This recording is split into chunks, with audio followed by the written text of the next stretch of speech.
I'm Donald Trump. In a world of more than 6 billion people, there are only 587 billionaires. It's an exclusive club. Would you like to join us? Of course, the odds against you are about 10 million to 1. But if you think like a billionaire, those odds shouldn't faze you at all. Billionaires don't care what the odds are. We don't listen to common sense or do what's conventional or expected. We follow our vision, no matter how crazy or idiotic other people think it is. That's what this audiobook is about, learning how to think like a billionaire.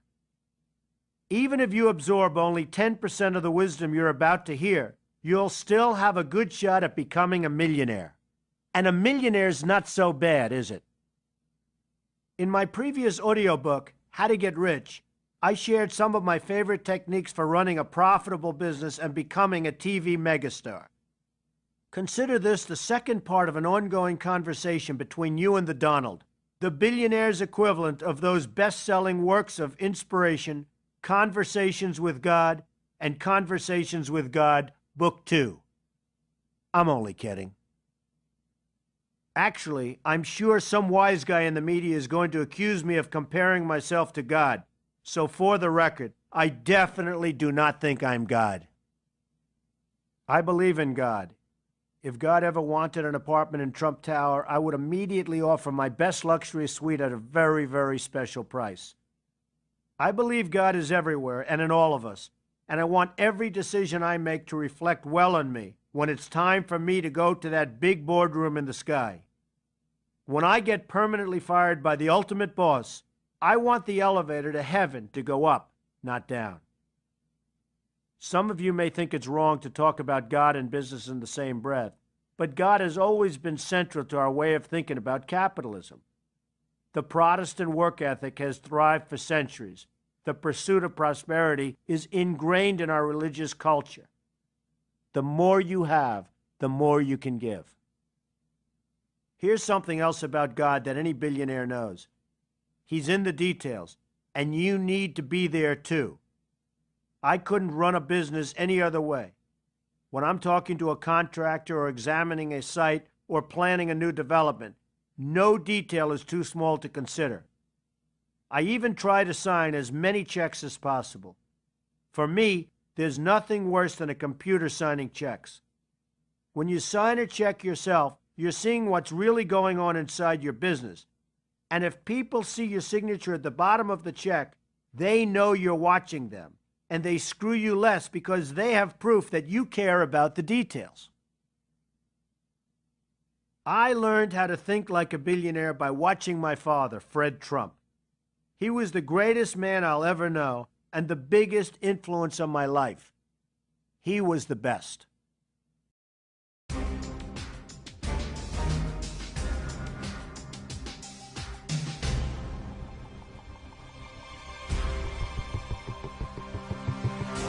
Simon & Schuster Audio presents Trump, Think Like a Billionaire. Everything you need to know about success, real estate, and life. By Donald J. Trump with Meredith McIver. Read by Barry Bostwick with an introduction by the author.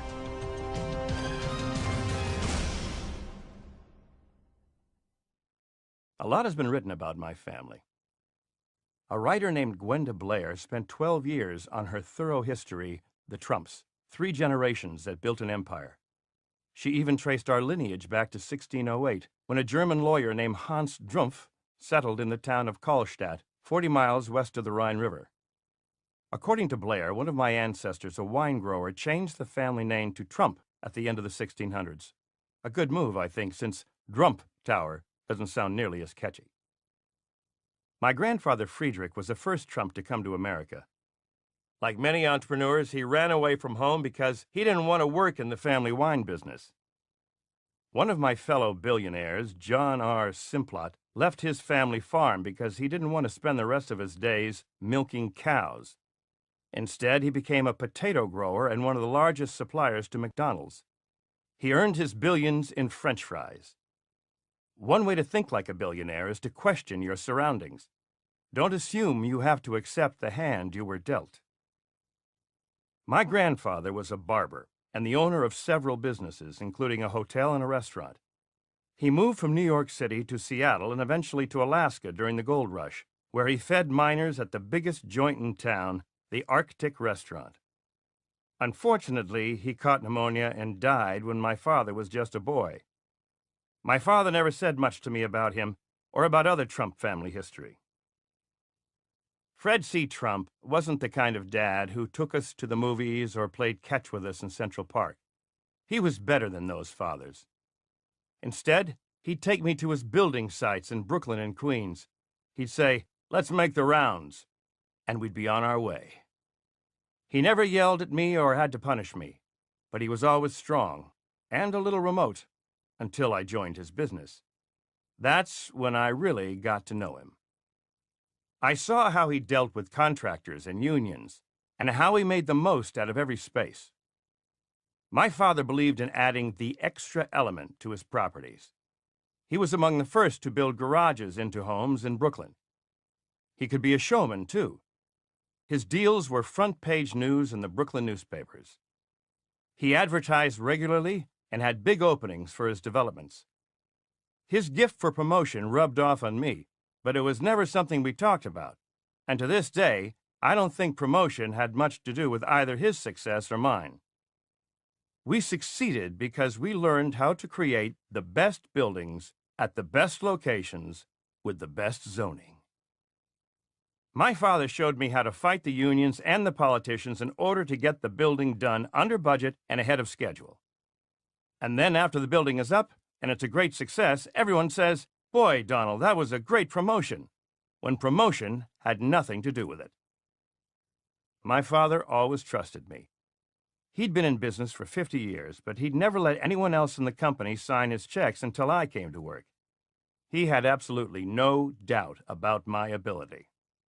His faith gave me unshakable confidence.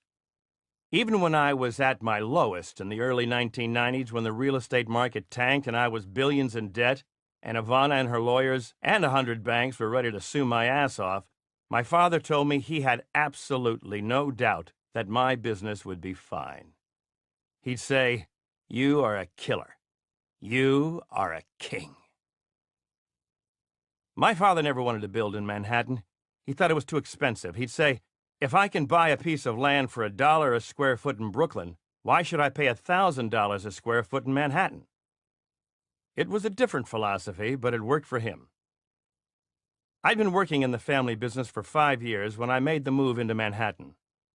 Some critics had suggested that my success is a result of family money, but family money didn't get my first Manhattan projects built. I had to raise tens of millions of dollars from investors for those jobs. It wasn't money that my father gave me. It was knowledge. Knowledge that became instinctive for me. When I was in college, I thought about becoming a movie producer, but whenever I talked to a friend about real estate, he would say, "Why would you want to make movies when you already know so much about real estate?" So, yes, my father was a millionaire many times over. But if he hadn't shown me how to think about business, I never would have made it into the Billionaires Club. I wish I could tell you that the Billionaires Club meets regularly at Mar-a-Lago, where we gather to analyze our portfolios, make blockbuster deals, eat caviar, and drink vintage wine. But the truth is, I don't drink. I'd rather eat a steak than caviar, and I've met only about 20 of the club members over the years, often on the golf course, where we tend to talk more about our game than our net worth. Still, I've studied fellow billionaires from afar, and I've also read what others have written about us. In an article for Forbes by Matthew Herper, Robert Barron, a psychologist at Rensselaer Polytechnic Institute, said we are persuasive and have strong social skills, that we call upon our charisma to make a sale. In the same article, Kelly Shaver, a professor of psychology at William and Mary College, says we don't care what other people think about us. She said, "They're just happy to go off and do what they're doing." I agree. My father thought I was nuts to build in Manhattan, but I didn't listen to him because I had my own vision. One of my favorite billionaires is Warren Buffett, who has his own vision, too. He didn't follow the stampede into the dot-com gold rush, even though he was widely criticized for remaining a traditional value investor. Now he once again looks like a genius. One of many things I admire about Warren is that in all of his years as CEO of Berkshire Hathaway, he has never sold one share of stock. Another student of successful entrepreneurs, Michael Maccabee, a psychoanalyst and consultant, believes that billionaires like Jeff Bezos, Steve Jobs, and Ted Turner are successful in part because they are narcissists who devote their talent with unrelenting focus to achieving their dreams, even if it's sometimes at the expense of those around them. His book, The Productive Narcissist, makes a convincing argument that narcissism can be a useful quality if you're trying to start a business. A narcissist does not hear the naysayers. At the Trump Organization, I listen to people, but my vision is my vision. In The Natural History of the Rich, author Richard Conniff put it this way: almost all successful alpha personalities display a single-minded determination to impose their vision on the world, an irrational belief in unreasonable goals bordering at times on lunacy. He quotes a passage from Michael Lewis on entrepreneur Jim Clark in The New Thing. He was a guy who always won the game of chicken because his opponent suspected he might actually enjoy a head-on collision. I doubt Jim Clark really would enjoy that collision, but the fact that he has convinced people that he might has a lot to do with his success. Here are my top 10 ways of thinking like a billionaire. Number 1, don't take vacations. What's the point? If you're not enjoying your work, you're in the wrong job. Even when I'm playing golf, I'm doing business. I never stop, and I'm usually having fun. Now that my kids are joining the family business, I'm closer to them than I've ever been. And I'm finding out that I love relating to them just the way my own father related to me, through a passion for work well done. By the way, I'm not the only one who doesn't take vacations. My NBC compatriot Jay Leno works just as much as I do, and maybe that's one of the reasons he stayed on top in the late-night ratings wars. Number 2, have a short attention span. Most successful people have very short attention spans. It has a lot to do with imagination. Quite often, I'll be talking to someone and I'll know what they're going to say before they say it. After the first 3 words are out of their mouth, I can tell what the next 40 are going to be. So I try to pick up the pace and move it along. You can get more done faster that way. Number 3, don't sleep any more than you have to. I usually sleep about 4 hours per night. I'm in bed by 1 a.m. and up to read the newspapers at 5 a.m. That's all I need. And it gives me a competitive edge. I have friends who are successful and sleep 10 hours a night, and I ask them, how can you compete against people like me if I sleep only 4 hours? It rarely can be done. No matter how brilliant you are, there's not enough time in the day. You may be wondering, why do you need a competitive edge? You don't if you're happy to be an also-ran in life. In A Natural History of the Rich, Richard Conniff notes that it's common behavior for moguls to seek dominance. Even such traits as who makes the most eye contact in a conversation can be an indication of who seeks to dominate. Conniff singles me out as an example of someone who achieves dominance through my appearance, by leaving my eyebrows untrimmed in order to intimidate negotiating partners. I'm pleased to note that he doesn't comment on my hair. Number 4, don't depend on technology. A lot of it is unnecessary and expensive. I don't have a computer on my desk. I don't even use an intercom. When I want someone in my office, I yell. It works a lot better than an intercom, and it's much faster. I don't even have an ATM card. I've never used one in my life. That's the funny thing about being rich. When I go to restaurants, I rarely have to pay. It's usually on the house. The sad part is that if I needed the money, they would make me pay. I can understand why some people would appreciate the convenience of ATM cards, but a lot of other tech devices are completely unnecessary and get in the way of human contact. If you have something important to say, look the person in the eye and say it. And if you can't get there, pick up the phone and make sure they hear the sincerity in your voice. Email is for wimps. Number 5, think of yourself as a one-man army. You're not only the commander-in-chief, you're the soldier as well. You must plan and execute your plan alone. People are always comparing business to war and to sports. We do it because these are analogies we immediately understand, not because business is about toughness. It isn't. It's much more important to be smart than tough. I know some very bad businessmen who are brutally tough, but they're not smart people. They want to act like Vince Lombardi, but they don't know how to win. Lombardi would slap his players, even spit in their faces. He'd have 300-pound men virtually crying. He could do that because he won, but you can do that only if you win. Billionaires like to win. A natural history of the rich is full of examples of hyper-competitive plutocrats. Larry Ellison racing his yacht from Australia to Tasmania. Steve Fawcett flying a balloon around the world. And Dennis Tito paying $20 million for a trip to space on a Russian rocket. All of them, one way or another, were showing off, Conniff writes. To put it in the biological context, they were engaging in display behavior. Animals do it all the time, and their displays, like ours, fall loosely into 2 categories.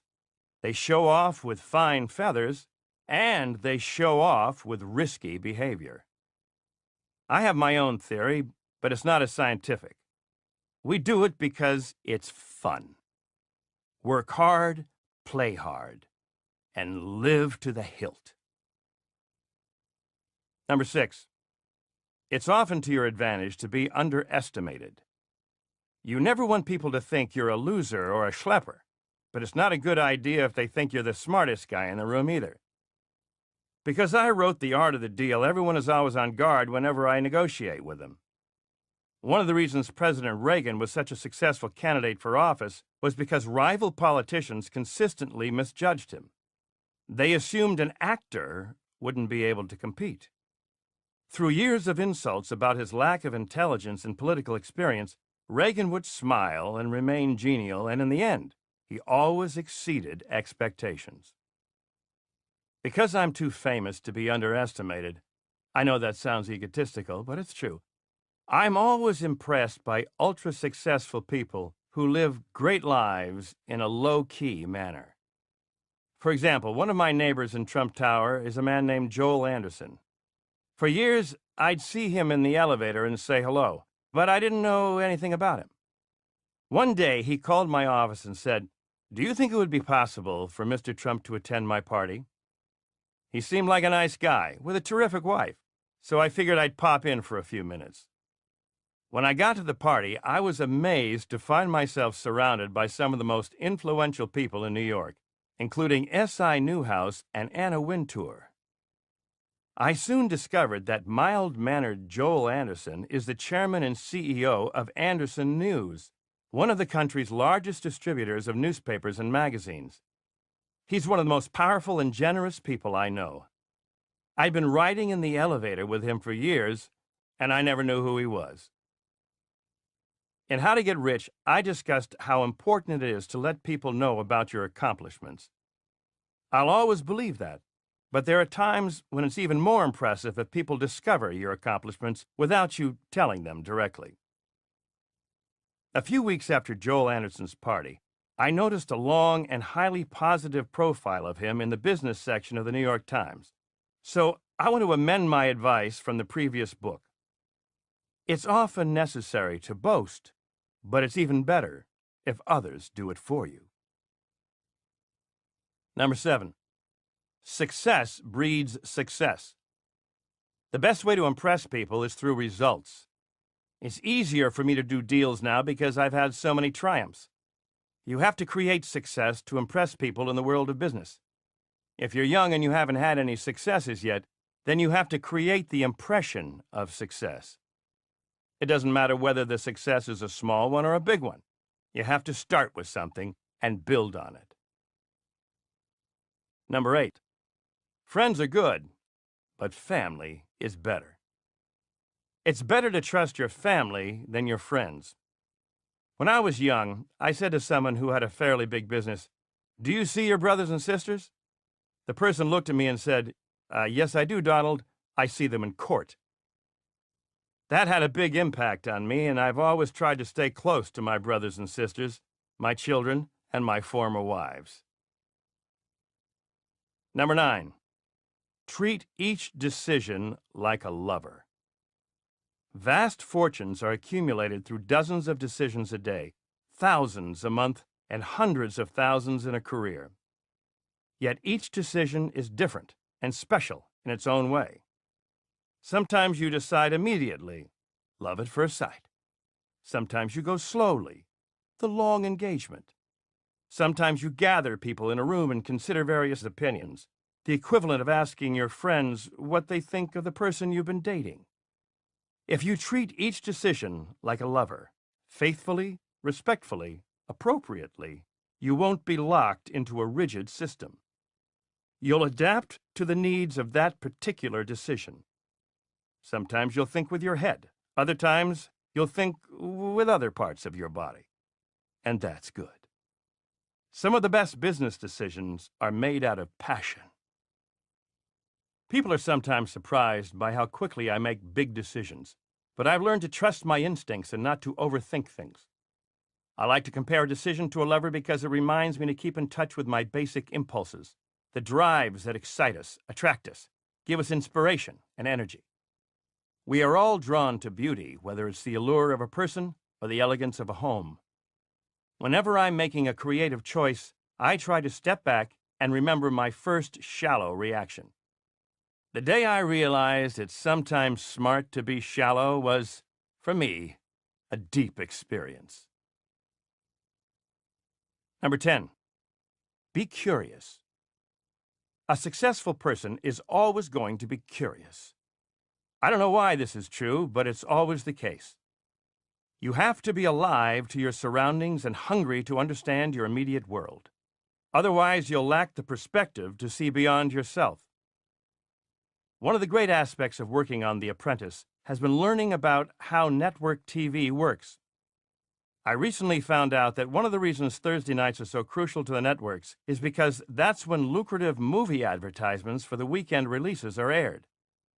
The higher the ratings are on Thursday night, the more the networks can charge their advertisers. And the more they can charge their advertisers, the more they can pay me to save their network. You see? Curiosity pays. I'll offer a lot more advice on how to think like a billionaire in the rest of this audiobook. For the first time, I'm sharing practical advice on how to invest in real estate, buying, selling, getting a mortgage, dealing with a broker, renovating, and decorating. I've also put together a consumer guide to the best things in life. You don't have to be a billionaire to afford them either. Whenever I give speeches or appear in public, people want to hear about The Apprentice. So I'll take you behind the scenes of the first 2 seasons and describe what it's like to go from prime locations to prime time. I'll never forget what a thrill the first season's live finale was. We were about to switch from the taped part of the show to the live conclusion, where, without a script, I would spontaneously announce whether I was hiring Kwame or Bill. Right before I went on the air, the brilliant head of NBC, Jeff Zucker, told me he was already receiving instant reports that the audience watching our program was going to be huge. That's not exactly what I needed to hear before appearing on live national television, but it turned out to be a truly exhilarating experience. People have been referring to The Apprentice as a comeback for me. But I never went away. I was always big, and my buildings just keep getting bigger and better. And if you personally are bigger than ever, I've added another new element to this book, the Mar-a-Lago Diet, a brief guide to the eating habits of billionaires and the people who lunch with them. I'm a frequent follower of the Mar-a-Lago Diet, and even though I'm not going to be considered thin, without this diet, I'd look and feel like a total disaster. So prepare yourself. You're about to hear the only book I'll ever write that will make you rich and thin. Perhaps one day you'll join the Billionaires Club. I'm sure I'll enjoy your company.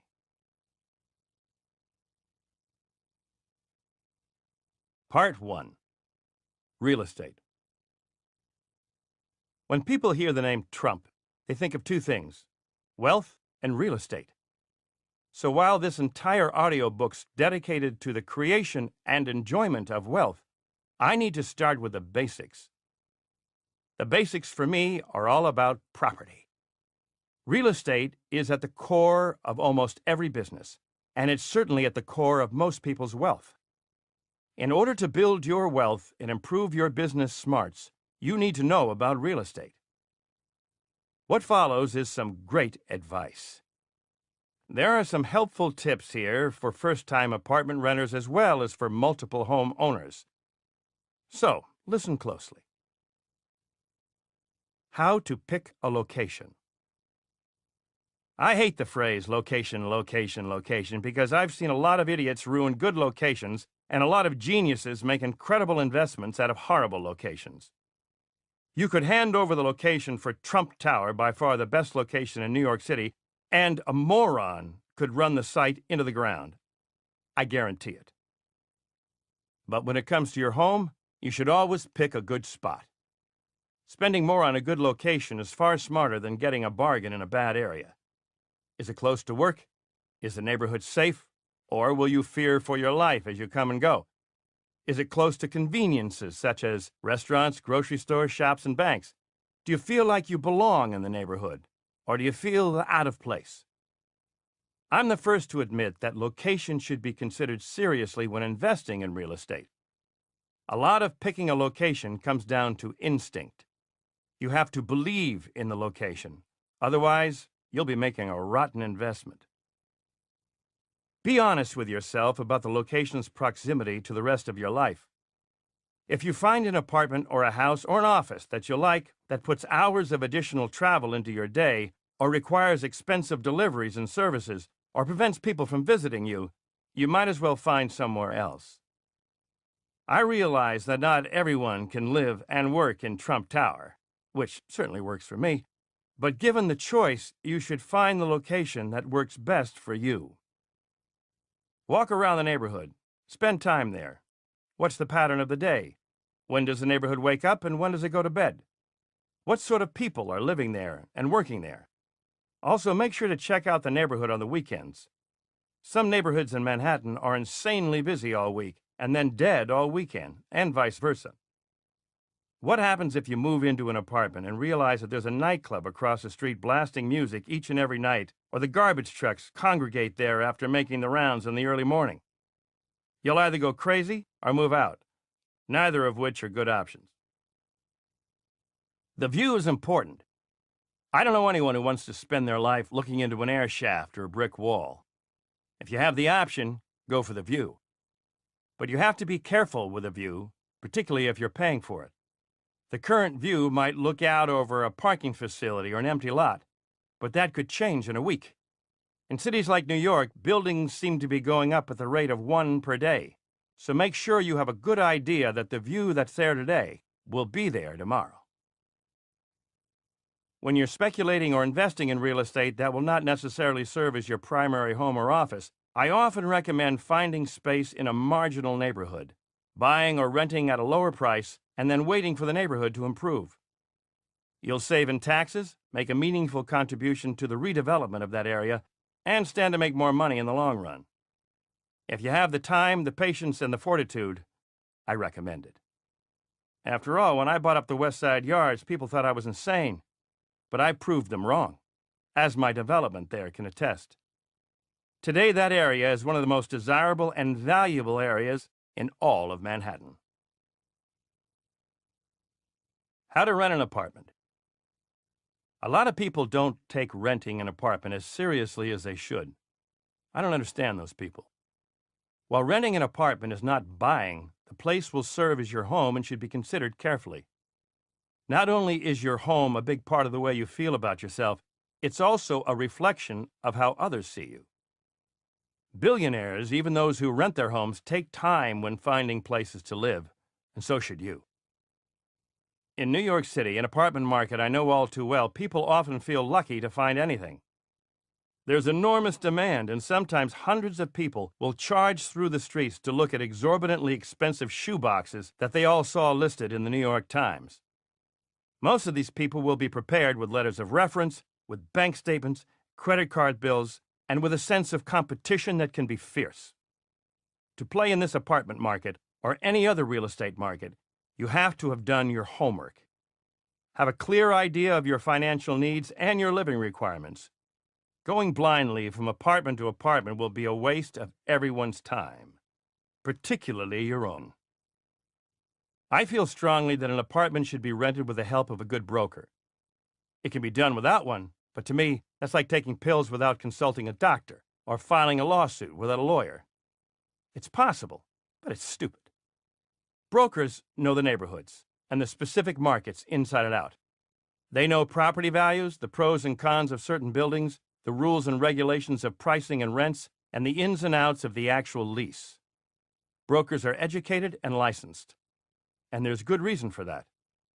They will prevent you from making mistakes that will cost you thousands, and in my case, millions, more than the fees that they charge. They will also save you time by filtering out apartments that do not meet your criteria. But you should never believe everything a broker tells you. The broker is, after all, only there for the commission, as concerned and as accommodating as he or she may seem. And when it comes to the commission, whether you're selling, buying, or renting, always negotiate. Sometimes brokers do an amazing job and deserve a high commission. But when you enter the relationship, always negotiate from the start. It's much easier to negotiate the fee at the beginning of a broker relationship. Trying to lowball brokers midway through or at the end of a transaction is poor business form. If you cannot afford a broker or simply want to go it alone, look in the papers or on bulletin boards. Ask around and walk around. Some of the best New York stories I've heard are about finding apartments that simply came out of nowhere. Kind of like those stories about getting a taxi in the pouring rain on New Year's Eve. It can happen, but the odds are lousy. In When Harry Met Sally, Billy Crystal reads through the obituaries so he can move in on the apartments of the recently deceased.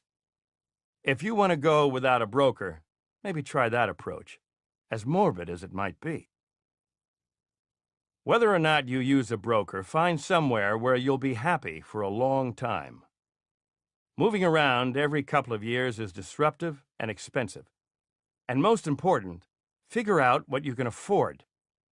It's not a concern for me, but I would never spend more than 25% of my salary on rent, no matter how fantastic an apartment you have found. Every dollar you pour into rent is a dollar you could be using elsewhere, whether it's for savings or for utilities or for enjoying the finer things in life. It's okay to stretch yourself slightly and anticipate that in a few years you may be making more money, but that's not a sure thing. And it's a safe assumption that your rent will increase at the same rate as your salary. Tenants who cannot pay their rent will go nowhere fast, and certainly never make it into the Billionaires Club. How to read a classified ad or listing.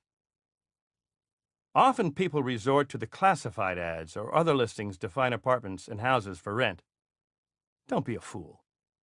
In New York, in particular, advertisers will make rat-infested closets sound like the penthouse of Trump Tower. Learn to see through the garbage in the advertisements so you don't waste time looking at apartments that should be bulldozed rather than inhabited.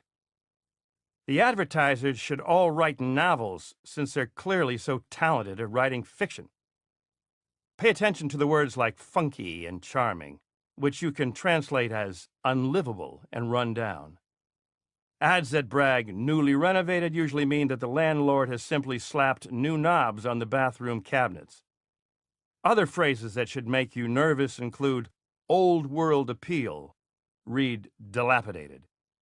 Cozy, read tiny. And freshly painted, read there's nothing good to say about the apartment except that it has a fresh coat of paint. Anything that sounds too good to be true is, especially when it comes to apartments. Also, pay attention to the information that's not provided. If there's no apartment number provided, you can bet it's on the first floor, where it's never good to live because of crime and noise. And if there's no square footage provided, it's too embarrassing for the advertiser to mention. Also, if there's no photograph, beware. Even the worst apartments can be made to look palatial on film, so you should be doubly suspicious if a photograph is missing when other apartments in the ad include one.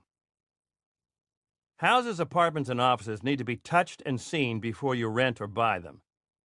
Classified ads and listings can point you in the right direction, but it's your responsibility to thoroughly investigate any property you may be considering. How to buy a house. The real estate market can be terrifying, which is part of the reason I love it so much. But it can be downright petrifying when it involves what may be your most valuable possession, your home.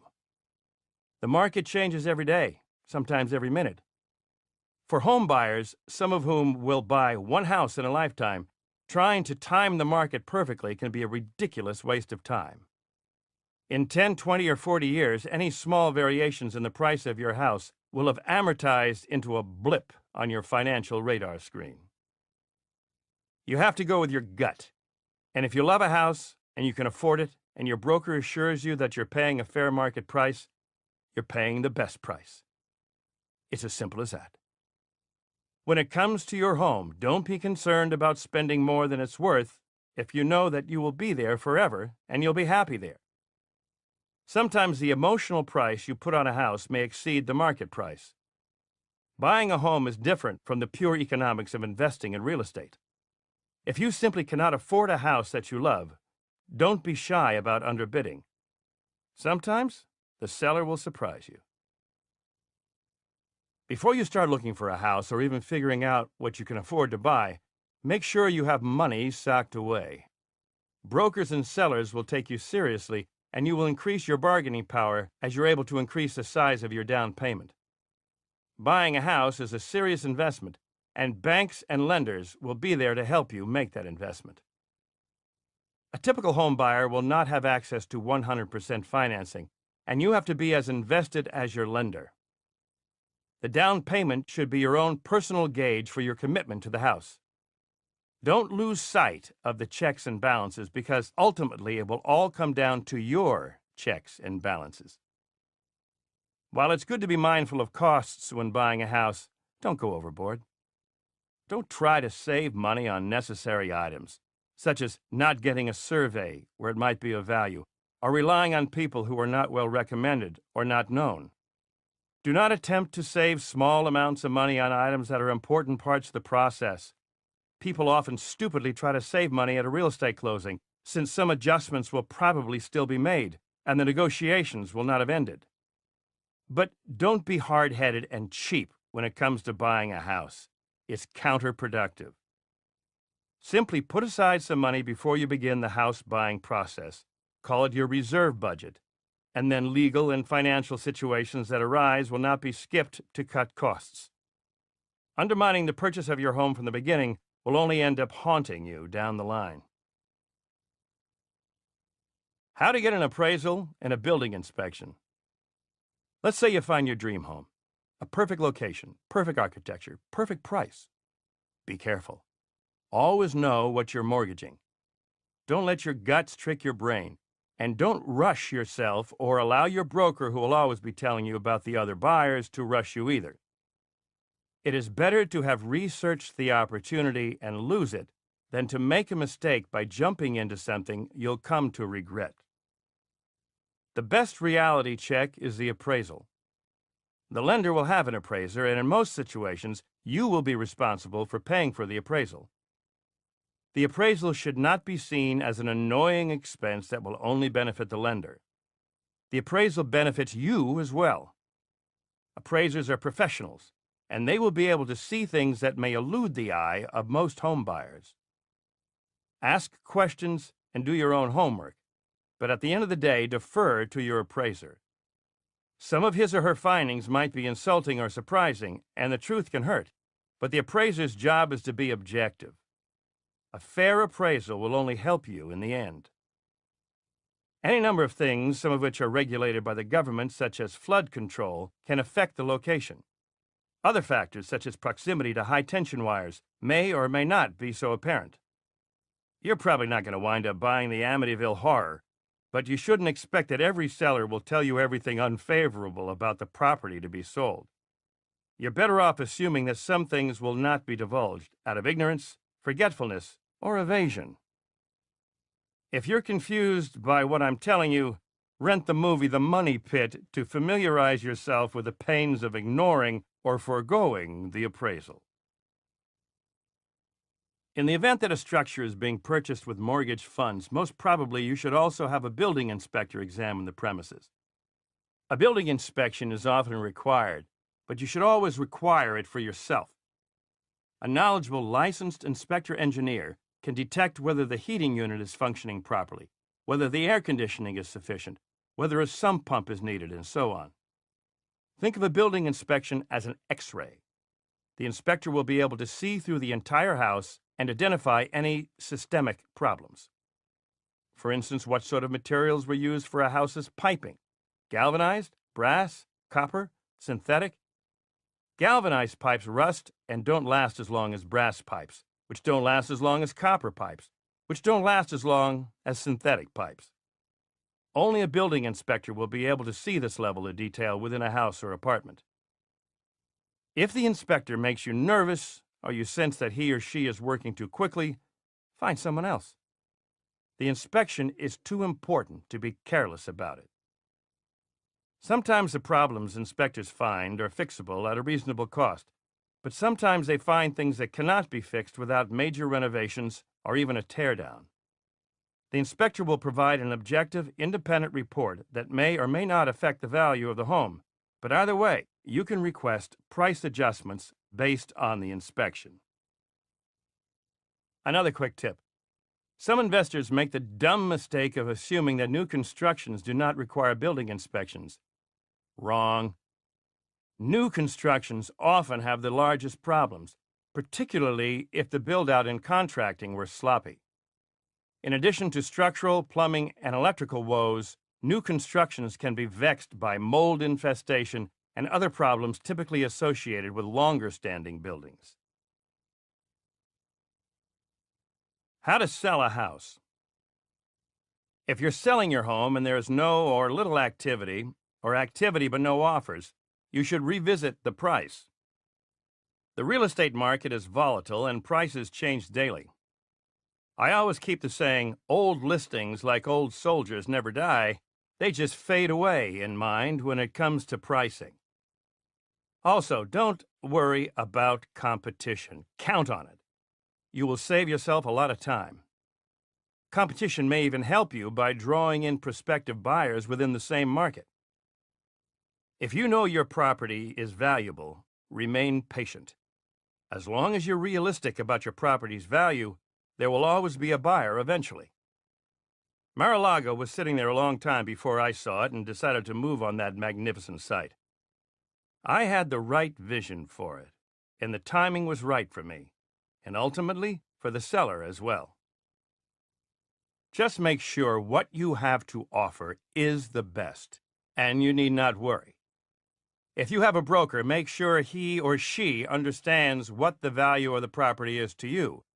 But don't be too bullheaded if your broker thinks the property is worth far less than you do. The broker should be the expert, and you're paying him or her not only for service, but for advice. Your broker, if he or she is good at the job, will strategically advertise the property's sale. A lot of interest is not necessarily always a good thing. Be wary of a broker who fails to screen applicants and lets the whole world traipse through your house. Good brokers will screen applicants for pre-qualification, negotiate on your behalf for the best price, and facilitate the legal and financial processes. You will be paying the broker a substantial fee, usually on the order of 6% and sometimes higher, so he or she is working for you and should be working hard for that commission. Some people try to sell houses without brokers. Not a strategy I would recommend. But if you're feeling up to it, by all means, be my guest. If you want to be your own broker, then the best piece of advice I have is act like a broker. To do so will require a lot of guts, a lot of brains, and a lot of patience. An article by Lindley Browning entitled The Sweet and Sour of For Sale by Owner in the June 6, 2004 edition of the New York Times made it clear just how difficult, but also how money-saving selling your own home can be. You should find her article and maybe pick up some books to help you along the way.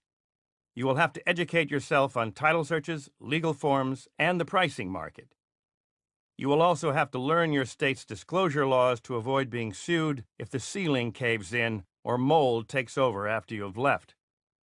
It all sounds like a headache to me, which is why I've always recommended using a broker. How to find a good office. Location is probably the most important concern when it comes to finding a good office. Traveling for meetings, delivering goods and services, and attracting customers and clients can be a hassle if you have a poor location. You, your customers, and your employees have to be happy and productive in that space, and cutting costs and choosing poor office space is a fast way to kill your business. Think about the space you will need, hopefully with enough room for some expansion without requiring you to move within the too near future. If you can find raw space on the fringe of your desired location, this strategy could prove lucrative to you in the future. It may require more upfront time and planning on your part, but it can have enormous financial and professional benefits. Being ahead of the pack is the best place to be. It's also important that you find an office in a building that's well maintained and well run. Is the landlord notorious for not fixing the heat? Are the elevators operating efficiently and the bathrooms cleaned regularly? No one I know wants to spend time in an office, either working there or just doing business there, that's unattractive, uncomfortable, and inhospitable. Where you work and what the space looks like is just as important as where you live, if not more. Give it the same thought, and you will be thankful you did. I've been in the same offices at Trump Tower for over 20 years. The location and the space work as beautifully today as they did 20 years ago. It's not dumb luck, though. I knew exactly where I would be today 20 years ago. How to deal with a broker. Why have a novice try to understand the value of a great piece of art? Choose your broker as you would an art dealer, which is judiciously. And as with many things, timing is crucial to success. Stay on top of things and make sure you and your broker are honest with each other at each step in the process. A good broker will listen and respond to your concerns. If the broker takes days to return your phone calls or runs late to meetings, borrow my line and simply say, "You're fired." There are countless other brokers who deserve your business. You're the customer, after all. The best brokers know that whatever is good for you will be good for them. They only make money when you finally make a transaction. So the smart ones won't waste time trying to sell or rent something just for the sake of a commission. My advice is to find a reputable, established broker who has shown a substantial growth index over a number of years in the area in which you desire to live. As in all matters of life, brokers specialize. Why waste time with a broker who only knows high-end retail real estate when you're looking for an affordable one-bedroom apartment? The best brokers are psychologists, or at least they are incredibly insightful. It's their job to figure out what's best for you, but in order for you to help them figure what is best for you, you have to be upfront and honest with them. Don't be embarrassed about telling them that you can't afford something or that you don't like a particular space. Experienced brokers tell me they can usually sense the people who are serious by their first two questions, and they are tip-offs on how to proceed. Don't ever follow the advice of a broker who is pushy. That should be the indication for you to become wary. It isn't necessary for them to behave that way, and if they do, they are best left alone. I know some terrific brokers who are low-key, sincere, and genuinely interested in your well-being. Susan James, who runs the sales office at Trump International Hotel and Tower, is one of the most elegant people you will ever meet. and her elegance isn't an act to get her into your good graces. She remains friends with her clients for many years after they are happily ensconced in their apartments. She is clear about what she is presenting to you before, during, and after. That's the mark of a great broker. Find a great broker, and your chances of finding or selling the right place at the right price will be improved by about 100%. The fee you pay will be one of the best investments you ever make. How to hire an attorney. In some areas, attorneys are not ordinarily involved in real estate closings. In other areas, they absolutely need to be involved. If the cost is reasonable, hire one, even if the situation seems simple. I never, ever sign a contract without consulting with an attorney, and I work with contracts all day long. Real property can involve complicated legal concepts, some of which date back to feudalism. If you feel that the situation is simple and you cannot afford to pay standard rates, most attorneys will negotiate their fees.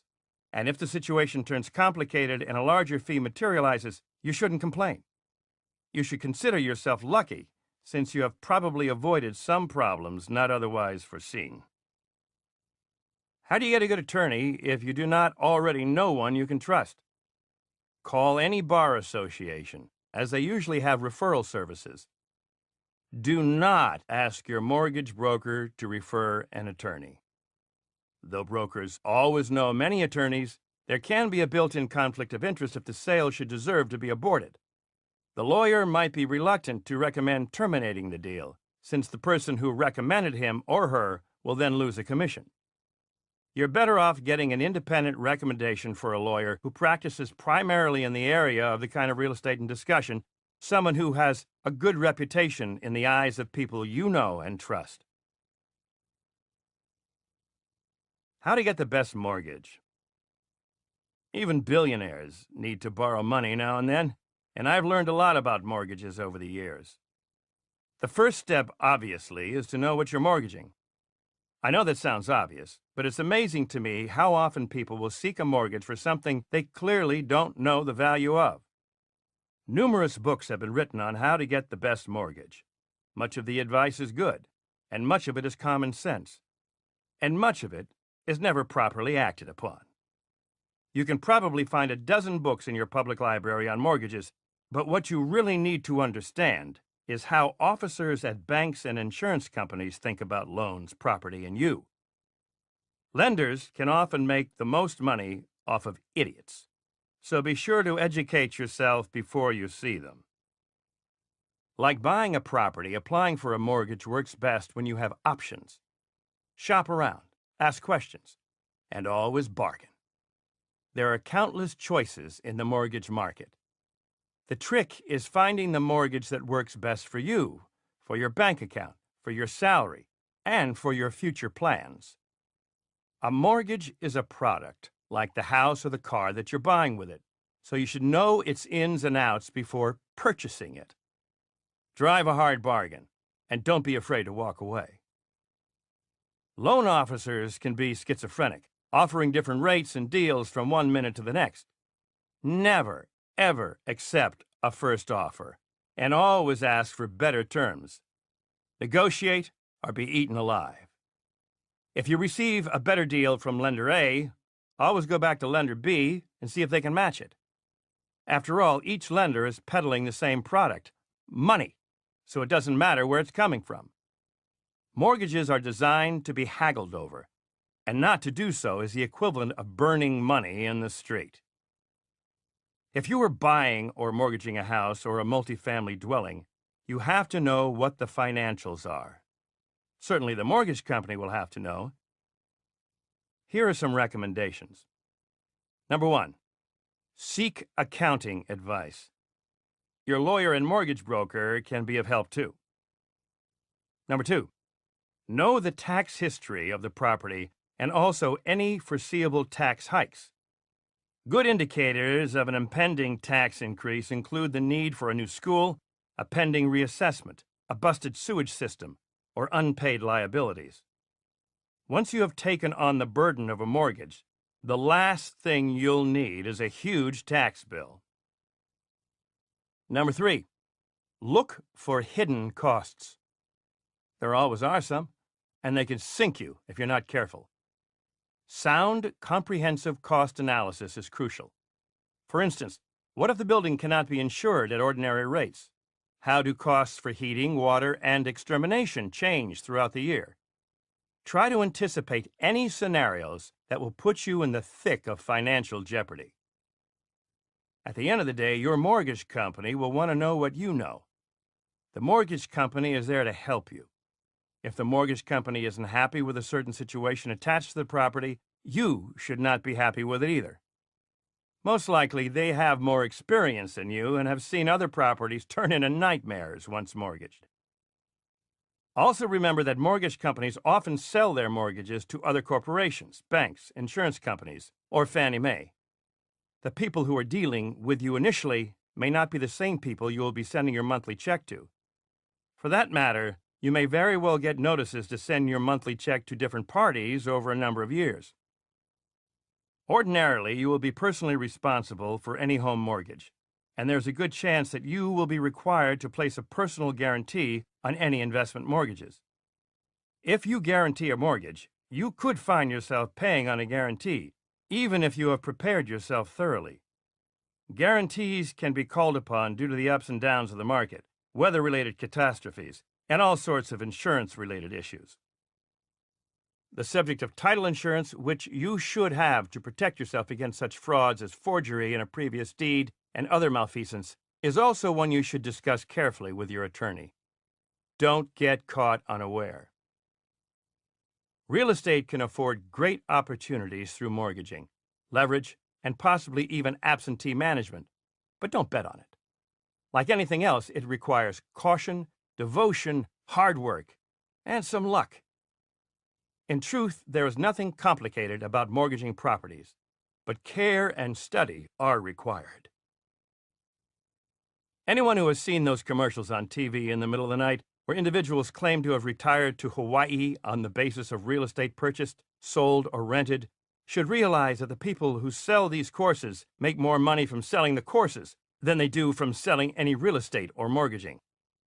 Those infomercials never tell you about the mountain of problems that can be associated with the ownership of real estate. How to pick a mortgage broker. A good way to get a mortgage is to pass the buck to somebody else. Shopping around and comparing mortgages can be time-consuming, so it may save you time to pay someone to do your shopping for you. Get a mortgage broker, but get a good one. These people are engaged daily in the world of mortgages, which means that they have to know where to get the best rates, who is offering the best conditions, and generally, where it's advantageous to apply. In the long run, you will probably pay less for everything if you get a good mortgage broker, since the broker will know what kind of hidden charges there are and steer you clear of various problems. Not only that, but mortgage companies want to keep in the good graces of anyone who's in the habit of referring business to them. There are certainly technical considerations such as the length of the mortgage, whether guarantees are involved, conditions of default, and all kinds of other things that a mortgage broker and a good attorney will inform you about. Ask your real estate broker to recommend a mortgage broker, or ask for a referral from friends, colleagues, and neighbors who have recently taken on mortgages. Like your real estate broker or your attorney, the mortgage broker should be someone you feel comfortable working with, and someone you know will not sideline your best interests in favor of his or her own financial considerations. How to pick an interest rate and down payment. Interest rates are not the mystery they're cracked up to be, but before you get into any real estate venture, you must educate yourself about them. I always think of interest rates simply as the cost of money. The interest rate is like a yearly membership fee or utility bill. It's the amount you're paying to use the mortgage per year. It's like a golf membership to an exclusive club, where you're the only one with the keys to the clubhouse. You should note that some institutions will try to trick you with adjustable interest rates so that your fees will bounce around depending on the economy. If you're adverse to change and want to minimize your risk, I would recommend working with fixed rates. Interest rates have been sagging for the last 20-odd years, and there's good reason to believe that they will only be going up in the short term. Mortgage holders with adjustable rates may be forced to foreclose if the payments become too big. If this setup scares you, and it should, lock in a rate that you know you'll be able to afford for the length of the mortgage. When choosing an actual rate, if the rate is too good to be true, beware. Rates, truth be told, should actually not be the most important consideration, though certainly they need to be considered. To get the best rate today, there are all kinds of services and information available that can tell you what the various banks are charging. The internet has exploded with information, but be careful, as not all of it is accurate. Newspapers often chart interest rates as well. If you get a rate that is much lower than what is out there on the market, you might be looking for trouble. The company might not be around by the time you want to close a mortgage, or you might be charged outrageous fees for a closing. For any mortgage, the lender will always charge assorted fees, and it's wise to make sure you're not getting taken for a ride.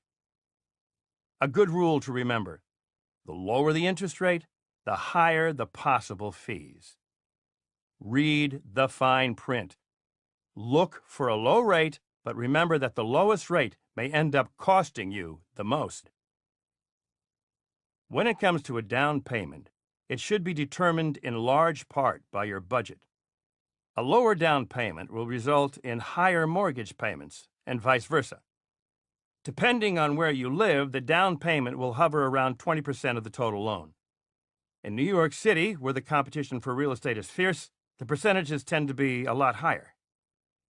If you're a good negotiator and want to free up as much of your money as possible, you should try to get as low a down payment as possible.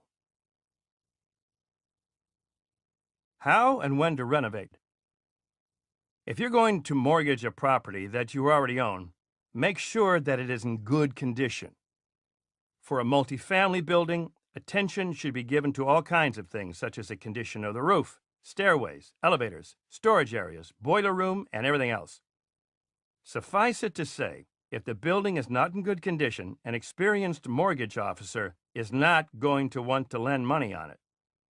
Nor will a bank loan you money on a structure if they do not believe you are going to preserve and protect their collateral. Why should they? If you're about to mortgage your property, you should never make repairs just for cosmetic purposes. Make good, solid repairs and then sell the property or mortgage it for a lot more money. Fix the kitchen, redo the bathroom, put on a fresh coat of paint. My father used to say that every property ought to be sold in mint condition. He said it to me all the time. We all know what it means, and it's some of the best advice he ever gave me. After all, a $15 can of paint can add $1,000 to the value of your property. $1,000 in landscaping can add $10,000, and $10,000 in remodeling can add $100,000. You get the idea. In addition to renovating before selling a property, you may choose to renovate after buying or over the years while you're living or working somewhere to make the space more livable or workable. Renovation equals devotion. It can be expensive and time-consuming, so it's crucial that you figure out whether or not renovations will be worthwhile before committing to them. Renovation is worth it only if your heart and your checkbook are in it. If they're not, it will turn out to be one enormous hassle after another. After all, renovating can often be more difficult than building from scratch. I have always found that the trickiest part of renovations is matching the original ingredients, which isn't always easy. Sometimes just finding them can require a lot of investigative work. I have an employee at Mar-a-Lago who spends his whole week, every week, just keeping up with the tile work on the premises. There are something like 36,000 Spanish tiles at Mar-a-Lago, most of which date back to the 15th century. I know it may sound ridiculous, but the tiles alone require this kind of attention. And so they get it. You can't just let an investment like that deteriorate. Be prepared for this kind of devotion when you begin serious renovations. The Mar-a-Lago Club is a classic example of smart renovation. In addition to historic merit and exquisite beauty, Mar-a-Lago has been a phenomenal investment, made even more priceless by the hard work that my staff and I have devoted to it. It's more than real estate or an investment.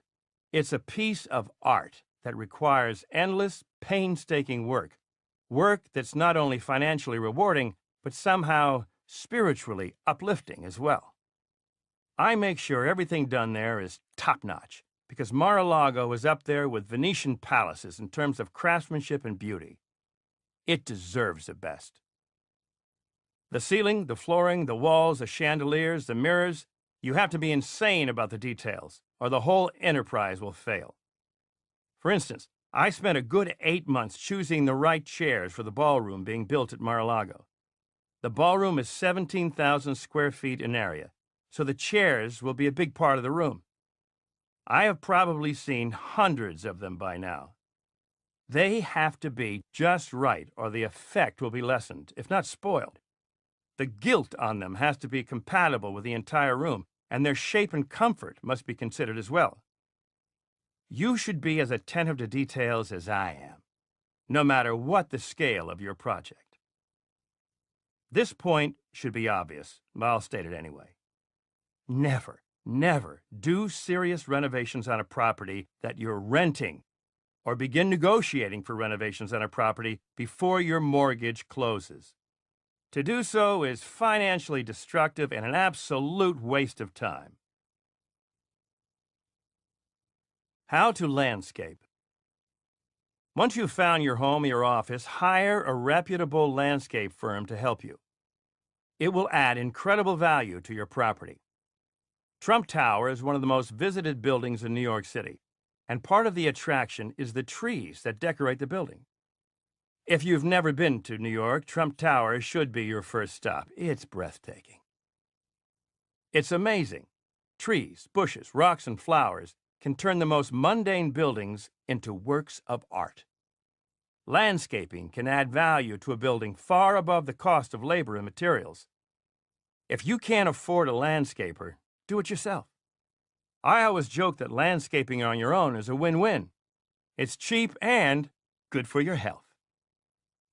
If you hate physical labor, like I do, you'll hire someone.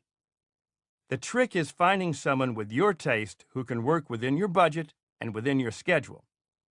Remember that the cheapest is not always the best. As with contractors, shoddy work will need to be redone or, even worse, corrected, and that can be a disaster. When choosing a landscaper, find a firm with a good reputation by asking your neighbors or other business owners for recommendations.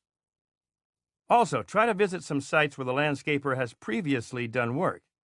If the work is shoddy, you'll know right away to find someone else. You can also check on the equipment that the landscaper is using. If the equipment is busted, the service will most likely be busted too. And finally, make sure the work that you're doing will last for years with minimal maintenance. No one wants to have to replant every year.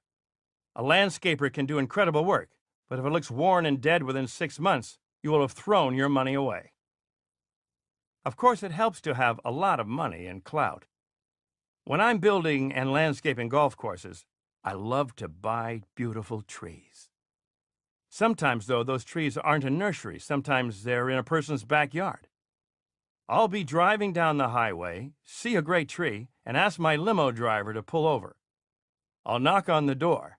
Usually a woman will answer the door, and I'll say, "Hi, lady, I'd love to buy your tree." She'll say, "Oh my God, it's Donald Trump. I can't believe this is happening." And then I'll tell her that I'm building a golf course nearby, like the one I'm building in Los Angeles, right along the Pacific Ocean. Usually, I'll get the tree. I've bought a lot of great trees that way, and those trees can be found all over the country at my golf courses. Money can't buy happiness, but it sure as hell can buy some great trees.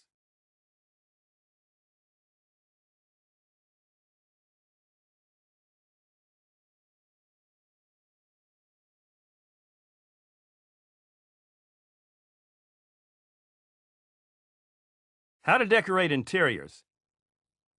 I feel the same way about interior decorators that I feel about real estate brokers. They are worth every penny.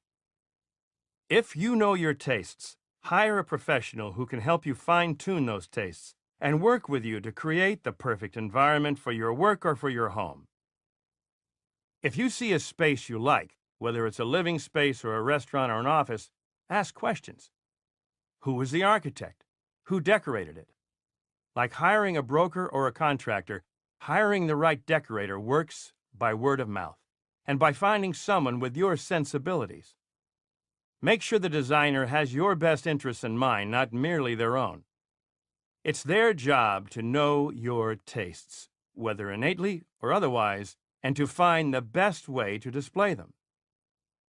Most people incorrectly think that interior decorators are a wasteful extravagance, but believe me, they will save you time and money. Interior decorating is not as simple as walking into a furniture store and pointing at a couple of pieces. Good interior decorators have a talent for spatial configuration, choosing colors and materials, and most important, negotiating. The best interior decorators have that rare mix of artistic talent and business smarts. Even something as simple as choosing a carpet can require days and days of flipping through sample books. I can't think of anything more boring. Instead, good interior decorators will scour warehouses, antique shops, and furniture showrooms for you, and then come to you with a plan, including fabric, carpet, and paint samples, as well as layouts and themes. With the best interior decorators, you can just sit there and say, "Ah, that's perfect. I never would have thought of that." Most decorators work on commission, anywhere from 10 to 15%, and sometimes as high as 20 or 25%. Instead of grumbling about the commission, look on the bright side. Not only do decorators save you time, and in the end money, since you won't make as many mistakes, but dealers and warehouses always extend decorators discounts not available to the average consumer. They can pass those savings on to you. Simple math tells you that it's better to pay a commission on a sofa that's marked down at a professional discount of 50% than on the full price. For instance, if a decorator finds a $2,000 sofa that she can buy at a discount for $1,000 at a commission of 20%, you'll be paying $1,200 for that sofa. Even an idiot can see what's a better deal. And of course, more expensive tastes result in even bigger savings. Still, negotiate the commission down. When you're working with a decorator, make sure that you ask to see all of the invoices. Decorators are by nature honest people, but you should be double-checking regardless. It's okay to question them on certain expenditures, but don't haggle too much, because high-end materials cost money. High-quality interiors last for years and years, so cutting corners will only lead to disrepair and an unattractive interior that you'll have to live with or change at even more expense. Once I hired a decorator whose portfolio of work had impressed me. I was busy at the time and didn't spend a great deal of time with the designer or watching the progress of his work. I just assumed the work would be on par with the portfolio. The results were a nightmare. I tried to live with the work, but after 1 month, I couldn't stand it anymore, and everything was taken out. I had to start all over. It cost me a small fortune, but it did teach me a lesson I learned once and have never had to repeat. First, find the right person, and second, monitor his or her progress. How to deal with contractors. If you think real estate brokers and interior decorators make you nervous, you should spend a day with me when I'm working with contractors. They are like racehorses. They can be as lazy as all get out, and then they can race to the finish line and surprise you. There's not much in between. They can really be difficult to handle, but if you prepare yourself, you'll have a much better experience working with them.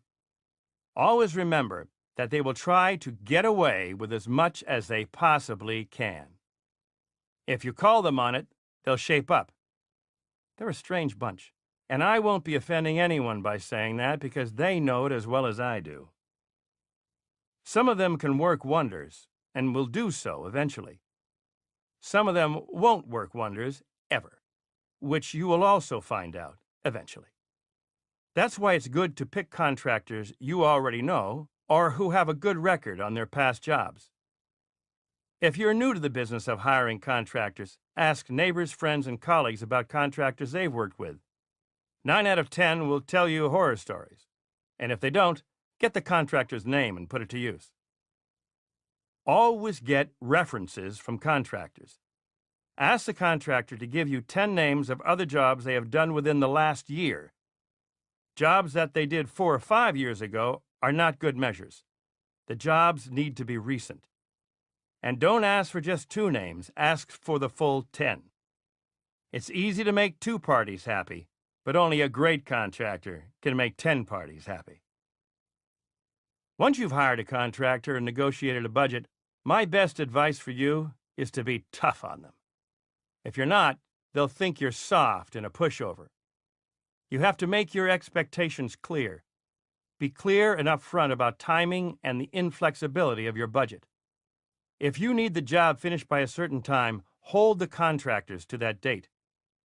If you keep an eye on their work and act as knowledgeable as possible, you increase the chances that the contractor will respect you and get something done. I knew some contractors who took 2 months to finish renovating a single shower because they had so many emergencies at home that they couldn't seem to get anything done. The poor couple believed every sob story and would even give the contractors homemade cookies, brownies, and lasagna for their unfortunate friends and families. These contractors gained about 10 pounds each, and not until the couple figured out what was going on did they manage to finish the shower in less than 2 days. It's amazing, and sometimes criminal, what goes on in the world of contractors.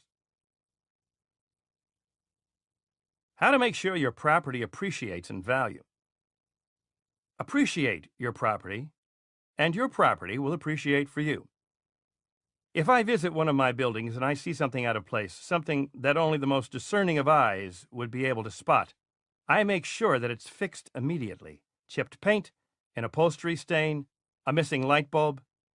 If you do not stay on top of the maintenance, the property will deteriorate quickly. Small problems multiply. You owe it to yourself and to your community to make your property the best that it can be. All that work and devotion are combined into a single manifestation of creativity, energy, economics, and talent. A great building is an emblem of the time and people that produced it. It represents the economics and the spirit of the era in which it was built. Buildings can be enormous contributions to society that will remain long after our time here, and if built right, will garner more and more value as time goes by. So not only is it a crucial step to becoming a billionaire, but guaranteeing that your property appreciates in value is also a civic responsibility. I am a committed philanthropist to many charities, but perhaps my greatest gifts have been the buildings and properties that I have bestowed on various communities. Increasing the value of a single property has a ripple effect in the community around it. All of the buildings that bear the Trump name have made their environs more valuable, not just economically, but culturally as well. Beyond the steps you can take to increase the value of your property, landscaping, interior decoration, renovation, you also need to work with your neighbors to make sure that they have the same goals as you. My advice, join or form a neighborhood association. Neighborhood associations help control crime and traffic, maintain parks and other recreation spaces, and monitor the efficiency of services, such as litter pickup and recycling. You're only as good as your surroundings. You can have the best Brioni suit in the entire world, but if it's paired with some crappy shoes and an awful tie, the Brioni suit is pretty much worthless. It's the same with properties. I often see these nice houses alongside another house that's badly maintained. It hasn't been painted, the grass is uncut, a broken down car is rusting in front of it. That's a huge negative for a homeowner. So you have to work with your neighbors to keep up your investment. Also, if you see the value of your property being threatened, write letters to your politicians. Just the other day, I wrote a letter to Mayor Bloomberg about the deplorable conditions on Fifth Avenue in Manhattan. The street vendors are ruining the street's image. They claim to be veterans so they can receive exemptions to peddle trinkets and souvenirs, but only a few of them actually are veterans. Do you see street vendors on the Avenue Montaigne in Paris? I don't think so.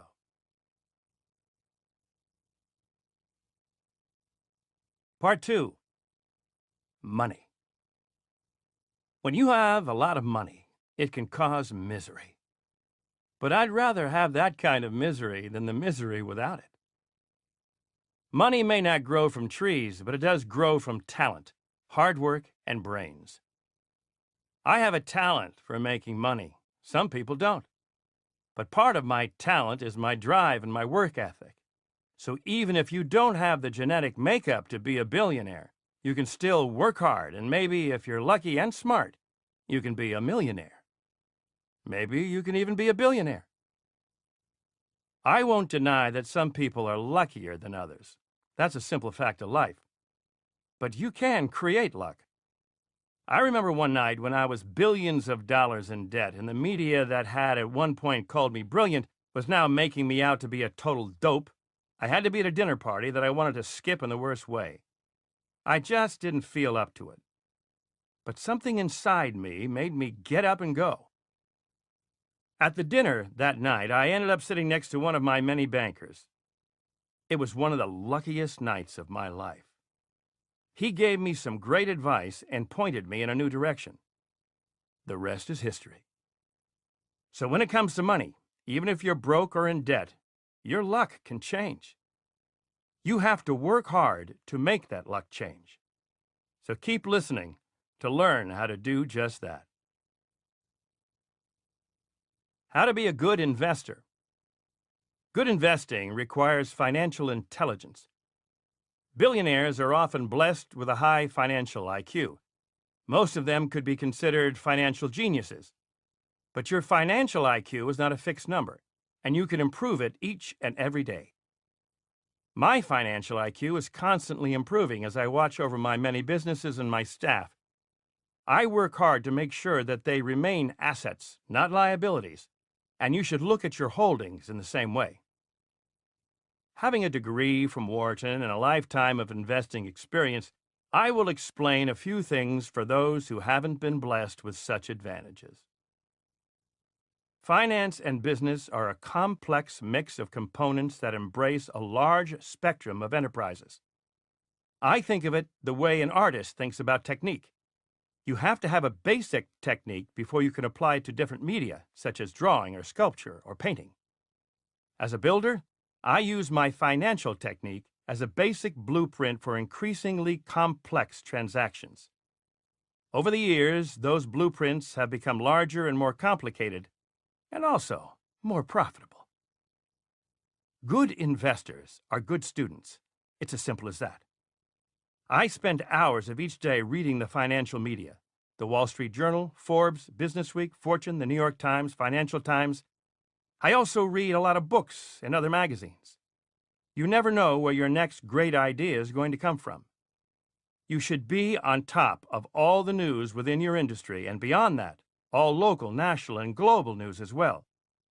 Ignorance in current affairs can go a long way toward destroying your credibility and your bank account. People always ask what I like to watch on television. Typically, I only watch television that I know will improve my financial IQ. My one indulgence when it comes to television is sports. For news and financial advice, of course, I watch The Apprentice, but I also watch the CNBC Business Report, Larry King, Bill O'Reilly, The Today Show, and Fox Cable. Whatever you watch or read, study something every day. It's essential that you keep your mind open and alert. And if you're young, don't think you don't have the experience to come up with good investment ideas. I had some of my best ideas when I was 22 years old. When you're that young, you don't censor yourself as much, and ideas that you may have will not be clouded by your business experiences. Genius is the ability to assemble in new forms what already exists, and sometimes the youngest people are the greatest geniuses. If you're still in school, pay attention. Education is a money machine. If you're long gone from school, consider enrolling in a financial education class. Some financial courses can be dry, but I always made them more interesting by applying the principles immediately to some project, either imaginary or real, that I could work through in my mind. That way I was already getting real-life experience while I was still in school. How to follow market indicators. A savvy investor is a sponge for information. You have to read the newspapers, watch the news, and listen to the world carefully as it spins around you.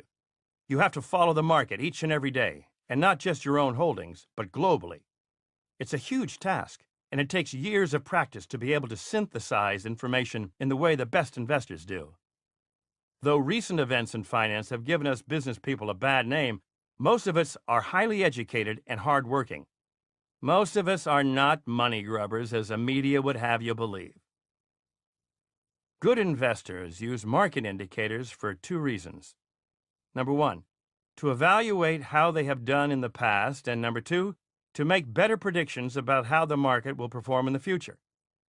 If the Dow Jones or NASDAQ or the S&P always seems to be trouncing your own portfolio, then consider making changes in your investments or turning your money over to a money manager. If, instead, you're always ahead of most market indicators, you can start to watch for trends. If the NASDAQ rallies, how does that affect the bond market? If the housing starts are down 1 month, what effect does that have on lumber prices or mortgage rates? The market is a crazy, interconnected monster, and you have to know how a change in one part will affect the whole beast. Otherwise, it will clobber you. How to divide up your portfolio. If you are in a position to have a portfolio, even if it's just $10,000, it's a good idea to consult with experts. It's a tricky business, and the experts, though not magicians, can do a much better job than you at managing money. They spend all day tracking the market, so trust them. A lot of idiots went crazy over dot-coms and startups, thinking they could make millions, and most of them lost everything. I consider myself to be a savvy investor with billions to prove it, but even I wouldn't dare to strategize about my portfolio by myself. The fees that the experts charge will be zilch compared to the money you can make, especially if you find a trusted investor on your behalf. It's worth it. Your money can work for you if you put it in the right hands. Sometimes the more money you pay a money manager, the more money he or she will make for you on your behalf. Don't be wooed by cheap advice, because your money may not go anywhere. Some advisors charge a fee as a percentage of profits. Others charge by the hour or per meeting. Make sure that whomever you decide to use is honest and upfront about the services that he or she will be providing you. To find a trusted, competent financial advisor, I would consult other people that live and work in the same area, and that may be in the same income bracket. Working with someone whose primary client base is in a vastly different bracket is not the best course to take. The National Association of Personal Financial Advisors is a good source of listings.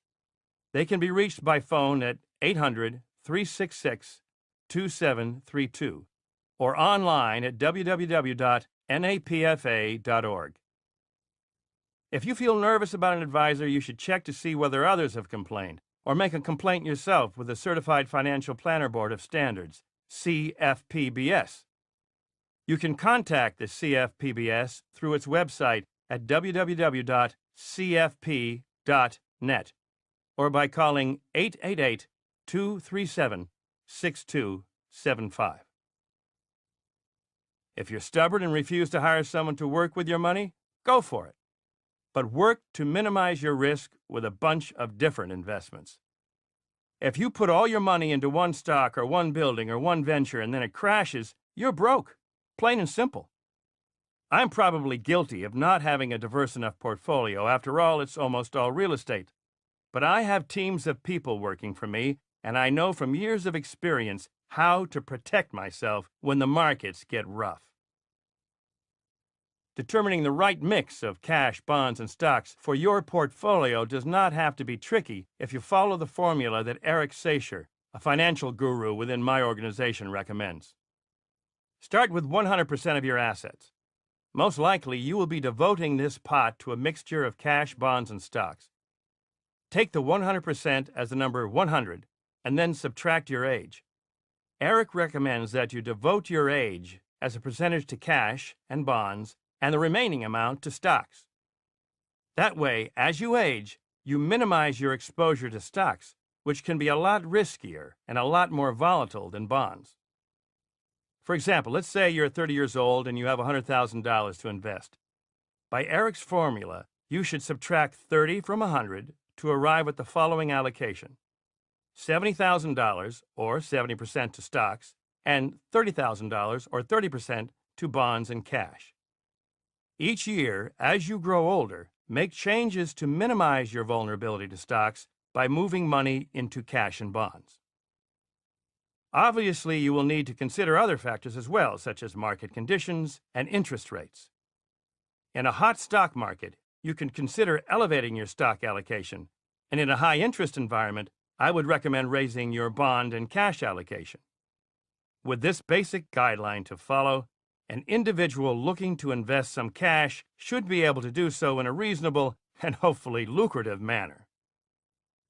You also have to invest with your own personal financial needs in mind. If you'll need your savings for a down payment or to pay for college in the short term, do not pay a lot of broker fees to lock away your money. Instead, buy certificates of deposits, CDs, or another investment vehicle that will keep your money liquid and safe.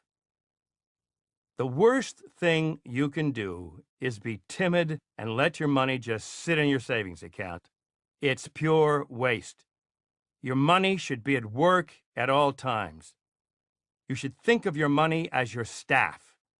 You wouldn't let your staff sit around, so don't let your money sit around either.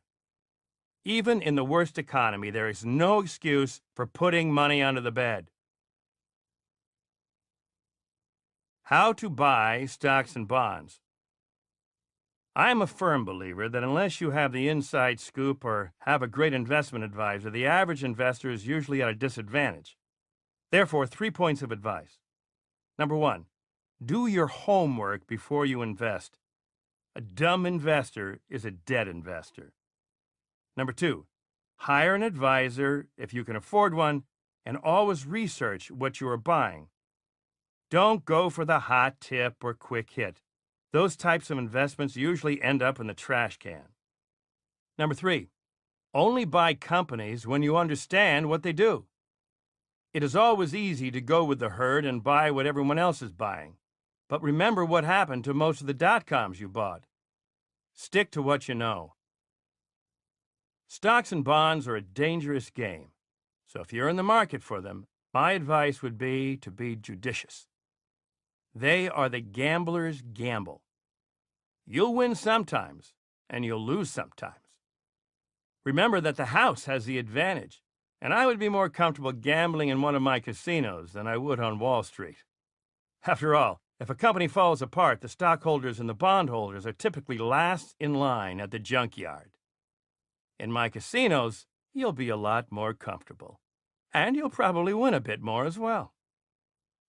If stocks are irresistible to you, then always invest in ones that you understand. I understand real estate, the nitty-gritty terms of the deals, but also the nearly indescribable forces that make the real estate market tick.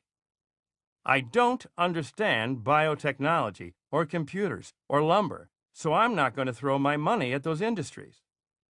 If you're already gambling, why play a game where you don't even understand the rules? If, on the other hand, there are companies and industries you know, take your roll and go.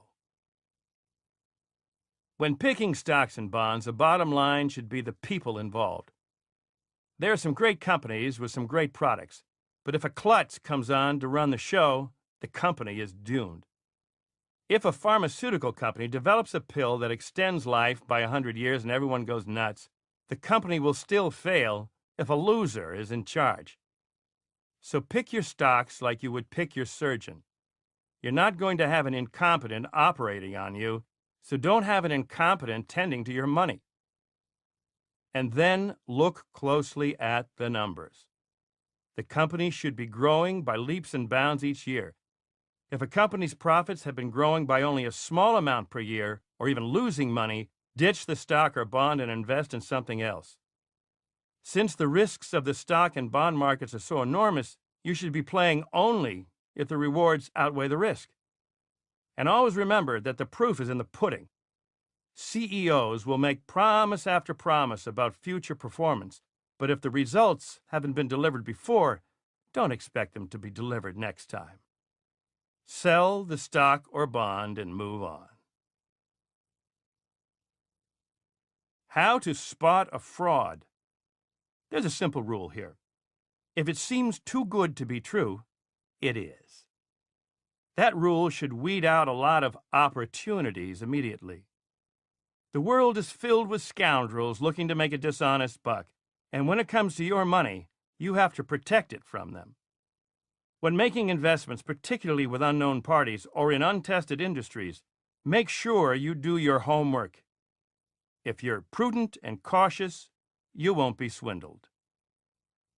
Often charlatans will try to rip investors off by advertising a new venture that's dressed up in smart-sounding rhetoric and promises that are too good to be true. Just because you don't understand something doesn't make it a good investment. Some people come up with the craziest investment opportunities. The other day, I heard a rumor that pharmaceutical companies may try to develop a pill that would make cheating men and women monogamous, sort of the opposite of Viagra. Some scientists study voles, and they would give promiscuous male voles a special hormone shot that stopped them from straying. If humans took this kind of hormone, a cheating spouse could say to his or her spouse, "Oops, I forgot to take my medicine today." But all joking aside, don't trust anyone who needs your money for a new venture. The words new venture sound to me like a loan that will never get paid back. That's my advice. Even if the new venture is for a monogamy pill, they want your money pure and simple, so they'll have a chance to make money. If you aren't entrepreneurial enough to create the venture, I'd recommend finding a safer way to invest. How to pinch pennies. When Spy magazine started years ago, they decided to do a "Who is the cheapest millionaire" test. They sent checks in amounts from 50 cents to $5 to a list of millionaires throughout the country. I received a check for 50 cents, and we at the Trump Organization deposited it. They may call that cheap. I call it watching the bottom line. The higher you climb on the list of billionaires, the cheaper people become. Every dollar counts in business, and for that matter, every dime. Penny pinching? You bet. I'm all for it. Penny pinching is the opposite of being wasteful. I have never liked waste, whether it's time, effort, or money. I think I inherited this attitude from my parents, who were careful people with everything, particularly money. I still don't like to overspend for anything, and I will always take the time to compare prices, whether I'm buying a car or toothpaste. As I said before, I always sign my checks so I know where my money's going. In the same spirit, I also always try to read my bills to make sure I'm not being overcharged. There is human and now computer error everywhere. At restaurants, at the phone company, at the grocery store, at hotels, and you'd be surprised at how much this human error can cost you. Don't be obsessive about it, but check through your bills from time to time. You should also always feel comfortable bargaining for goods and services. I do it all the time, and I'm one of the richest men on earth. Even in high-end shops, I bargain. After all, the more you're paying for something, the more the seller should be able to shave off the price. I hate paying retail, and it makes me cringe when I see other people doing it. I've walked into stores and offered $2,000 for a $10,000 item. It can be embarrassing for me, especially since everyone knows that I'm Trump and that I'm wealthy, but you'd be amazed at the discounts you can get if you simply ask.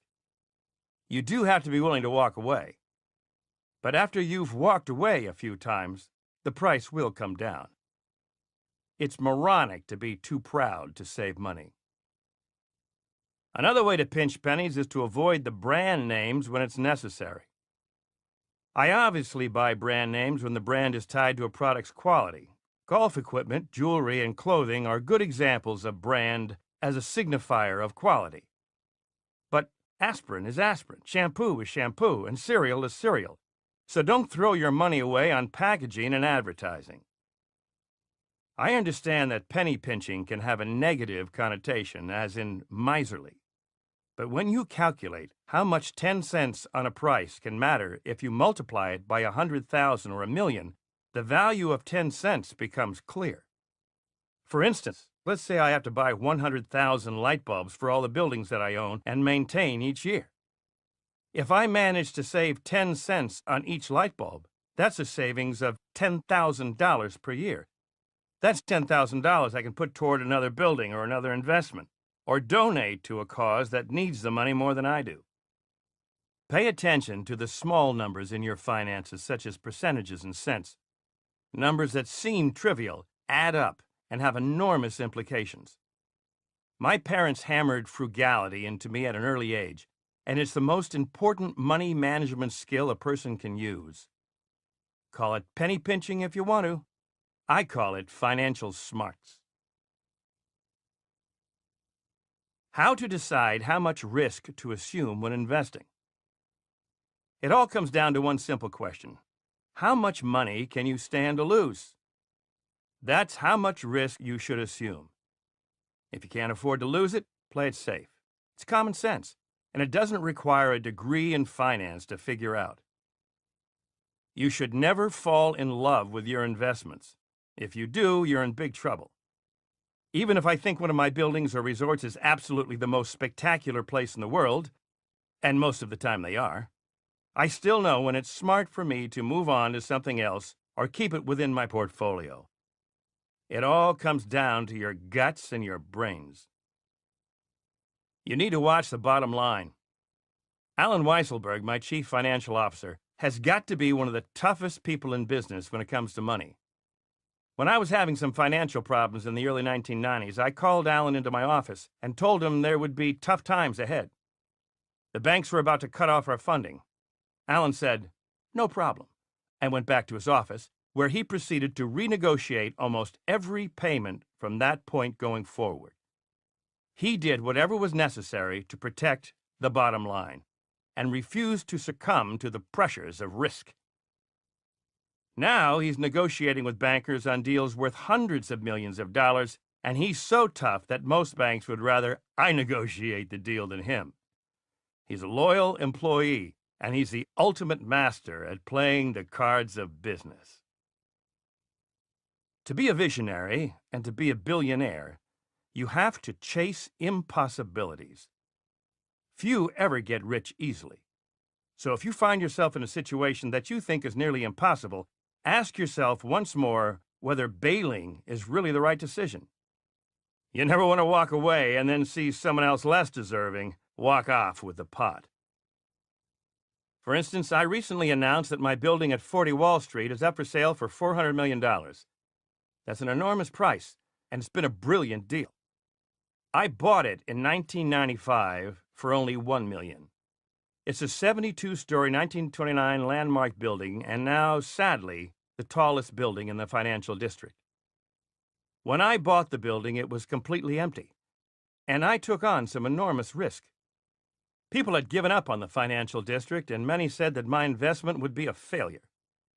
I stood by it. Today, it's completely full, and I'll be selling it for at least 400 times what I paid for it. Deal-making doesn't get any better than that. How to stay on top of your finances. Periodically, I ask my financial department for what I call my financial small shot. This report reflects, among other financial data, my cash balances, investments, sales of condominium units, and so forth. If I didn't check up on it regularly, I would be in big financial trouble, and I would have no one to blame but myself. You should pull yours together once in a while, too. Keep track of your various positions, and when you see a trend you don't like, change it. Don't assume that your stocks are performing well, or that your house is appreciating in value, or that your business is growing, just because someone tells you it is. Always look at the numbers yourself. If things turn grim, you're the one left holding the checkbook. One day back in the late 1980s, Jeff McConney, my controller, prepared my small shot and brought it to me. I looked down at it and immediately told Jeff, "You're fired." I told him I didn't want excuses and I thought he was doing a lousy job managing my cash. Although I am a multi-billionaire and I had a multi-billion-dollar organization, every dollar spent by this company comes out of my pocket. The point I was making to Jeff was that even though various payments always need to be made, always question invoices and never accept a contractor's first bid. Negotiate. Negotiate or get out. Jeff got the message and has been with me for 17 years and is doing a terrific job. He looks out for my bottom line as if the money were his own. Whether you have someone managing your bottom line or you're doing it yourself, money, like anything, takes maintenance and planning to grow. Don't ignore it, because if you do, you're going to lose it. How to motivate yourself financially. I've met some brilliant business people in my time, but some of them will never be billionaires because they never act on those brilliant ideas. 20% of your priorities will give you 80% of your productivity. You should always focus your time, energy, and efforts on the top 20% of your priorities. That's a 4-to-1 return on your investment. So if you have a great idea, no matter how much work you know it will require, get going. Don't just sit there. There's nothing more criminal and self-destructive than having a great idea and then putting it off. As the saying goes, a slow starter is always the fastest finisher.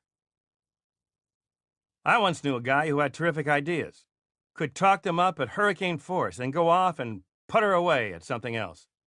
He would lose his momentum before he even got going. What's the point? He was a personification of the term windbag, and I see and hear a lot of them every day.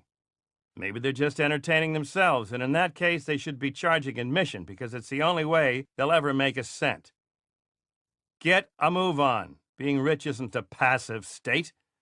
Ultimately, time is more valuable than money, because if you run out of money, you can start over again. But when you've run out of time, there's no starting over. How to manage debt. Debt needs to be managed, and the only person who can manage your debt is you. I always tell myself that I can put the leverage on and I can take the leverage off. I'm entitled to do either. Don't let your debt scare you into not doing anything. It should only invigorate you to work harder. When I went through some tough times financially years ago, I used debt as leverage. I loved leverage, and leverage makes a lot of businesses both profitable and possible. But love of leverage when the market crashes is what ultimately eats you alive. I know the perils of too much debt better than anyone else, so believe me when I tell you that excessive debt is best avoided. I'm a much more conservative person now in terms of debt, and I would advise you to be conservative as well. Debt can be managed if you thoroughly plan for contingencies and mishaps. Know the terms, the penalties, and the defaults associated with your debt. And if you do have debt, make sure you're using it proactively. Don't take on debt for regular expenses. Debt should be used only to finance ventures and projects that will have a return to you. People with excessive credit card debt, for which the terms may be ridiculously inflated, are committing financial suicide. If you do find yourself in debt, assess the full extent of the situation. How much debt are you in? How much are you paying each month to maintain the debt? What steps are you going to take to rid yourself of that debt? Cut your expenses, shop for a refinancing tool that will allow you to maintain your debt at a lower interest rate and make your minimum payments to avoid bad credit. If those steps don't work, then consult an expert in debt reduction. There may be alternatives that are not obvious to you. How to save and pay for college. The best time to start saving for your children's education is the day they are born, if not before. Good education isn't cheap, and it's crucial to guarantee that your children will have a fair shot in the world. Start a college savings account immediately. If you're paying for your own education, look into grants and scholarships. There are a lot of them, and as a result of the high cost of education today, you may still be required to be creative in finding a way to make money while going to school. Don't gripe about having to work during school. It will be better for you in the long run, not only for your finances, but for your character. You will graduate with a top-drawer education and work experience to boot. It's also wise to consider from an early age what professions pay well and plan accordingly. Physical professions, sports, and so forth, are always risky and usually short-term in comparison to the length of a doctor's career or a lawyer's. You should also encourage your children or yourself to be honest about what makes them or you tick. People often ignore their talents and opt for careers that don't suit them. That way only leads to failure. People should always be encouraged to follow their dreams. My children have. But realize that a lot of time and money can be wasted chasing dreams that just weren't meant to come true. How to plan for retirement. Aging is the absolute pits. I hate it. There's nothing good about it. But there's nothing any of us can do. We have a credit card that's been given to us by God, but that credit card has an expiration date that's fixed and firm. If we don't use that credit card properly, we have no one to blame but ourselves. Part of aging, unfortunately, is planning for retirement. Social Security is in big trouble, and anyone who's relying on Social Security to get them through retirement is in bigger trouble than Social Security itself. You need to plan ahead, otherwise getting older will be all the more miserable. There are so many smart, inexpensive ways to save for retirement. As your retirement draws closer, put together an annual budget and try to determine if there are any areas in your spending where you could trim the fat. Directing more and more of your discretionary income into savings is the first step.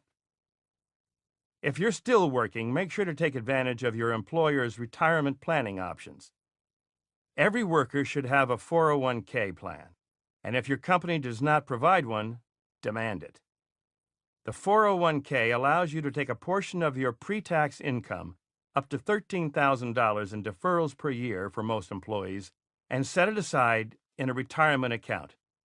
It's beautiful. You lower your taxable income and possibly your tax rate, and the government is essentially giving you money to save. There are no excuses for not participating in a 401k. The earlier, the better. You should also make yearly contributions to a Roth IRA, an account funded by post-tax income but sheltered from capital gains taxes later down the road. Also, study all of your existing assets to make sure that the current mix meets your near and longer-term goals. For example, do you have too much money in stocks, or do you own multiple homes? If so, move money away from stocks and convert more and more of your holdings to safer, more liquid assets. Once you've streamlined your investments and carefully evaluated your current budget, set up an investment and expenditure strategy to cover your remaining life. You can allocate your portfolio according to both the time frame and the amount of risk you are willing to shoulder. Bonds, CDs, and Treasury bills become the most appropriate investment vehicles for retirees, or those facing retirement. If you plan carefully, and from as young an age as possible, your retirement should be everything it's meant to be. But while you may have pulled away from work, one area you can never stop working on in life is your money. In fact, retirees need to work extra hard to guarantee that they will be solvent and financially secure until death comes a-knocking. How to plan your estate. We're all going to die. Money can't stop it. In fact, money can't do anything about it. One thing you'll need to do is plan how your money will live on after you're long gone. People often criticize me, saying that my success is due to the financial gifts my father passed down to me. That's absolutely untrue. It's true that I owe everything to my father, but not because of the money he gave me. It's because of the education and the practical skills he imparted to me. I plan to do the same for my children, but I absolutely refuse to allow them to live solely off inheritance. They each have to make their own way in the world, and they're well aware of that. Few activities in life match the thrill of creating wealth from one's own labors and then putting that wealth to work to seek out new challenges. Conversely, there is little in life more unrewarding than wealth that consumes its owner or sits idle and unproductive. It's my feeling that dumping huge amounts of money on your children without properly educating them about how to put that money to work or how to make money on their own is the worst thing a parent can do. It's negligent. I have many friends who, through brilliance, accident of birth, or just dumb luck, have achieved great wealth. But in my dealings with them, I often come away with a distinct feeling that their wealth is more of a yoke around their necks than a benefit.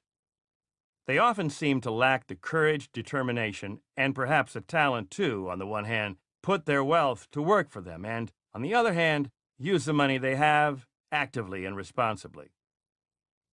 For me, wealth should not be treated as a precious work of art to be hung on a wall and admired from time to time or locked away in a vault. Rather, for me, wealth is a vehicle with which to achieve clearly defined goals. My wealth is in a perpetual kinetic state. I use it as a tool to fix what in my many business ventures may need fixing and to create new opportunities, new challenges. And when I do it right, which I am delighted to say seems to be most of the time, additional wealth. But as much as I enjoy making money, wealth carries significant social responsibility. Although my businesses and properties employ thousands of people and therefore inherently benefit society through the incomes my employees earn, I believe that some portion of personal wealth must also be used to help those who are in need, to reward good work, and to encourage better work and higher productivity in the greater community. In that way, we all benefit. So when planning your estate, I believe that you have two responsibilities. 3 if you consider the coffers of Uncle Sam to be your responsibility. Number 1, not to burden your children with undeserved wealth that could paralyze them, preventing them from working hard and achieving their own measure of success. Number 2, to make a legacy for yourself that revolves around charitable giving. You should consult a lawyer who specializes in estate planning. That lawyer will take you through the legalistic and tax concerns that will empower your estate to do the most good. Then, the rest is up to you. Sit down with your spouse, if appropriate, and draw up a list of priorities. How much do your children need or deserve? Are there members of your extended family who could benefit from a gift from you? Should your bequests be tied to certain benchmarks or limited to certain uses? Which charities do you regard as worthy? Your estate should be the last great business deal you make. Think of your estate as an investment in the future, a future that hopefully you'll be watching from up in the clouds. Make sure that whatever choices you make, you'll be seeing the greatest return on your investment. Part of thinking like a billionaire is thinking about those billions when you'll be gone.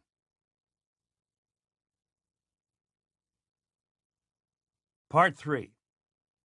The business of life.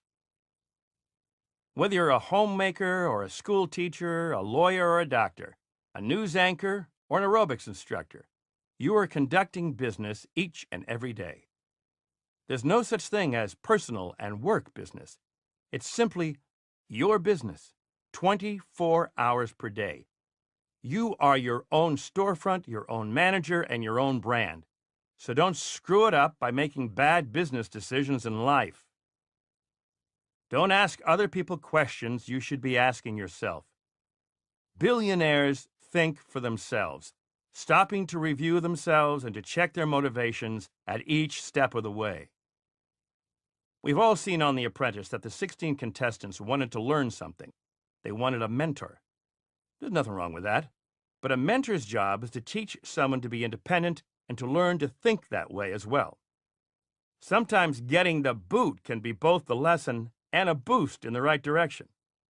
But it will save time if you could go for your own blind spot before someone else gets to it first. If you want the best, you'd better be the best in all aspects of business. How to love your job. Billionaires love their jobs.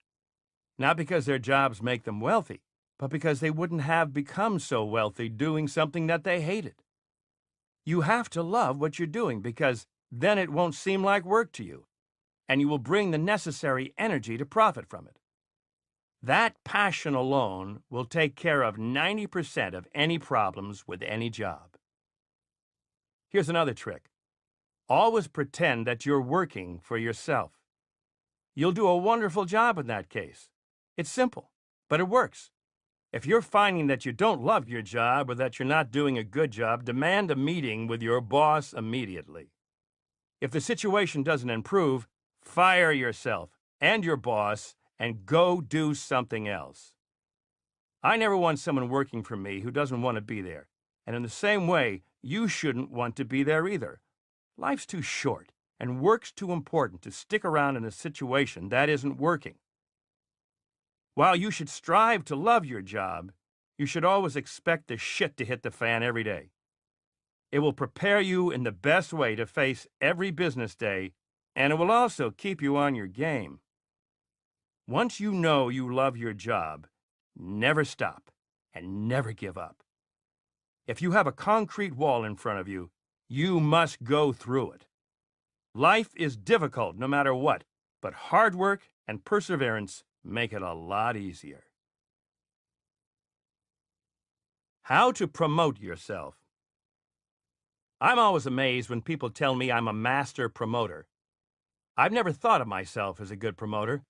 I think people get confused. They think I'm successful because I'm a great promoter, rather than the reverse, which is that I am successful, and a certain amount of fame has stemmed from that. I get a lot of promotional credit because my buildings are the best. The buildings make me a good promoter, not the other way around. Promotion comes naturally from doing what you're good at. I'm good at building buildings, and that's how I promote myself, as the best builder of buildings. And everyone agrees. Neil Ostergen, a great guy who used to run the Hospitality Sales and Marketing Association, polled bigwigs in business to see what names came to mind when they thought of real estate. Mine came out on top, easily. So I'm not a fan of promoting yourself, but I do think it's important to promote an image of yourself each and every day. It's part of having a sense of self and a sense of purpose. Without a sense of self or a sense of purpose, you can never think like a billionaire. So if you're good at something, and it doesn't matter what that something is, it could be tap dancing or palm reading for all I care, people will recognize you for it. And then people will come to you to promote you, not the other way around. Don't worry about actively promoting yourself. If you deserve to be promoted, you will be. How to behave in a meeting.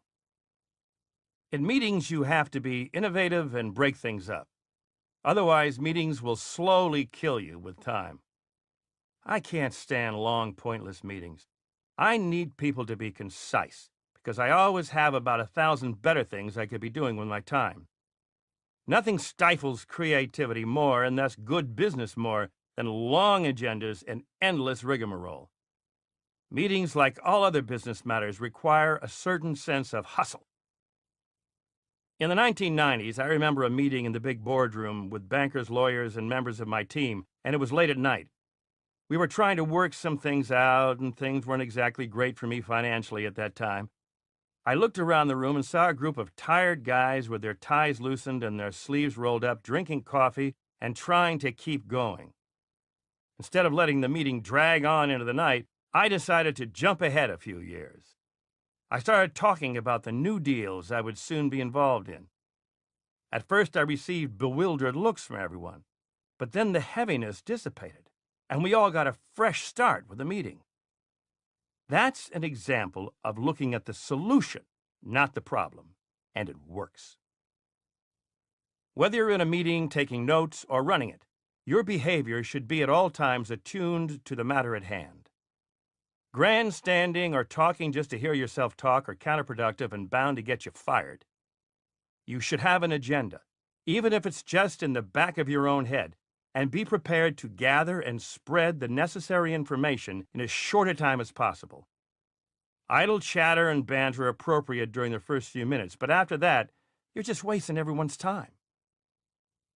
When you're at a meeting, monitor your behavior and work at being an observer of yourself and of others. Try not to get angry unless it's absolutely necessary or uncontrollable. Anger often indicates a lack of intelligence. I can remember when things could get under my skin, and when I look back, it was because I didn't have the intelligence to see them for what they were as quickly as I can now. Pay attention to your anger. Sometimes it's warranted, and sometimes it will only get in the way. How to organize your office. I don't keep a particularly neat office because I have so many things going on at once. I have an enormous desk and a big round table, and both are usually covered with current projects that need my attention. There is order to the apparent chaos, however, and I'd rather be effective than just tidy. One journalist recently spent an afternoon at the Trump Organization in Trump Tower, and he commented that most of the offices were messy, but he also noticed that the teamwork was impressive, as was the energy level. We get a lot accomplished every day, and that's our bottom line. So it's not about how you organize your office, but how you organize the team that works in and around that office. How to dress and groom for work. Always remember, dress for the job you want, not the job you have. I can't stand to see the way some people dress for work these days. It's criminal. I'm all for people looking good, but some people take it way too far. If anyone comes into my office in sneakers or ripped clothing or attire that looks like it belongs in a nightclub, I just can't take them seriously. People want to do business with people who look good, and if you look like crap, you're not going anywhere. Clothes make the man and the woman, and if you want to be successful in life, you should start with your wardrobe. Clothing does not have to cost a fortune, but you should invest in some high-quality items that you can rotate throughout your week. It takes money to make money, and clothing is always a good investment. People these days groom themselves even worse than they dress. Dirty fingernails, stained clothing, bad breath, bad haircuts, scuffed shoes, and out-of-control facial hair. Good grooming doesn't cost money, it just costs you a little time each day. You need to check yourself in the mirror to make sure you're proud of what you're seeing there. If you appear unkempt, your business will be unkempt too. People ask me what happened to my signature red power ties. Nothing. I still have them. I just like going the gamut now. After I wore red ties, I noticed that everyone else started to wear them too. I also happen to be a little superstitious.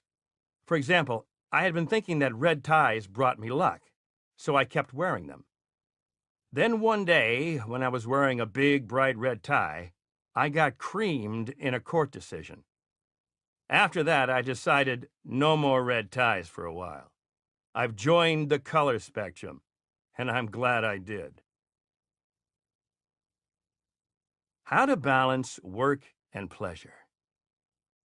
If during the work week, all you can think about is how many hours and minutes there are until the weekend, you'll never be a billionaire. You'll never even be a millionaire, most likely. Billionaires never wish away the minutes. Life's just too good to wish it away. I hate that phrase, TGIF, and if you want to think like me, you should hate it too.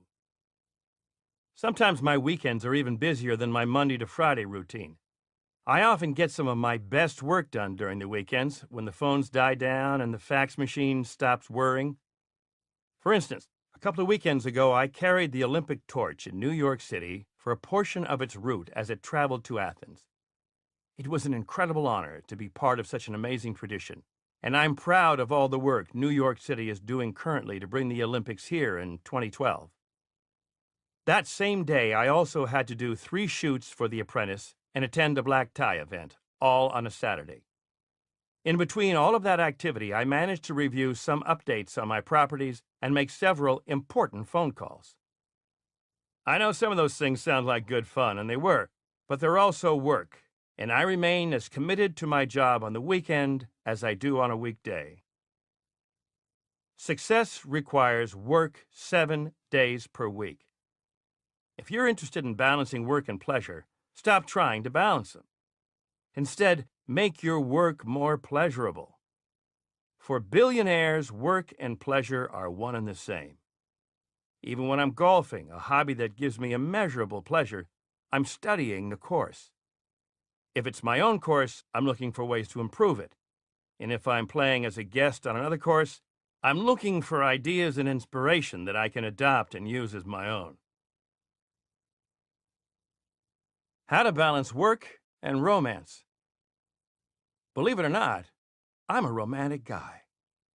If there isn't any romance in my life, then I don't have much incentive to be the best that I can be. That's one reason I love women. They're great motivators. I think any honest man would agree. Romantic pursuits should motivate you to be the best, to keep growing and learning. They should be the basis from which you make a lot of your decisions in life. So when it comes to balancing work and romance, I'm not a believer. There should be no balance. Romance should simply propel you to work harder. To me, work is as important as breathing. It's something I do automatically. I have an inherent work ethic that will never diminish. In the same way, my love for women, especially Melania, is an inherent part of me and the work that I do. These two hungers, for work and for romance, work together in successful people. To me, both are full-out endeavors that depend on one another and should never get in the way of one another. I give to both everything I've got, and the effort in the long run is always worth it. How to impress anyone in business. Here are some time-tested rules for anyone working in business that will help you impress people and thus make money. Number 1, be on time. Punctuality is essential. You should never tolerate late arrivals and missed deadlines for yourself or from anyone else. Number 2, do your homework. Wasting other people's time due to poor planning and thoughtlessness will only leave a bad impression. Number 3, make a mental dossier on people. Before meeting people for the first time, do some research on them. People will be flattered if you reference a deal you know they've done or a charity they're involved in. Number 4, remember people's names and small details about them. Use both in conversation. People love to hear their names and their stories said out loud. Number 5, be honest. Most people can smell a lie and will appreciate honesty, even if it's not exactly what they want to be hearing. Number 6, let other people talk. Any business conversation should be two-sided. Number 7, be self-deprecating and disarming. Don't be a bulldozer in business. Save your hardest edge for when you need it most. Some people might think billionaires don't have to impress anyone, but most of us still live by these rules. Your manners, like your money, need to be maintained at all times.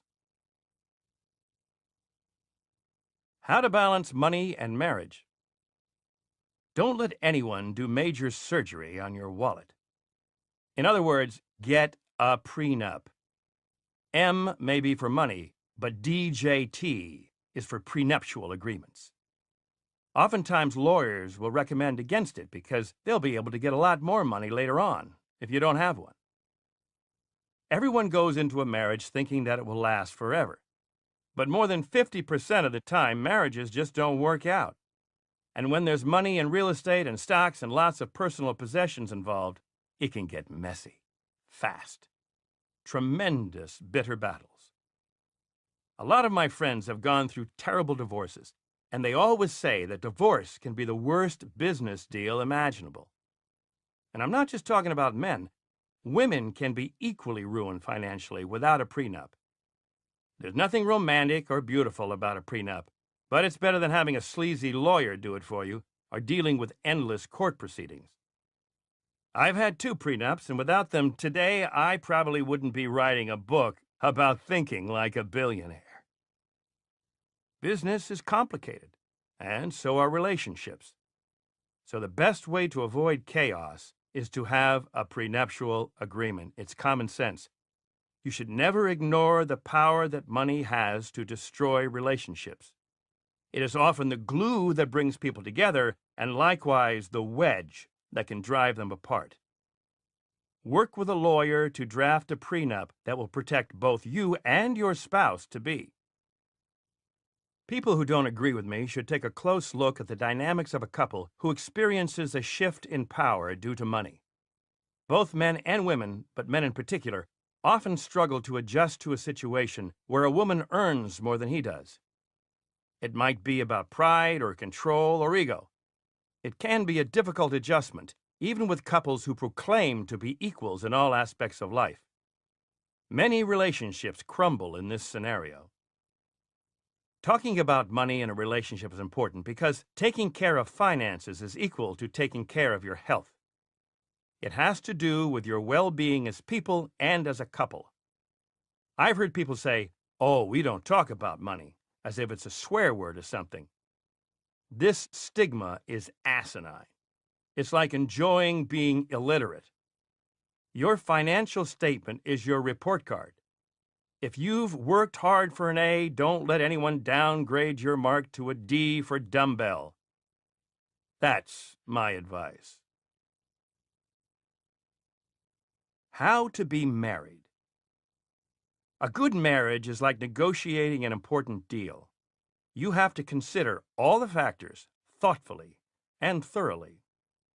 If you were investing a large part of yourself and your fortune into a venture, believe me, you'd make sure you thought about it for a long time first. That's how I see marriage. It's serious and it's important. I don't approach it any more haphazardly than I do a very important deal. In fact, considering the amount of deals I've made compared to the number of marriages I've had, I'd say I'm quite cautious about marriage. You should be too. I'm a bit older and certainly wiser now, and marrying Melania is a big decision, but not at all surprising. We have gotten along very well for some years now, and the comfort zone is definitely there. And we also have a lot of fun together. Enjoying someone's company is a big step in the right direction for marriage. And even though that sounds obvious, I've seen some slam-bang rotten marriages take place between 2 people who simply don't enjoy each other's company. I believe strongly in the concept of the woman behind the man, or vice versa. I have been with Melania for 5 years, and they have been the best 5 years of my life. Not only personally, but in business. I am the biggest and the best developer in New York. My show, The Apprentice, went to #1 and was nominated for 4 Emmys. My book, How to Get Rich, became the #1 business book of the year, by far. My 90-second-a-day radio show became the #1 biggest launch of a new show in the history of radio, over 300 stations, and so on. So I figure I better marry the woman who stood behind me and in front of me during this amazing and crazy period, and fast. How to make good friends. First, have something in common. I am good friends with Regis Philbin because he is a positive guy, and therefore I always enjoy his company. I, too, am a positive type of guy, and I prefer to see the good things in life, so we have a great time together. That's one recipe for a good friendship. Simple and solid. Consider my friendship with Richard Lafrac. He called me the other day when I was in the middle of an important meeting. But he's too good of a friend for me not to take his call. He's just the best of the best. We were joking around together, and I told him that I was looking out for him because I was keeping an eye on some scaffolding work being done on his building that I could see from my office windows. If the workers start slacking or the work looks shoddy, you can bet I'll be dialing Richard in a second, and he would expect me to. We spoke for a couple of more minutes. He asked about my shooting schedule for The Apprentice, and I asked about his health. He asked me about my children, and I asked about his. He has 2 amazing sons, and one of them, Harry, is a true dynamo who will go on to great heights. Attending to that sort of detail is necessary to maintain good friendships. You have to invest yourself in the details of your friends' lives. Otherwise, there's just no bond between you. And then there's the old saying, to have a friend, be a friend.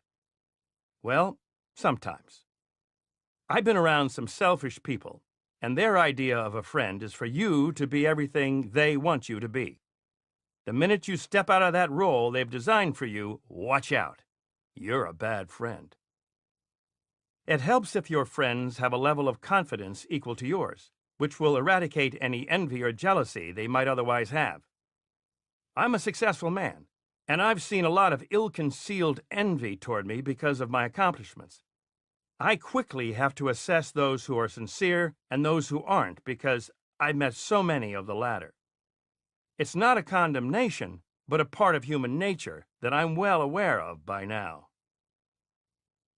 Steve Wynn, the successful Las Vegas hotel impresario, is a friend. We have had some tremendous ups and downs with each other, but somehow it just seems to work, and we always seem to end up together.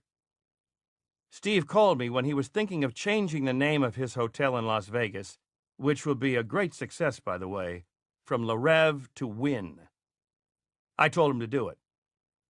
Now we are both fighting HBO using the same lawyer, Barry Langberg, because HBO is attempting to do a ridiculously libelous and untrue movie on a battle we had in Atlantic City. Either it will be stopped, or it will cost them a lot of money if they go forward.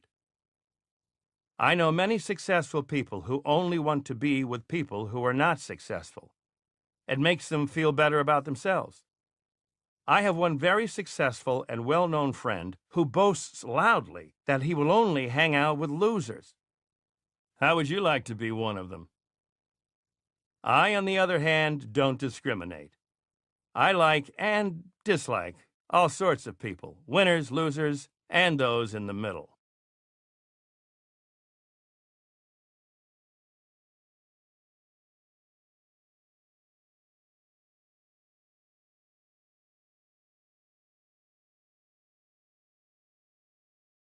How to know whether someone is loyal. It's taken me a long time to figure out how to recognize whether someone's loyal or not. I suppose it takes some bad mistakes to learn this valuable lesson. I'm not sure it can be taught. These days, I have a better sense of people and their motivations, and most of my friends and colleagues have proven to be loyal to me. A lot of people envy billionaires and successful people, so I have to be mindful of that every time I approach a new relationship. The people in my life who recognize the high price I have paid to be where I am, in stress, in hard work, and even in failure, are the loyal ones. I always try to surround myself with people who would stand by me if tomorrow I woke up a pauper. The greatest time to test whether or not someone is loyal is when things are going horribly for you. When I was having trouble in the early 90s, I learned a lot about loyalty because there were people I thought would be totally loyal to me who weren't. And then, of course, there were people who I thought would be disloyal, and they were great. When you're successful, people will kiss your ass and clamor around you. When things aren't going so well, loyalty and disloyalty surface naturally. I don't like to test people, and I've learned that people will prove themselves to be what they are sooner or later. By the way, almost all of the people who were not loyal to me in the early 90s have called me since then to try and get together. My response to them is very simple. F you. One thing I have learned in life is that if someone is disloyal to you once, they will be disloyal to you again. I had a friend in New York who would call me all the time and who was a lot of fun to be with. He is a very successful businessman, I think. After years of being his friend and doing him favors, a problem came up for me that he was in a position to solve easily. He claimed that he didn't have the power over the situation that I thought he had, which was nonsense, and did not come through for me. I believe he didn't even try very hard. Needless to say, he's no longer a friend. Stuff. Billionaires are not simply defined by the size of their holdings, but also by the quality of their stuff. There's no point in being a billionaire if you cannot enjoy those billions. To have the best, you have to know the best. Thinking like a billionaire means recognizing the best and enjoying the best. Of course, it takes practice. Can you confidently name the top 5 jewelers in the world? The best champagne? The best, most exclusive real estate? The most highly rated restaurants? The top art dealers? If not, you've got a long way to go to be a billionaire. But don't feel bad because I don't know all the answers, other than the real estate ones either. It's nice that people think Dom Perignon is a good champagne, because it is, but it isn't the best. When I hear people bragging about drinking it, it's an automatic tip-off that they're not clued in. Always remember that the most famous doesn't always equal the best. The best is a quest. Elevate your tastes. Don't stagnate in the mediocre to good category. It will end up categorizing you. If an expert were to review your pantry or your wardrobe or your travel itineraries, how do you think you'd rate? How can you aim for the best if you don't know what you're aiming for? But at the same time, always remember that some of the richest and most successful people, like Warren Buffett, or before his death, the great Sam Walton, live very simple lives. Sam drove to work in an old Chevrolet every day. I love it. If you want to truly be rich, recognize the virtue of making your own choices versus doing what is expected or what everyone else is doing. If wine makes you ill, don't drink wine just because you think it makes you seem sophisticated or worldly. That's preposterous. If you do like wine, learn about it. And if you don't, find something else to spend your money on. I often see people who supposedly love wine making stupid choices. It's a giveaway that they don't know what they're doing, and on several levels. Much as we don't like to admit it, we are often judged by our choices, even minor ones.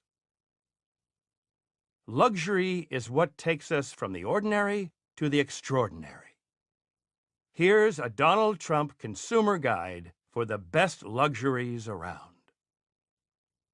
The best car. My favorite car is a Mercedes. I've had one for a long time, and it's reliable, elegant, and sturdy all at once.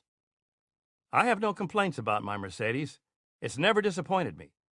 The cars are not temperamental, and they make my life easier. Mercedes cars are also great because they are classy without being ostentatious. I also have a Ferrari, a Lamborghini, and a bunch of other cars in different places. The best suit. I wear Brioni suits, which I buy off the rack. Some people think it's best to have custom-tailored clothing. I don't recommend it unless you have an oddly shaped body and unless you have a great deal of time. The best cufflinks. The best cufflinks are the Trump 5-star diamond cufflinks that Joe Cinque of the 5-Star Diamond Awards gave to me. I keep some on hand to give to people as gifts, and they are great looking. I also wear solid gold cufflinks from time to time, but I have to say, I prefer Joe's Trump cufflinks. The best shirts. I've worn some great shirts over the years, but I now favor Brioni, the same name as my favorite suits. Brioni shirts are fitted so they feel and look great. I used to have a favorite dry cleaner, which was located in Atlantic City, but I've mellowed a bit, and I can handle the dry cleaners in New York City just fine now. Actually, once you get a good shirt, who really notices anyway? The best ties. Brioni and Hermes make the best ties. And I must say, as I keep mentioning Brioni, that they graciously supply me with my clothing for The Apprentice. The best shoes. I love a variety of high-end shoes. I can remember when I thought some good shoes were great, until I found some really great shoes. The price was substantially greater, too, but after wearing them, I can't go back to the others. I also find that they last for a much longer period of time, so that the real cost is actually less. The best jewelry. I go to Graff, Harry Winston, Asprey, Tiffany, and Fred Leighton for jewelry. Asprey has been around since the 18th century, and their jewelry makes the most beautiful women look even better. In addition to gems, Asprey is also famous for their silver, leather, porcelain, and crystal. Asprey's flagship store is in the Trump Tower, so I can slip in there whenever I want, almost always to buy something for Melania. You can buy a gift for anyone there, and the salespeople are excellent. Winston and Graff have, I believe, the best diamonds in the world. The best golf equipment. If you're new to the game, you don't have to invest a lot of money to buy a decent set of clubs. Carrie Steffen, the golf pro at the Trump National Golf Club, tells me that only good golfers can tell the difference between good and bad clubs. It is important to buy a set of clubs designed with your frame and your weight in mind. Seniors need different clubs than juniors. Men need different clubs than women, and so on. If you're a decent golfer, definitely go for the modern technology. Get every advantage you can. The new equipment totally outperforms the old stuff. I've always liked Callaway, while Lee Rinker, head professional at Trump International Golf Club in Palm Beach, prefers TaylorMade. Good players can use forged irons, but the average person should use a perimeter-weighted iron. Also, make sure that the shaft flex matches your swing speed. The newest balls, particularly the ones made by Titleist and Callaway, are fantastic as well. These balls go forever when hit off a tee, but still have great feel in the short game. It's like having two balls for the price of one. The best furniture. The best furniture doesn't have a brand name. Furniture is as diverse as it comes, but I've noticed the brand names aren't consistent to one level of quality or taste. I never like all the pieces by one designer, and sometimes I'll find one incredible piece in a collection that otherwise leaves me uninspired. That's why I take so long to decide about certain pieces.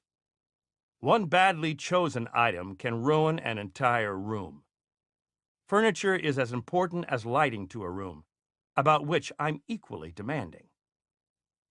I admire Mies van der Rohe very much, but I don't like sitting in his chairs. Furniture should be elegant, but it also needs to be comfortable. Whoever or whatever manufacturer can provide that combination will get my business. The best antiques. These come from high-end antique dealers. Collecting antiques is up there with collecting art, and I go for the most reputable dealer I can find. Sometimes there's a fine line between good-looking junk and the real thing, and a dealer will spare you wasted time and scams. The best credit card. The best credit cards are Visa and American Express. I even did a commercial for Visa, and American Express is a great tenant of mine at 40 Wall Street. The best shampoo. The best shampoo is Head & Shoulders. The best book.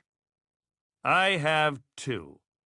The Art of the Deal and How to Get Rich, both by Donald J. Trump. The best movie. My favorite movie of all time is Citizen Kane. The best album. There's so much great music. For me, I'd have to say it's a toss-up between Frank Sinatra, Tony Bennett, and Elton John. I never get tired of listening to them and probably never will. Frank Sinatra's favorite singer was Tony Bennett, so those two sort of go together. Any album by any of them is bound to be fantastic. And besides that, Tony lives in one of my buildings. In Trump Tower, we play a variety of music, anything from renditions of Moon River to versions of Rachmaninoff's famous piano concertos. Some people call it cheesy, but others love it. And so do I. If you love a certain kind of music, don't let other people's tastes influence your own. Whatever's the best for you is the best. Never forget that. And by the way, I also love Eminem. The best Broadway show. My favorite Broadway show is Evita by Andrew Lloyd Webber, starring Patti LuPone. I saw it 6 times, mostly with Ivana. Evita is not on Broadway right now, but I'm hopeful that they'll bring it back. Also, The Phantom of the Opera was great. The best painting. The best painting is the finger painting of a house by my daughter Tiffany. Nothing else comes close. The best ice cream. Cherry Vanilla by Haagen-Dazs is by far my favorite flavor, and I've tried a lot of them, as I'm an ice cream fan from way back. When I open my own ice cream parlor in Trump Tower, maybe we'll give Haagen-Dazs a run for its money. The best hamburger. I have 2 answers for this one. I like McDonald's hamburgers and the DT burger as served at the Trump Grill in Trump Tower. The DT burger is definitely more deluxe, but I've been a loyal McDonald's customer and even did a major ad for them. Places. Billionaires tend to be well-traveled and cultured. You should be too. There's no excuse for staying home. The world's too fantastic to miss out on it. I wish I could travel more, but I'm having too much fun at home. When you do decide to travel, always pack the word elite. It's a great word. It's a great place to be, too. If you want to think like a billionaire, elite should never be a destination that's too far away. But don't confuse elite with expensive. Elite is much more about a frame of mind, about curiosity and experience and appetite. Even if you haven't got tons of money yet, why not prepare yourself for when you do? How to travel in style even if you don't have your own jet. You don't need your own jet or your own yacht to travel in style. Traveling in style usually takes cash, lots of it. But beyond cash, traveling in style requires a certain mindset, a mindset that you can develop for free. The first trick is to go to places where you will be comfortable. It's impossible to travel in style if you're fearing for your life, or the temperature is unbearable, or you can't eat anything because it will all make you sick. Don't run off to crummy places because you found a good deal. One day in the south of France will be far more restive and rewarding than a whole summer spent in a hellhole. Use your head when making travel plans.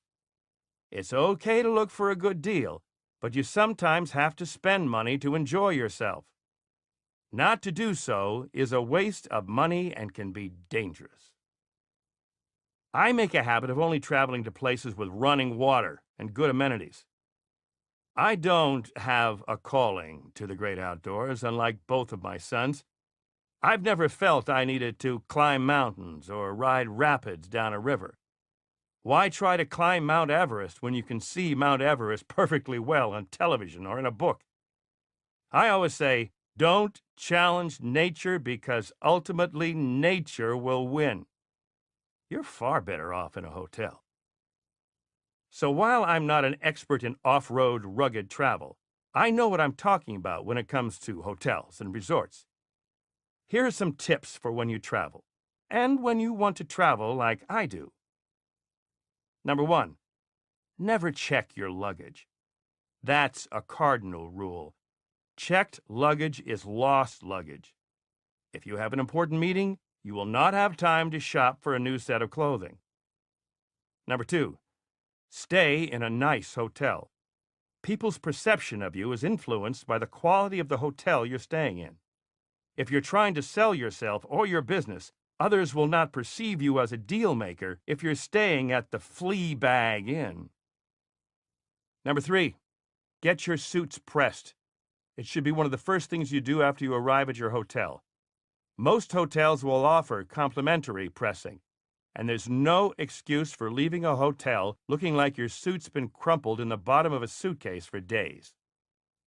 Number 4, bring golf clothing. You never know when you'll be called upon for an impromptu round of golf.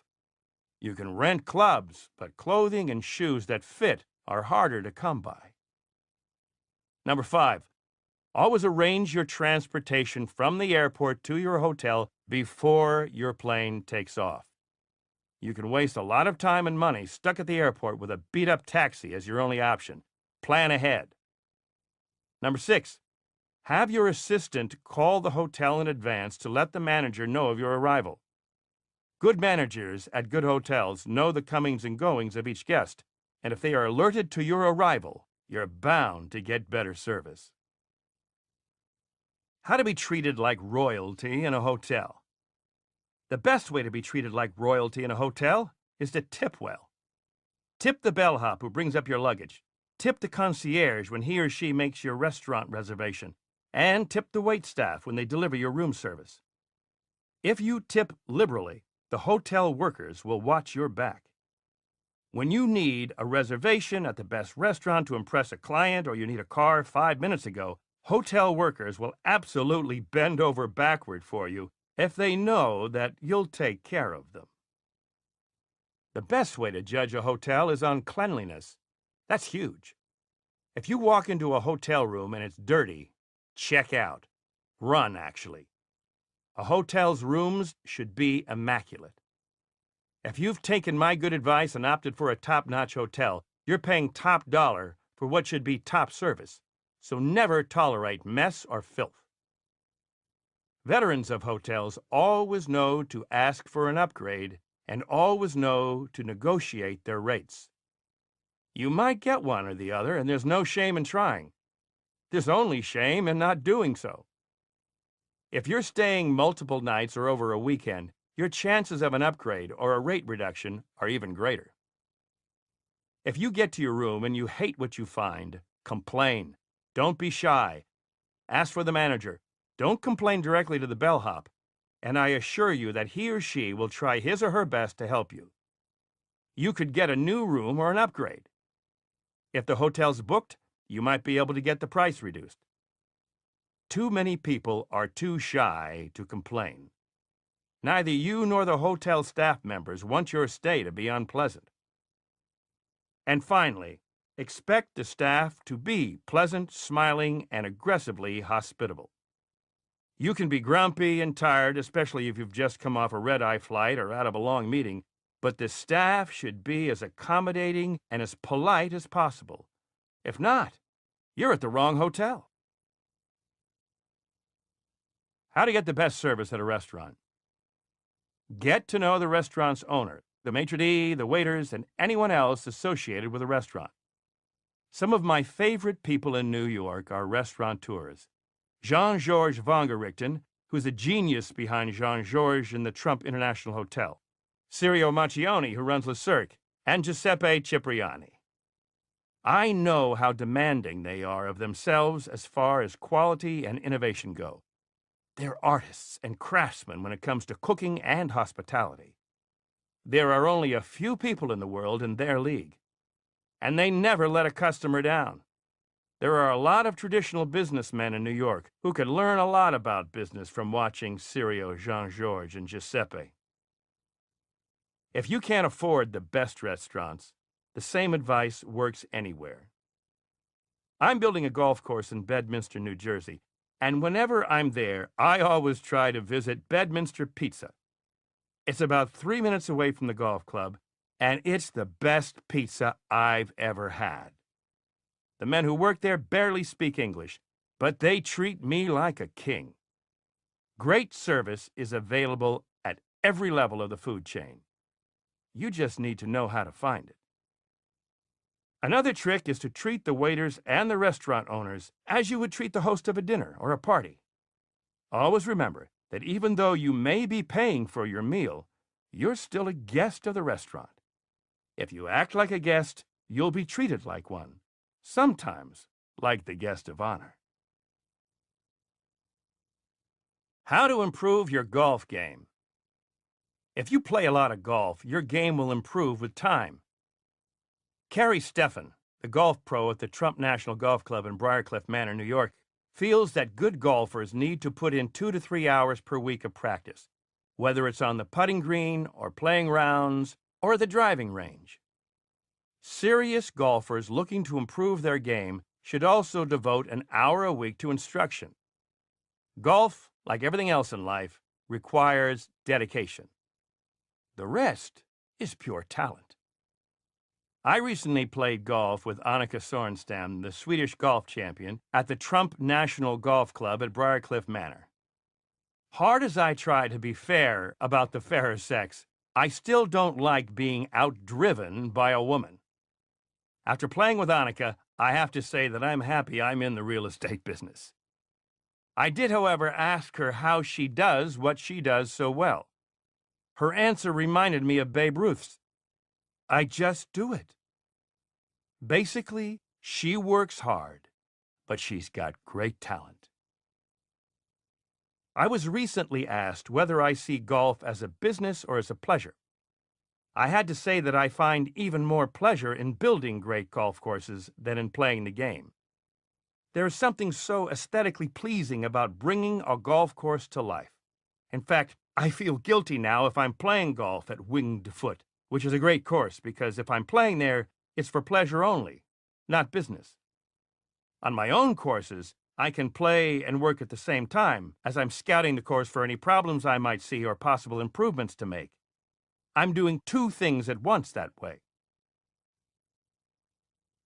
How to find great vacation resorts. To zero in on a great vacation resort, ask people where they've been lately and ask for a first-hand account of it. Joe Chinque travels constantly, and he always gives me an honest opinion of where and what's the best. If he speaks highly of a place, I put it on my mental list of destinations. Sometimes I'll flip through magazine articles and photographs, especially a beautiful publication such as Elite Traveler. I know that Douglas Golan, the president and editor-in-chief, does a lot of the research himself. His tastes are sophisticated and discerning. I caught up with Doug recently at the Beverly Hills Hotel, and his immediate agenda included Dubai, South America, Geneva, Paris, and other European cities. He can always provide you with a list of the hottest destinations, as does his magazine. But I am fortunate not to have to travel far to find one of the most beautiful places on earth, which is the Mar-a-Lago Club in Palm Beach, Florida. Melania loves it there more than any place, and she spent years going to the south of France, Portofino, Lake Como, and other beautiful places in Europe. She prefers Mar-a-Lago to them all, and so do I. Etiquette. How to tip. Tipping, unless service is absolutely reprehensible, is mandatory. You should always tip waitstaff at least 15%, if not 20%. I always make a point of tipping the maitre d' or the sommelier if it's appropriate. If you make a habit of certain restaurants, you'll be increasingly less welcome and will receive shoddy service if you don't pay up. In other aspects of daily life, tipping can confuse people, but I always say, more is more. I know I'm an advocate for penny pinching, but you have to think of service workers as your colleagues in the business of life. Service jobs are never easy, and service workers can be some of the more tolerant, professional, and polite people working today. Learn from them. You should always give at least a couple of dollars, and in some cases, a lot more, to valets, skycaps, restroom attendants, door attendants, bellhops, coat checks, the concierge, and housekeepers. If someone goes out of their way for you or makes your life easier in any way, tip them a lot more. I think a sure indication of a loser is someone who can't tip adequately. How to attend a party. I can remember the times when I was not invited to as many parties as I am today. Today, I am overwhelmed with invitations. I'm wanted places, sometimes 5 or 6 events per night, but I don't go to many of them. When I was younger and less known, I avoided parties where I might be considered a fringe member of those on the invitation list. It's never a good idea to be at a party where you're not welcome. And if you are invited somewhere, don't show up too early and don't leave too late. I'm always amazed to see a party that's emptying with 3 or 4 oblivious partygoers just not wanting to leave. Also, drinking too much or behaving inappropriately is a one-way ticket to the Z list. If you're going to talk about something at a party, make sure you know what you're talking about. I was recently at a party where I was subjected to listening to a woman who let us know exactly how much she didn't know about owning a yacht by trying to tell everyone how much she did know about it. Quite a few of us there had unfortunately owned yachts, myself included. We were polite and let it slide, but we all knew this know-it-all was trying to impress the wrong people. If she had known what she was talking about, she would have known that the second greatest day of a man's life is the day he buys a yacht. But the greatest day of a man's life is the day he sells it. How to begin and end a conversation. Interested is interesting. If you remember that simple rule, you should have no trouble making conversation. I'm gregarious by nature, but a simple key for those who are more introverted is to be curious. Ask questions that will make the other person talk. After all, most people love to hear themselves talk. So if you're shy, let the other party do the work. Most people are fascinating if you ask the right questions, and small talk can be one of the best ways to educate yourself. Rarely does a day go by in which I don't have 5 to 10 conversations that change the way I see the world. You can end a conversation quickly if you don't mind being blunt. Other ways are to stop talking, move away a bit, pretend you see someone you know across the room, or simply say, "Enjoy your evening, nice talking to you." The phone is easier because you can simply hang up. I enjoy most conversations I engage in, especially with contractors.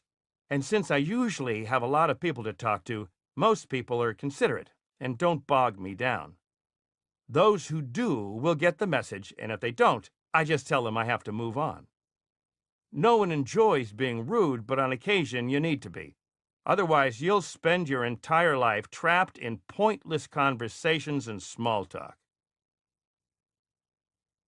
How to give a good gift. Never just pick something generic. It's a waste of money, and the gesture will be forgotten in a second. Strategic gift giving should be thoughtful and appropriate. It should reflect the recipient's interests or your relationship with the person. Gift giving takes time and careful planning. Don't plan on buying a gift on your way to see someone. If you're clueless when it comes to shopping, ask a trusted personal assistant or a friend to help you, especially when you're shopping for the opposite sex. I keep up with catalogs from Bergdorf, Tiffany, Louis Vuitton, and other fine stores, so I'll know what's new and what's out there. Occasionally, as I walk through someplace, I'll see something that catches my eye, and I'll buy it on the spot. How to correct someone. I'm a New Yorker, so I tell it like it is. Be upfront and direct with people, and they will return the favor. But sometimes, in more sensitive social situations, you have to consider the source and let it slide. In business and in life, I've heard people say things that are so outrageously incorrect that I don't feel it's worth my energy to say anything. Sometimes it's easy to just say, "You might want to check into that. I heard differently," and leave it at that. If you can avoid an altercation, do so, since most of them aren't worth your time and energy. I have to set a lot of things straight every day at work, and doing this during social hours is a total turnoff. I'd rather walk away and let other people waste their time. people will hopefully correct themselves, eventually. How to criticize someone. It's best to avoid criticizing anyone. Compliments work better, and sometimes silence is the best form of criticism available. I've known people who have said bad things to and about me who cannot take criticism themselves. Most people are one-way streets, and it's better not to spend your time dodging head-on traffic. If you stay silent, people will eventually make fools of themselves without your help at all. It's revenge the easy way. How to say no. Learning how to say no is crucial to thinking like a billionaire. We are faced with a barrage of requests each and every day, for time, for money, and for favors. We have to learn to say no most of the time, sometimes to some worthy causes and some great opportunities. When it comes to saying no in the context of a deal, I learned a valuable lesson from one of my lawyers. Distill the information presented to you. Lawyers are pros at distilling complex information, and it's a skill worth cultivating. As you read over the terms of a deal or a contract, translate the language by using the phrase, "in other words," and then paraphrase the rest. You will begin to see the tricky ways in which language can be used. If you can distill the language into simpler terms, you'll be able to see how the deal will reward you and also what it will require of you. Once you have the pluses and minuses straight in your head, saying no, if necessary, will be a lot easier. Frankly, and this advice might strike you as strange, accept it when people are not nice to you. I like it when people are not nice because they're easier to control. It's much more difficult to be tough with someone who is nice. If they're nasty, saying no is a cinch.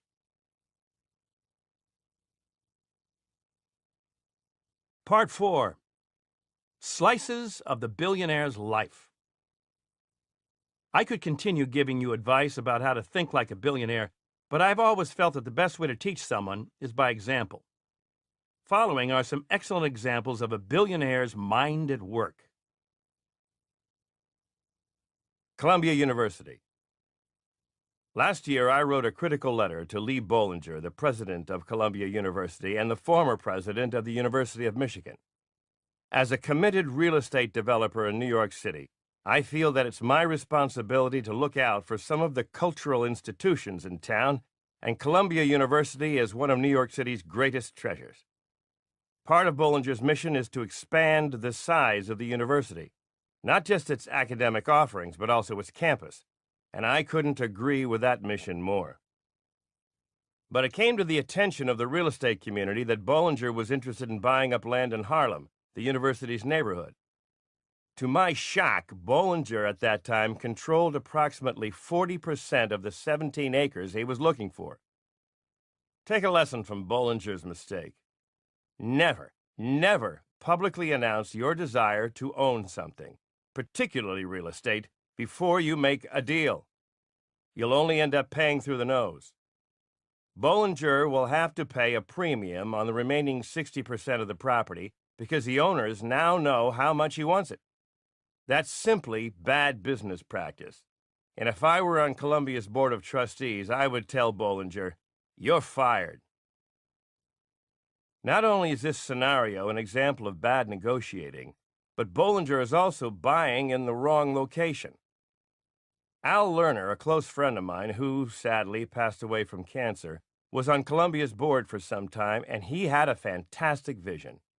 He thought Columbia should have occupied 15 magnificent acres of unobstructed land from 59th to 62nd Streets, fronting both West End Avenue and the Hudson River. It would have brought part of the Columbia campus into the heart of Manhattan and made the campus more accessible to New Yorkers. As it is now, Columbia is in a horrible location, and thanks to Bollinger, it will stay that way forever.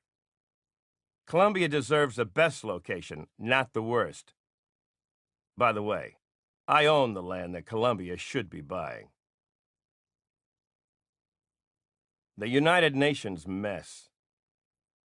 Only an incompetent could create and continue the mess or I should say messes, at the United Nations.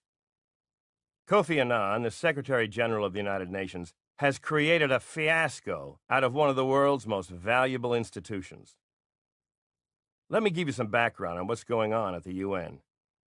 Not so very long ago, I had a meeting with a high-ranking official of the United Nations regarding the possible renovation and restoration of the UN complex in New York City. After studying the details of the renovation, and with the constraint that there will be no relocation of any employees during this reconstruction, I knew I could accomplish exactly what the United Nations wanted in 2 years and at the cost of $400 million. They had originally approached me because they could not believe I'd built Trump World Tower at the United Nations Plaza for only $300 million. But it was true. If you know what you're doing, you can get things done at the right price and the right way. Then, without hearing from the United Nations on my proposal, I read that they had hired someone to do exactly what they had asked of me. This other party would renovate and restore the United Nations complex, but was demanding a 7-year completion schedule at the cost of $1.5 billion. It does not take a genius to recognize the enormous difference in these proposals. Several years and $1.5 billion, or $1.1 billion more than I would spend for a job that would not be as good as mine. It makes me wonder, who is in charge at the United Nations? Could they be as incompetent in world affairs as they are at simple numbers? Does anyone else find this situation as alarming as I do? While the fundamental premise of the United Nations is wonderful, perhaps we need to reevaluate its current function. It started out so well, but what has happened? With these enormous oversights in the area of finance, perhaps we need to start worrying. The Statue of Liberty. Paris has the Eiffel Tower, Rome has the Colosseum, and we've got the Statue of Liberty. To me, it's the icon of New York, and it moves me to see it up close, even to see photographs of it, and to think about what it symbolizes. I often imagine the boats of immigrants who have sailed into New York Harbor with that amazing statue to greet them. It still stands proudly today. Despite our sometimes strained political relations, we should not forget that this landmark was a gift from the country of France, the France of liberty, equality, and fraternity. The French recognized our quest as Americans and gave us this incredible symbol in appreciation for what America represents. I think that the recent divide between France and the United States is a tragedy. We would have felt as bad for them if the Eiffel Tower or La Défense had been destroyed as they felt for us when the towers came down on September 11th. For one of the opening scenes for the second season of The Apprentice, Mark Burnett and his crew took me to the Statue of Liberty. As we approached Lady Liberty, I was taken back to my youth when I was told I was fortunate to be in America, that I had opportunities that other people in the world could only dream about.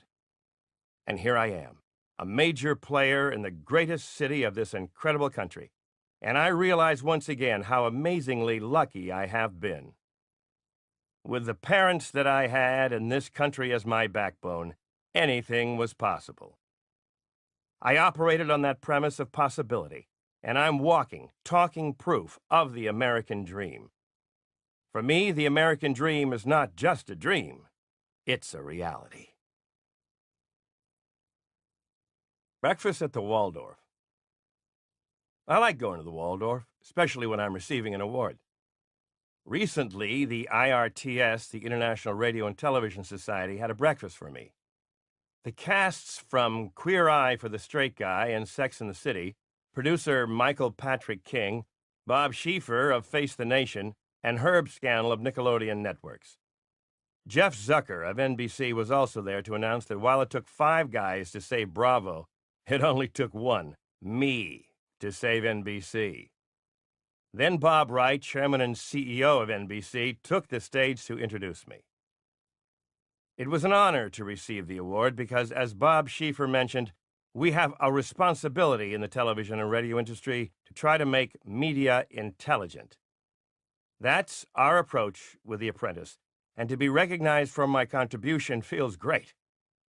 As our culture changes, so must our television, or it would lose relevance. In addition to providing entertainment, radio and television have increasingly become powerful tools for educational enlightenment. I keep this in mind for both my radio and my television programs. As power breakfasts go, that one was up there with the best, and we all agreed to keep up the good work. 10 amazing minutes. Steve Wynn recently called and told me he was about to bid on a great painting, a Vermeer. The auction was taking place at Sotheby's in London, and Steve asked me to listen in on the bidding process. It was very interesting, especially for someone like me who has never been a big buyer of paintings. Steve loves this Vermeer painting, and usually what Steve wants, he gets. The bidding began at $10 million and quickly escalated to $24 million when Steve entered the fray. People began to drop out, and finally it was just Steve and one other bidder until Steve ended up winning at $30 million. It was a really amazing 10 minutes, and Steve now has a painting by an artist whose work will probably never go to market again. I look forward to seeing it. People Magazine and What People Do. Ann Moore, the chairman and CEO of Time Incorporated, invited me to speak to a People Magazine management meeting to share a few secrets on your leadership success, as she put it. My speaking fee is typically $250,000, but because People Magazine has always treated me well, I decided to do Ann a favor. I opened the lunch meeting with the observation that they'd left me out of their latest issue, The 50 Most Beautiful People. But after setting that straight, we were off to a good time. I began by discussing the power of the media. When Jean Georges, the wonderful restaurant in the Trump International Hotel and Tower, first opened, I told Chef Jean-Georges von Gerichten that I absolutely hated the interior design and didn't even want to eat there because of it. He said, "Mr. Trump, I want people to notice the food, not the decor." I thought that was one of the greatest lines of pure bullshit I'd ever heard and told him so. Then the New York Times wrote an absolute rave review of the food, giving the restaurant its highest rating, and suddenly, I thought the room looked pretty good after all. The newspaper's analysis and praise of the restaurant completely changed my mind. That's power. I continue to alienate members of the press on occasion, but on the whole, I like them. I know their jobs aren't easy. That day, facing a room of attractive and attentive publishing types, I mentioned that while they may be lovely young women and sharp-looking young men, they couldn't fool me. I know they're vicious. I deal with vicious people every day. But most of the time, they look vicious. These people appeared well-polished, but I told them, I know they're out to get me. The room laughed. The media represents great power. As someone who has received a lot of attention from the media, I know that its power to make someone recognizable is unbelievable. I had always been relatively well-known, but it was nothing compared to my fame now. Even 6-year-olds walk up to me in the street and shout, "You're fired!" And elderly men in their Rolls Royces in Palm Beach will roll down their windows to yell at me as they drive by. I thought I was famous before, but I was wrong. Now I'm famous. In order to comply with Ann's wish that this be a business meeting, I spent a few minutes talking about success and gave the audience some advice on how to find it for themselves. Then, as I suspected, I discovered that the only thing they were interested in was The Apprentice. I don't mind answering these questions, but the level of interest always surprises me. With this crowd, however, I also asked questions about the show. What did they like about it? Should I expand my inner circle of advisors? What task pertinent to magazine publishing would they come up with for the candidates, and so forth? One person asked me what had been the biggest surprise to me about the show. I answered that the biggest surprise had been the show's success. 95% of new TV shows don't make it. Those aren't odds I like, and it's a good thing I didn't know that going in, or I would never have signed on in the first place. As I was discussing The Apprentice, I also mentioned that prior to the show's success, I remembered standing with Melania behind a guy who was also waiting to get into the NBC Upfront event at Lincoln Center last year. I mentioned to Melania that he was a great-looking guy. It turned out to be Rob Lowe. He also had a new TV show coming up, and I remembered thinking that I really didn't want to go up against someone who looks like that. I'd never make it. Unfortunately, his show didn't make it, and mine made it big. So, you never know what will work. I also told the audience that I thought certain kinds of people shouldn't be on The Apprentice, such as Sam and Omarosa, who were loose cannons as far as I was concerned. But that's part of the entertainment factor. If we had had 16 intelligent, polished, and productive people from this room as candidates, it might not have been as interesting a mix. That's what Mark Burnett and his team do so well. They put together a group in which the common denominator may be intelligence and ambition, but with enough variety to be entertaining and maybe create some sparks along the way. Disasters can be more interesting than smooth sailing. So much for my casting instincts, but these are things we learn along the way. If it were up to me, I'd choose 16 supermodels. Not good. I ended the conversation by bringing the topic back to business. I mentioned that whomever I choose as a winner on The Apprentice will always be chosen from strictly a business, not an entertainment viewpoint. I don't want someone who is entertaining. I want someone who knows what they're doing. After all, my own life is entertaining enough. In praise of audacity, I agreed to give a speech in New York City to 700 people from Sanofi Centilabo Incorporated, a pharmaceutical company, for Patty Gilles. Patty's a terrific businesswoman, and she and the Sanofi group had all been at my Mar-a-Lago club for dinner a few months earlier, so I wanted to welcome them to my city. I know from experience that this group is hardworking. I had invited some of the team to play golf with me at the Trump International Golf Club in Palm Beach, and they all declined. Every single one of them turned me down. However, I realized that these people had their priorities straight. They love their work, are responsible for the positions they hold, and are completely focused.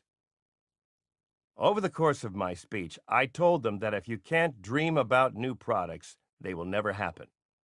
I also pointed out how important it is to set their own standards. That will ensure that they remain innovators in their field. I already know how disciplined they are, so I'm stressing their creativity and urging them to go against the tide. In summing up, I told them what I've said before, but these are points worth repeating if you are intent on big success. Number 1, think big. Number 2, stay focused. Number 3, be paranoid. Keep your guard up. Number 4, be passionate. Number 5, don't ever give up. Number 6, love what you are doing. To be a winner, you must think like a winner. Try it. You'll be surprised. And before long, you might be thinking like a billionaire. Pageants. As the saying goes, Miss America is a girl who lives next door. Miss USA is a girl you wished lived next door. To diversify my investments, I entered into a partnership for ownership and broadcast rights with the NBC network for the 3 largest beauty competitions in the world: the Miss Universe, Miss USA, and Miss Teen USA pageants. Few people are aware of the large audience pageants have worldwide or the weight they carry internationally. Their value to the economies of the countries that host them is enormous, and the bidding for them is a competitive and serious business. While millions around the world tune in each year to see a new title holder crowned, few people realize just what the year entails for each young woman. All 3, Miss USA, Miss Universe, and Miss Teen USA, become bona fide full-time employees of the Miss Universe organization and immediately put their lives on hold for a year to relocate to New York. They all move into a 3-bedroom luxury suite in my Trump Place development. Whether or not you enjoy beauty pageants, they serve a good purpose aside from the celebration of beautiful young women. The importance of good works is at the center of the pageantry, and these women are using their gifts in incredible ways. In that sense, the pageants provide an excellent lesson for everyone. Marco de la Cruz, who works as a motivational coach in Los Angeles, told me how impressed he was with the contestants of the Miss USA pageant after working with them for a few weeks. He said that what might be perceived as a sexist or narcissistic event was much more than that, due to the social conscience the contestants displayed. He felt the pageant was a form of empowerment for women. I agree. What they will all be able to accomplish after this pageant is staggering. The pageant already aids the Make-A-Wish Foundation, breast cancer research, and AIDS research, and each contestant devotes a serious amount of time to a specific cause. Marco also noted the steady progression of confidence developing in each young woman as the weeks progressed. All in all, a good score. The ratings for the Miss USA pageant this year were the highest they have been in 10 years. The event took place in the glamorous and beautiful city of Los Angeles, and the contestants visited Universal Studios, Santa Monica Pier, the Queen Mary, and Hollywood. The show itself was held at the Kodak Theater, home of the Academy Awards, and was covered by Billy Bush and Nancy O'Dell for Access Hollywood. The after party and the lines to get in reminded me of Studio 54 in its heyday. After Miss USA is crowned and the credits have rolled, she flies immediately to her new Riverview Trump residence in New York, where she will spend her reign pursuing professional goals and making appearances on behalf of our charitable partners. No other pageant system in the world is set up this way. Every other beauty queen stays home until she's called to make an appearance. When not traveling around the world, our title holders spend every week volunteering during the day and attending A-list events at night. As Miss USA 2004, Shandy Finnessy is an official spokesperson for breast and ovarian cancer awareness. She will assist in raising millions of dollars on behalf of these organizations. The benchmark is enormously high. As Miss USA 2003, 24-year-old Susie Castillo helped raise $28 million for the same cause. Shandy happens to be a gorgeous blonde who is working toward her doctorate degree in counseling, and she is an advocate for mentally challenged children. Shandy has traveled to Korea to entertain troops with the USO and will travel later in the year to the Middle East. When a woman becomes Miss Universe, her world is turned upside down. When Jennifer Hawkins, Miss Universe 2004, left her home in Australia for the pageant in Quito, Ecuador, she was able to be in Sydney without being recognized. Now, having been featured on the cover of every magazine and newspaper down under, and having been the subject of several television shows, she has become an instant celebrity. In her new role as spokesperson for HIV and AIDS awareness, Jennifer has been a moderator at the International AIDS Conference in Bangkok, and she will spend the year meeting with world leaders focused on this terrible pandemic. She is also one of the most beautiful women I have ever seen. Tammy Farrell, 19-year-old Miss Teen USA 2004, hails from a farm in Phoenix, Oregon. She has spent the year as an advocate for DARE and other teen-related causes. Prior to the pageant, she had never left Oregon. Now she has traveled all over the United States in addition to a first-class trip to London and Berlin. When they are not globe-trotting, these three beauties are roommates, which can sometimes be more traumatic than the apprentice apartment. Bill Rancic never had to worry about a misplaced $100,000 tiara. The Mar-a-Lago diet.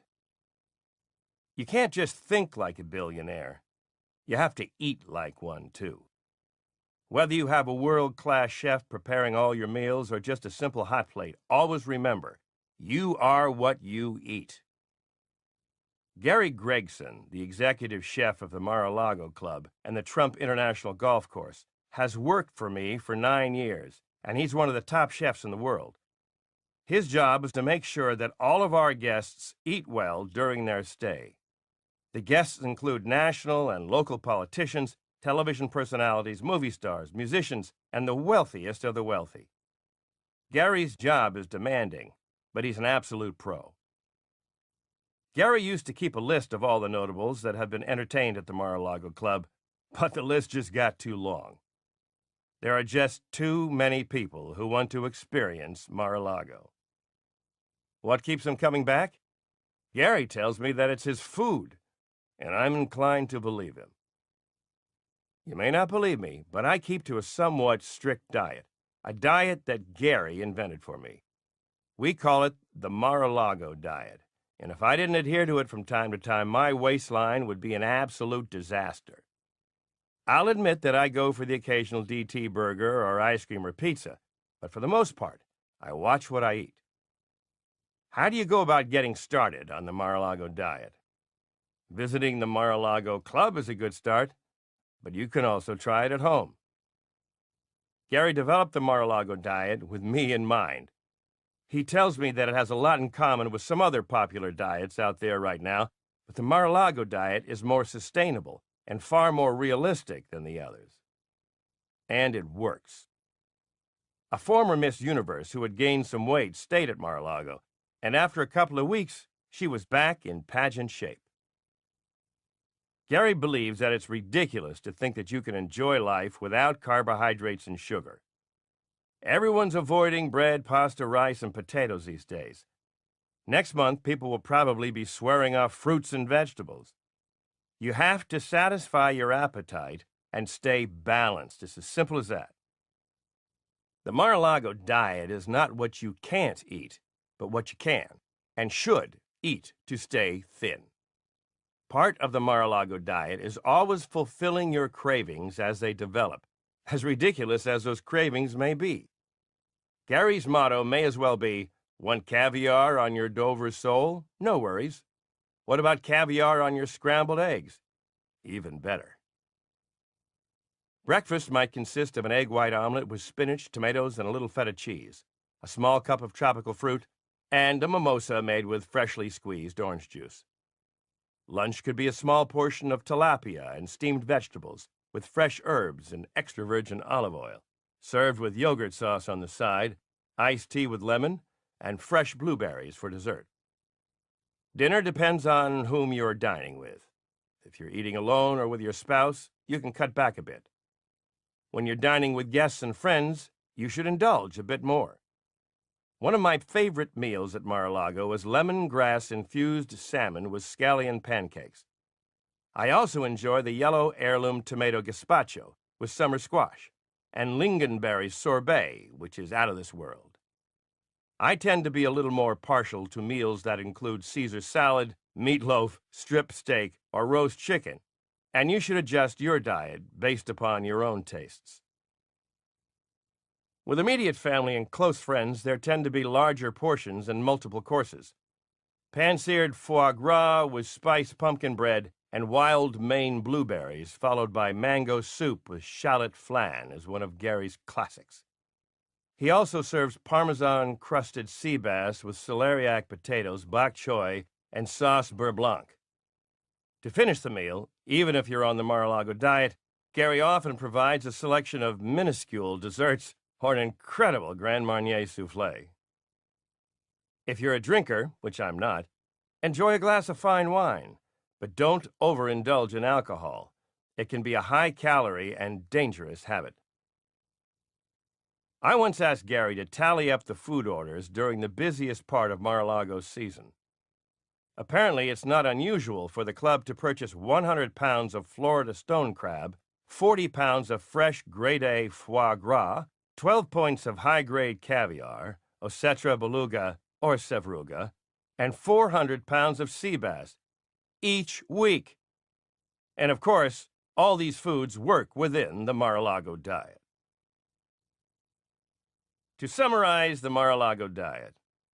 Number 1, It has to be served in a fantastic setting. Number 2, it has to look fantastic.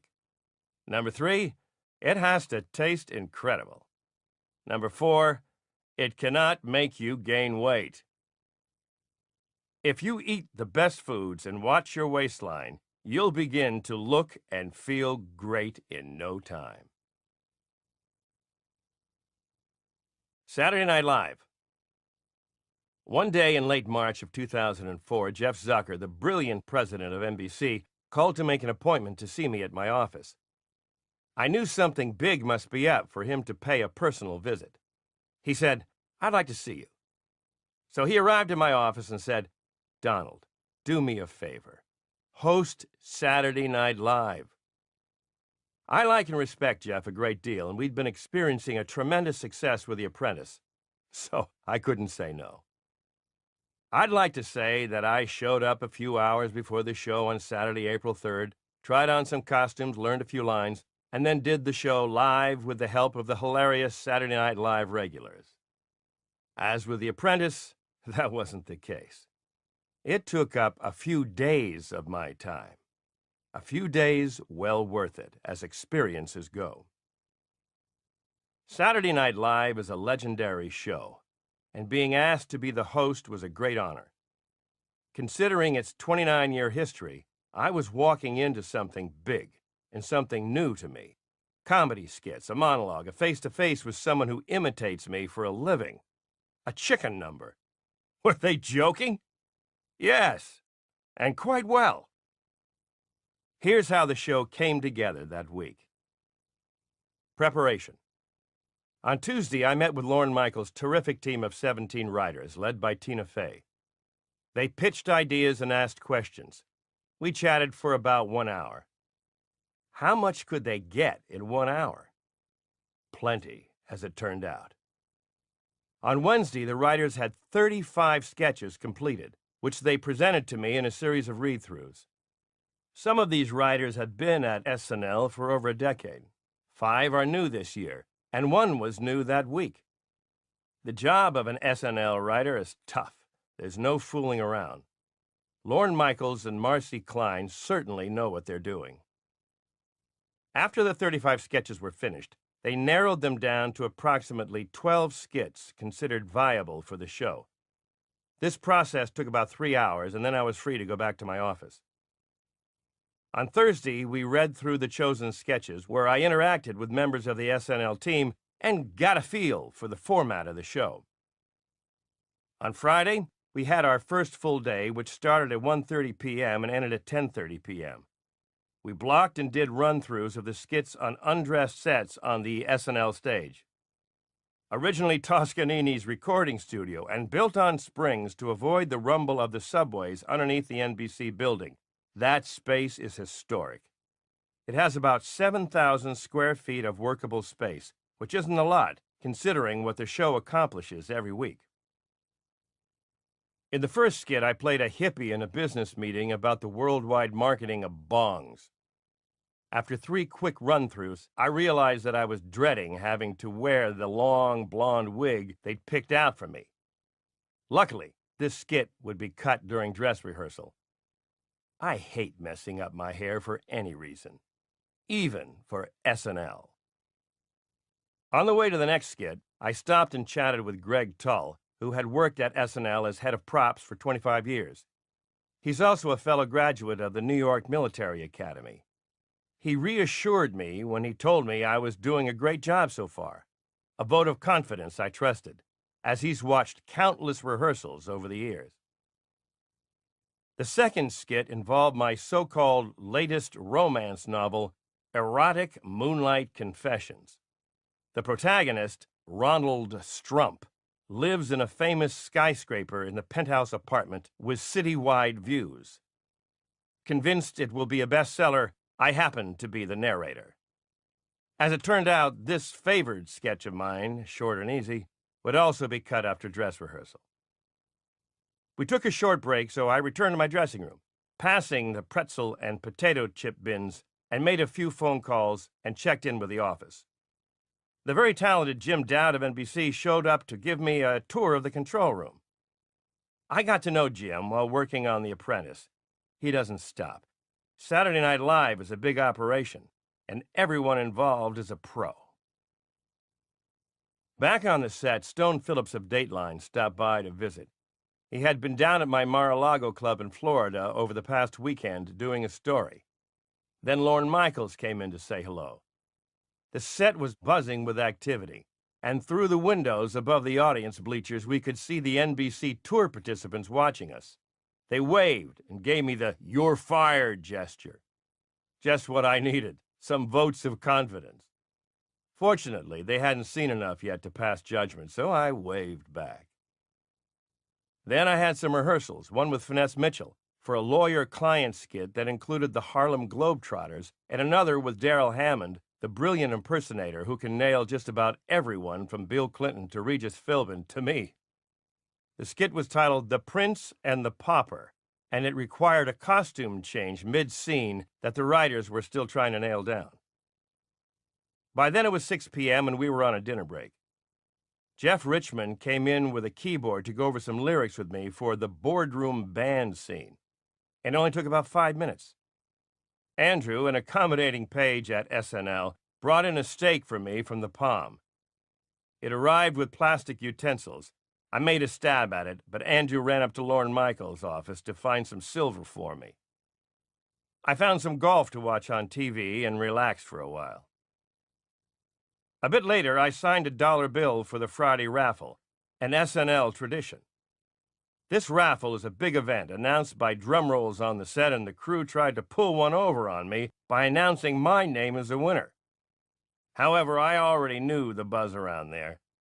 It turned out that Lonnie in wardrobe was the winner. So I was back to the set for the boardroom band scene, the most complicated scene for me, as I had to play the keyboard, sing, and remember some complex lines and lyrics. Where was Billy Joel when I needed him? We did the chicken wings number involving Trump's House of Wings, which seemed to be popular right from the start. I kept thinking, how do I get myself into these things? I had nixed the chicken outfit, but I did see a strange-looking yellow suit around the set, which had me worried. We took a break and Lorne visited me for a while. Carolyn Kepture arrived to run through her scene. She was relieved to know her lines were limited. Scripts aren't her thing either. I went back out to practice the opening monologue. The monologue had to be the most difficult part of the show. I would come out on stage, address millions of people, and hope to be funny. I asked the set builders, how did I ever get into this? I should be building like you. I can relate to you guys. We practiced the monologue a couple of times with Darrell as my understudy and with Jimmy Fallon playing Jeff Zucker. We got some good laughs, and then we called it a night. It was already 11 p.m. by then. The live show. We had a 1 p.m. call, and I was there on time. Saturday would be another rehearsal on dress sets and a semi-dress rehearsal. We made changes as we went along, so I had to pay close attention all day long. Not surprisingly, that pastel yellow suit showed up in my dressing room. I tried it on and asked myself a few questions, specifically, what the hell am I doing here? Chris Kelly, the stage manager, offered me the neon chicken wings sign from my office in Trump Tower as a souvenir. My memories would be vivid enough, but it was thoughtful of him. We ran through the show, which included 3 encounters with Star Jones of the TV show The View. Star was played by Kenan Thompson. I also visited the set of Live with Regis and Kelly, as played by Darrell Hammond and Amy Poehler. I liked all the skits, but realized that only certain ones would make the live show. The Saturday Night Live setup is theatrical in concept. If the show works for a live audience of 300 people, it will work for national TV. The dress rehearsal audience is the focus group for the live show. The skits with the best audience response remain in the live show. The others are cut. The dress rehearsal ran from 8 to 10 p.m., and the live show began at 11:30 p.m. Not until after the dress rehearsal would we know the content or the running order of the live show. We had a dinner break, and I decided to visit the NBC canteen. What a great setup, with all kinds of entrees and salads and 7 or 8 desserts and puddings. I had some great chicken and mashed potatoes that I took back to my dressing room. Matthew Calamari came to visit and ended up joining me for dinner. George Ross and Carolyn Kepcher also arrived for dress rehearsal, so they visited for a while too. Steve Higgins of the Saturday Night Live team came in to go over some writing issues as skits were still being fine-tuned. I heard the guest band Toots and the Maytals practicing out on the set. They sounded terrific, and I went out to listen to them for a while. My daughter Ivanka had told me how great they are, and she was right. The music relaxed me, and surprisingly, I was not at all nervous. At that point, the fantastic Sharon Sinclair, a makeup artist, took me to get ready for the dress rehearsal, and by 8 p.m., the show had begun before a live audience. I had a few friends and colleagues there, so I knew that I could count on a few free laughs. 1/2 hour of the show would be cut, and I was curious to see what would go and what would stay. Unfortunately, some of my favorite skits were cut. The Finesse Mitchell tour de force, the audio version of my new romance novel, and a couple of close encounters with Star Jones. But all in all, it would still be a great show. Melania, Don Jr., Ivanka, Eric, John Myers, John Mack, and some of my best friends had arrived, and their presence was a big comfort, considering what I was about to do. Then the music started up, and it was showtime. Live, this time, in front of the world. The live show was an hour and a half long, a total whirlwind. We had small portable dressing areas set up on the set for fast changes, and an experienced team of dressers, led by Donna Richards, made sure I was ready for each scene. Did I ever think I'd be the star of a hit television series? No. Did I ever think I'd be the host of SNL? Not in a million years.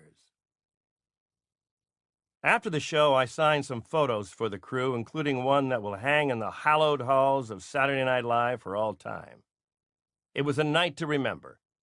Both Lorne Michaels and Jeff Zucker seemed pleased with the show, and I thanked them for a wonderful experience. We all left for the after-show party. For the record, and this may be a record, I got home at 6 a.m. on Sunday, just in time to get up and read my newspapers and start a new day. And to top it all, the ratings turned out to be great.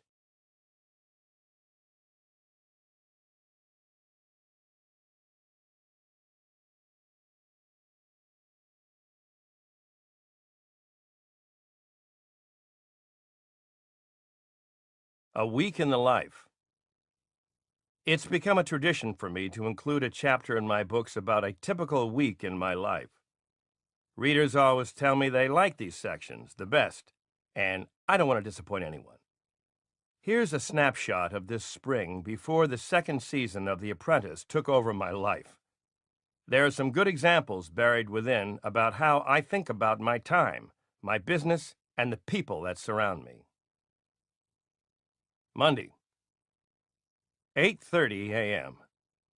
I have a meeting with Matthew Calamari, Executive Vice President, and Norma Forderer, Vice President, about Trump Ice, my new bottled water, and about the You're Fired t-shirts, which we can't keep in stock due to a high demand. As problems go, it's a nice problem to have. After seeing the popularity of bottled water, I decided to join the competition with my own. It's certainly an interesting market. During our meeting, Steve Riggio of Barnes & Noble calls in, so I talked to him for a while. He had ordered a huge number of my last book, How to Get Rich, and called to say he was glad he did. Steve and Len, his brother, have done a great job with Barnes & Noble. 9 a.m. I do a short video in the conference room for Rich Handler's son, Max. It's for a school project. Afterward, he comes into my office and we give him a tour. I hope he gets a good report card. He will be a winner. 9:15 a.m.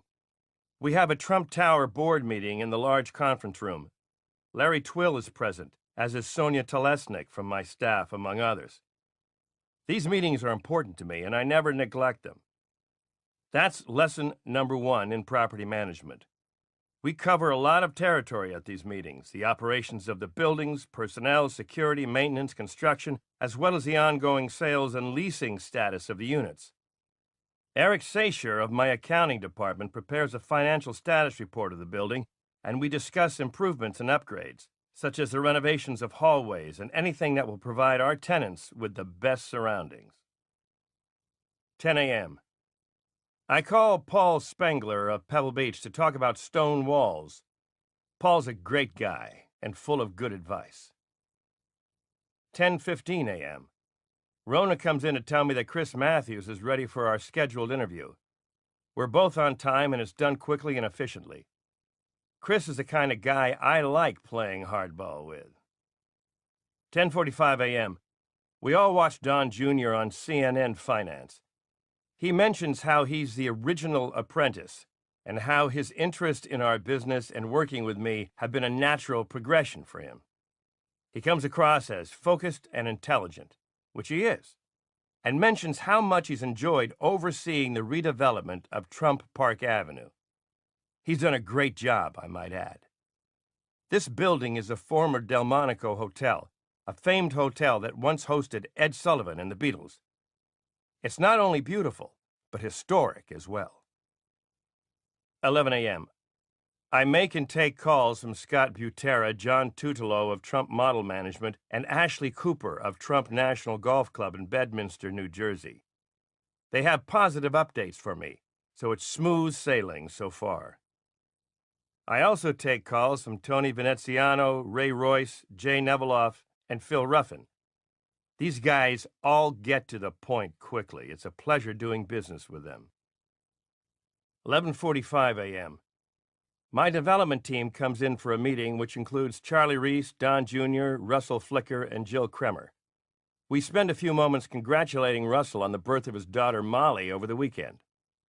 Being a father is a great honor, and I'm happy for him.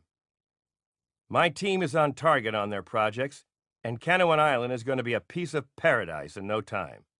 Canouan is off the island of Mustique, and it will be the new definition of the word elite. Canouan Island was brought to my attention by this team, and it will not only rival Bali in beauty and amenities, but it will be much more accessible. We will have an 18-hole championship golf course designed by Jim Fazio and Trump Island Villas, which will consist of luxury villas and estate property set on 1,000 acres of lush, mountainous terrain overlooking the ocean. It will also have a European-style casino, Trump Club Privé. This island will be my first venture in the Caribbean, and we are all excited about it. 12:30 p.m. I take a call from Paula Shugart about the upcoming Miss Universe pageant in Quito, Ecuador. This event will be big, and we're going over all the details. The Miss USA pageant broke records this year, and we expect the Miss Universe contest to do even better. People couldn't believe I actually went into the beauty pageant business to make money. But it turns out I did, and we've had great success with them. Beautiful women can be a great attraction. I asked Rona to order some pizza for lunch, and I called Regis Philbin to chat. I also spent some time reviewing some reports on my properties. Since the final episode of the first season of The Apprentice, I've actually had time to devote myself fully to my properties. I like being a TV star, but I'm a builder at heart and always will be. I told Katie Couric on a recent appearance on the Today Show that she wouldn't have to see me again for a few months after I nearly became a regular on the morning lineup. I began calling the Today Show the Yesterday, Today, and Tomorrow Show to my staff. 1 p.m. I call Mike Vandergoes, director of Trump National Golf Course in Los Angeles, for an update.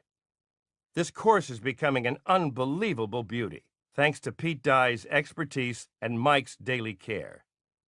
I visited recently on a trip to Los Angeles and can't wait to play when the course opens.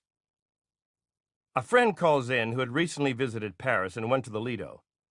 In the show, an airplane arrives as a special effect, and the French people seated at the next table exclaimed, "Regardez, Donald Trump est arrivé."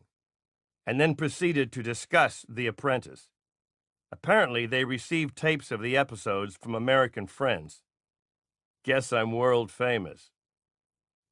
I get a call about the Apprentice sign that had hung in front of Trump Tower until the final episode. It's no longer there, but it caused some media attention as the city almost fined me for it. The amount of money and tourism The Apprentice has generated for the city of New York doesn't seem to matter to city officials. Should I be surprised? I call Melania to see what time I need to be ready tonight. We're going to the costume ball at the Metropolitan Museum of Art, which is a fabulous event in New York City, especially since I don't have to wear a costume. This reminds me of something, and I call Anna Wintour at Vogue magazine. She is fantastic. 1:30 p.m. I called Carolyn Kepcher for an update on activities at Trump National Golf Club at Briarcliff Manor. It should be a great season. Even with all her apprentice-related duties, she's remained as effective and efficient as ever as an executive vice president. She could be categorized as a Wonder Woman, considering her executive activities, being a regular on a hit TV series, and being the mother of 2 children. She handles it all. I take a call from Paul Davis, CEO at Trump Place. He's another gem. He's got an enormous property to watch over, and with his amazing talent, I can be assured it's in good hands. This property is not only a property to me, but a community. Visit the pier sometime at twilight, and you will have yourself a New York experience to remember. I go over the lyric sheets for the Katie Couric benefit aboard the Queen Mary II coming up in New York City. I'll be accompanied by Harry Connick Jr. Since I've already done some singing on Saturday Night Live, this event shouldn't be too hard. It should be a great night. I hope Harry can keep up with me. However, according to this script, he fires me. Life, as we all know, isn't fair. Jay Beanstalk and Kevin Harris of Mark Burnett Productions are back in town. They come in to review assignments for the 2nd season of The Apprentice. I can't discuss these with you now, but it looks like we're in for another exciting series. I have a comfortable rapport with all of Mark's people, and it's a productive meeting.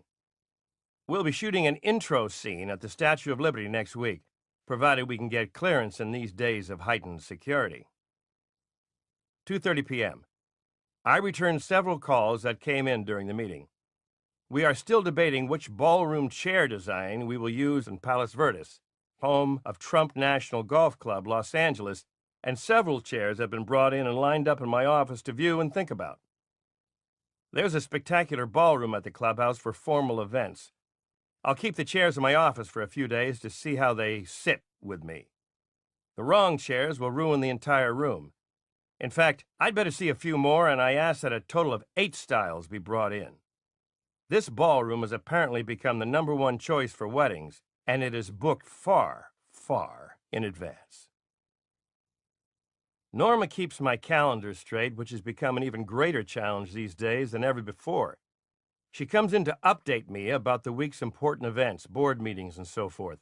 She also tells me of humorous calls.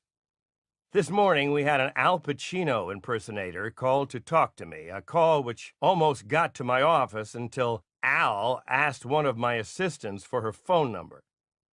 And we received another check for $250,000 from someone who will pay to work here, a phenomenon that has occurred several times in the past few months. If we thought we received a lot of mail and calls before The Apprentice, we were right. We did. But we now have 10 times that amount, and we are doing our best to keep up with it. However, if it takes a longer time to hear back from us, you'll know why. 3 p.m. Jason Greenblatt comes in to go over a few things, and Bernie Diamond, general counsel, comes in to discuss licensing issues. My legal team is kept extremely busy, and they are conscientious about keeping me informed. Even George Ross, with his commitment of time to The Apprentice, has managed to keep up with all the new developments we've encountered as we deal with territory more familiar to a production company than a property management organization.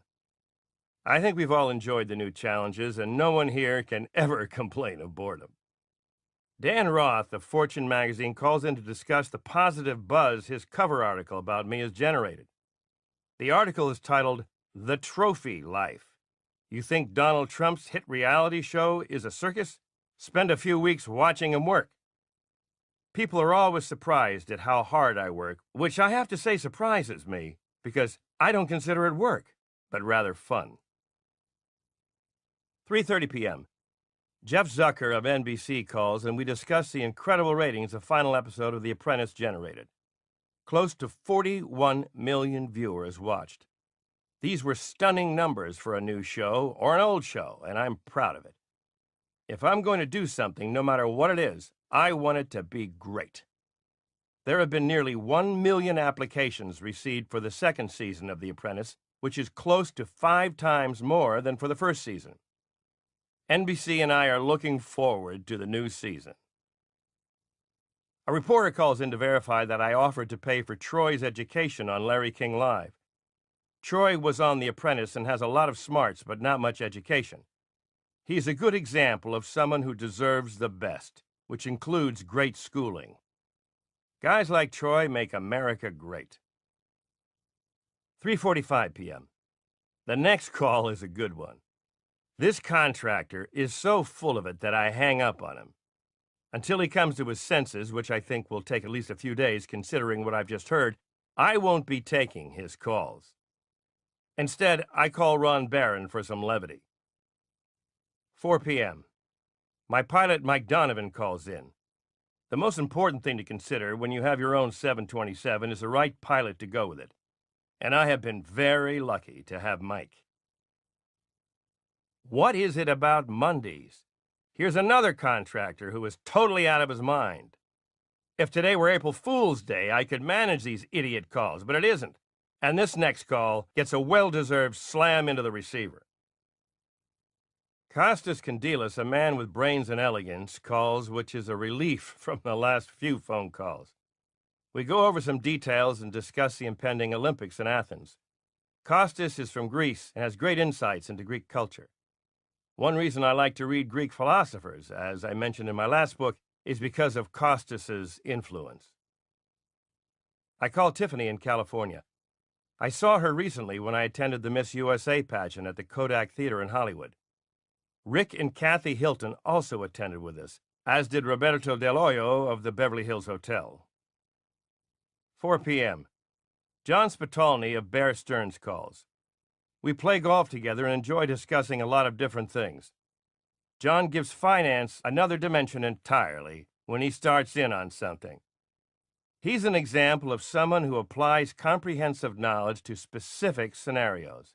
He's an expert of the highest level. He keeps an open mind to everything, and if you ask him a question, he'll find a way to answer you on the level you can relate to most readily. I call John Stark, another great guy, and take a call from Joe Chinque of the 5-Star Diamond Hospitality Awards. We discuss one of our favorite places, the Beverly Hills Hotel, and what makes it so special, which is basically everything. It's a full and total class act. Joe is adamant about his praise for my Mar-a-Lago club in Palm Beach, which is fine with me. We discuss the new ballroom at Mar-a-Lago, which is close to being finished. We also discuss the fact that our receptionist at the Trump Organization, Georgette Malone, has returned today after recovering from a vicious attack by a pit bull. Doctors were able to save her fingers and hands, but it's been a long process. We are all happy to have her back in almost one piece. Allow me a few words of advice. Don't keep pit bulls for pets. After seeing what happened to Georgette, I will never forget it, and neither will any of us here. I take a few calls regarding different properties and then talk to Elaine Diratz about events at the Trump World Tower. Since people saw the penthouse on an episode of The Apprentice, this building has become a hot property. There's a huge waiting list of people wanting to buy. Tom Downing, general manager of Trump International Hotel and Tower, calls in. Tom was also featured on The Apprentice in the semi-final round of interviews, and he's an important member of our organization. We'll be filming a task assignment for the upcoming season of The Apprentice at Jean-Georges, the restaurant that is located in the hotel. Running a great hotel is demanding, but under Tom's leadership, the hotel has been consistently lauded by critics and guests. 4:30 p.m. Alan Weisselberg, my CFO, comes in for a meeting, and then I show him some carpet swatches and ask his opinion. I like to get as many opinions as I can before making a decision. I also ask him about the chairs I'm considering. Rona comes in, and I ask her opinion as well. These chairs aren't quite right, and I realize that I'll have to ask to see some more. 5 p.m. I review some photographs of developments and read a pile of faxes that have come in. We have several fax machines, and they never stop. Then I review a stack of letters. I like to read the ones from students. Some schools have written about each episode of The Apprentice and what they have learned from it. In one class in Illinois, Troy is the most popular candidate, followed by Kwame, and they think New York City looks like a lot of fun. They have sent in 28 handwritten reviews, and while I may not agree with everything they say, I will say I admire their penmanship. I cannot respond to all of them except to thank them for their time and thoughtful comments. 5:30 p.m. I sign a book for Alex Rodriguez, better known as A-Rod, when he comes to our offices for a visit. I take him around and enjoy seeing the surprised expressions on everyone's faces. We peek into a meeting in the large conference room, and everyone does a double take. He's hard to miss, and it's a great way to end a Monday. I had met A-Rod before as he is looking at an apartment in Trump Park Avenue. He's a great guy, and a great player. 6 p.m. Robin tells me one of the crazy contractors I spoke to earlier has called back again. They can all forget about it today. Enough is enough. I take some faxes and documents and head upstairs. Tuesday, 8:45 a.m. I have a meeting with Steve Cantor of Credit Suisse First Boston and Brian Harris, Peter Smith, and Matthew Kirsch of UBS. I like these guys, and our meetings are never a problem. I've always gotten along with bankers, and I appreciate their perspective. People sometimes ask me about the best way to deal with bankers. I always tell them to give them the respect they deserve. That's the best way. 9:30 a.m. I have a Diet Coke and read an article wherein I am called the Elvis of business. I'll take it as a compliment. Rona comes in to give me my messages, and I ask her to return some calls. I look over some photos from the final episode of The Apprentice and from the party we had at Trump Tower afterward. It was a media circus, but we all had fun. I never thought it would take 1 hour to walk 100 feet, but it did. My beautiful sister Marianne attended, but could take only about 15 minutes of it before slipping out. Here's a great photo of her with Norma. I asked Rona to send it to her. 10 a.m. We watch Mike Vandergoes, director of Trump National Golf Course Los Angeles, being interviewed on Fox TV about his job being offered as one of 2 choices for the Apprentice finalist. Mike had been advised of this possibility, and I have to say I was relieved when Bill Rancic chose the Chicago Tower as his project, since Mike is doing such a great job. He also gave a terrific live interview. Fortunately, Mike has many qualifications, including being an accomplished golfer, so we would have been able to find a suitable position for him within our organization without any problem. Versatility is always a benefit for everyone, but we're glad Mike is where he is.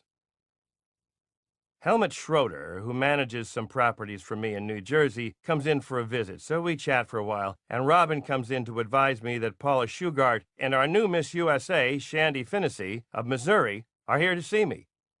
I'd picked Shandy as my first choice during the pageant in Los Angeles, and I was right. She's a beauty. Tom Barrick calls in. Tom is one of the smartest real estate investors in the United States. He is looking to invest in my 90-story building in Chicago. He heads the Colony Capital Fund, and I built a building at 610 Park Avenue with Tom. It's been a terrific success. Not only is Tom a brilliant investor, he is also a great friend. 10:30 a.m. Our mysterious Al Pacino impersonator calls in again. Whoever he is, he's pretty good, but not good enough. We finally get rid of him. I really doubt that Al Pacino is anxious to apply as a candidate for The Apprentice.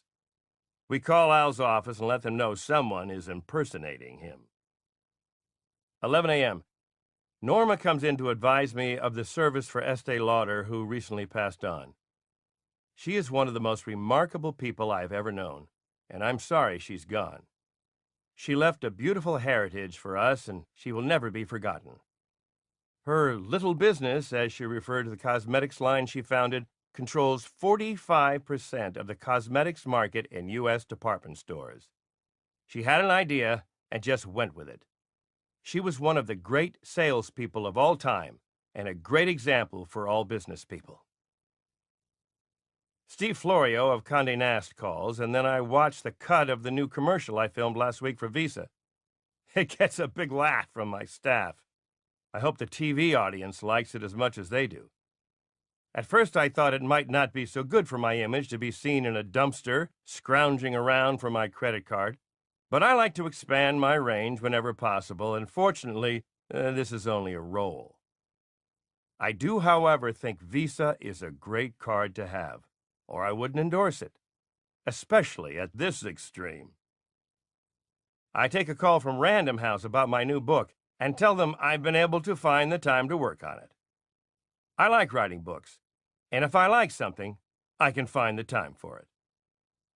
They seem to take my word for it, considering I've got a good sales record. We had 2 book signings last week at Grand Central and at the Borders at Wall Street. The turnout was amazing. I enjoyed meeting the people who showed up. 11:30 a.m. You'd think it was still Monday since another contractor just called me. If you think I make this stuff up about them, you're wrong. And I'm not out to get them. It's just that facts are facts, and what they present to me is another story entirely. I cool down before I blow up by looking out the window and wondering whether I should call Darrell Hammond of Saturday Night Live to fill in for me a while. Kevin Harris comes up to take me down to the set for the new season of The Apprentice. The boardroom was left intact, but the living quarters have been redone. It looks terrific. 12 noon.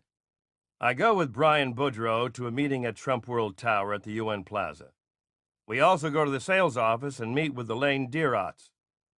I absolutely love this building. Once I walked all the way up, 90 floors, just to get the feel of it when it was completed. That wasn't an unusual occurrence with my buildings. It happens from time to time. Brian, who's been with me for 17 years, will be moving to Las Vegas this summer to be the owner's representative for my new tower there.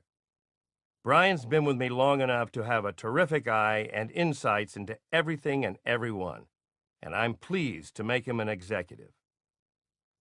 1 p.m.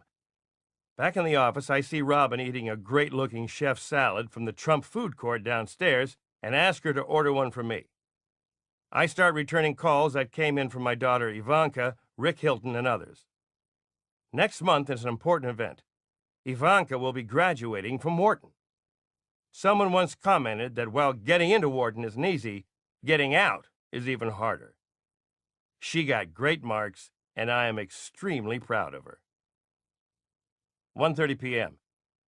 I take a call from Bob Wright. We're on for dinner next week with his beautiful wife, Suzanne. I feel lucky to enjoy the people I do business with, and Bob's a perfect example of that. We discussed Jeff Zucker's comment in the New York Times in which he said, "It turns out that The Next Friends was not a half-hour scripted comedy. It was The Apprentice." I take a call from Mark Burnett to review the possible task assignments that have been developed so far for the new season of The Apprentice. I've learned that some ideas sound great, but don't translate too well onto the screen. For example, writing a presentation might seem like a good assignment until you realize it's passive, there's not enough action, and it would be boring to film and for the audience to watch. Since we are filming in an exciting place like New York City, locations are also important considerations. The details are myriad concerning this show. 2 p.m. Don Jr. and Andy Weiss come in for a meeting. They make a good team, and they're both great workers. I'm not sure which of the two has the messiest office, though. It could be a tie. Laura Cordovano calls in from Trump Park Avenue Sales. All is going well there, and I decide to call Susan James at the Trump International Hotel and Tower Sales Office. I like to check up on every property myself. Sounds like smooth sailing all around. Great properties can make life in the real estate industry a lot more fun for everyone involved. Great markets aren't bad either. Bernd Lemke of the Mar-a-Lago Club calls to brief me about the ballroom proceedings and other work being done on that property. We discuss the moldings around the mirrors, and I'll check them out for myself next weekend. 2:30 p.m. Vern Gay, the television critic of Newsday, calls. In one of his stories, he said amazingly nice things about me, including the fact that I'm the greatest star in the history of reality TV. Boxing promoter Don King calls. Don is a real character, whom I have known for a long time. He is a big believer in the look, and every time he sees me, he starts shouting with his magnificent voice, "Don, you have the look! You have the look!" Well, I agree that Don also has the look. The look certainly does mean something. I speak to Herbert Muchamp of the New York Times, who is doing a review of one of my buildings. Herbert has been very nice to me over the years, and I hope he continues to be. But regardless, he is a truly talented architecture critic and a really great guy. 3 p.m. Bill Rancic, winner of the first season of The Apprentice, is here to visit. My staff greets him warmly, and he makes the rounds of the office to meet all his new colleagues. I think he'll fit in nicely, and we're happy to have him aboard. We have a meeting in my office with Charlie Reese, Russell Flicker, and Don Jr. Charlie oversees the Trump Tower Chicago development. Bill is handling everything well and does not seem to be daunted by the heavy pressure to do a good job. I have to say, his focus is impressive, and I hope it stays that way. 3:45 p.m. I make a call to my good friend John Myers of GE. His son was wounded in Iraq, and I want to know how he is doing. John Burke and Scott Butero come in for a meeting, and we are interrupted by a fire drill. Since September 11th, I find that people no longer complain very much about the once inconvenient fire drills. They're very important. John is an executive vice president and treasurer, and Scott is the director of corporate finance and strategic development. Scott is a great young talent who will soon be heading the casino company. We discuss casino operations and refinancing, specifically the Credit Suisse First Boston investment in the proposed recapitalization of the casino companies. It is very interesting. 4:30 p.m. Robert Morgenthau, one of the greatest of the greats, calls. His dedicated work for the Police Athletic League has been ongoing for 40 years now, and he is one of the most respected prosecutors in the history of the American justice system. We will be honoring him at the annual PAL Superstar Dinner at the Pierre Hotel in June, and I am pleased to be the chairman of this event. We are looking to raise $1.7 million for PAL, a record. Bill Clinton will be the presenter. Bill Carter of the New York Times calls to ask me some questions about The Apprentice. Bill is a very talented and respected television reporter who was the first to point out that it was not merely the success of The Apprentice on Thursday nights that was so impressive, but in particular, the tremendous success that The Apprentice had when it was rerun on Wednesday nights and many times on CNBC. Bill felt that without all of these weekly reruns, the numbers on Thursday nights would have been even better, if that is possible. Rick Riley of Sports Illustrated calls, but I don't take his call.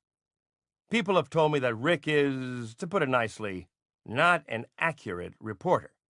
And after reading his chapter on me in his book, Who's Your Caddy?, I would actually go one step further and say that he lies. Many of his statements in the chapter about me, at least, were totally false, especially the claim that I go around calling everybody baby. The rest is too trivial to mention. But even though Rick, for the purpose of his book, was supposed to be my caddy, I talked him into a match with me. Rick was a good golfer, a 5 handicap, but he had a bad day. We played with no strokes, and at the end of 9 holes, he was 9 down, and at the end of 18 holes, he was 14 down. Rick told me it was the worst beating he had ever had, and I told him there was no way he would mention this in his book. He said, "No, Donald, I will indeed mention it. I got creamed." I again reiterated that you will never say how badly you lost. In the end, he made reference to losing, but nothing like what really happened that day.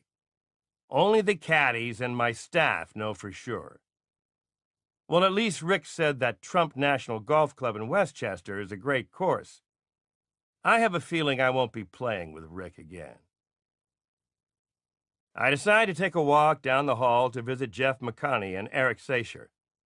On the way, I see George Ross, so we have a short conversation, and he tells me that eating lunch downstairs at the Trump Grill can sometimes be a lively event now that people recognize him from the show.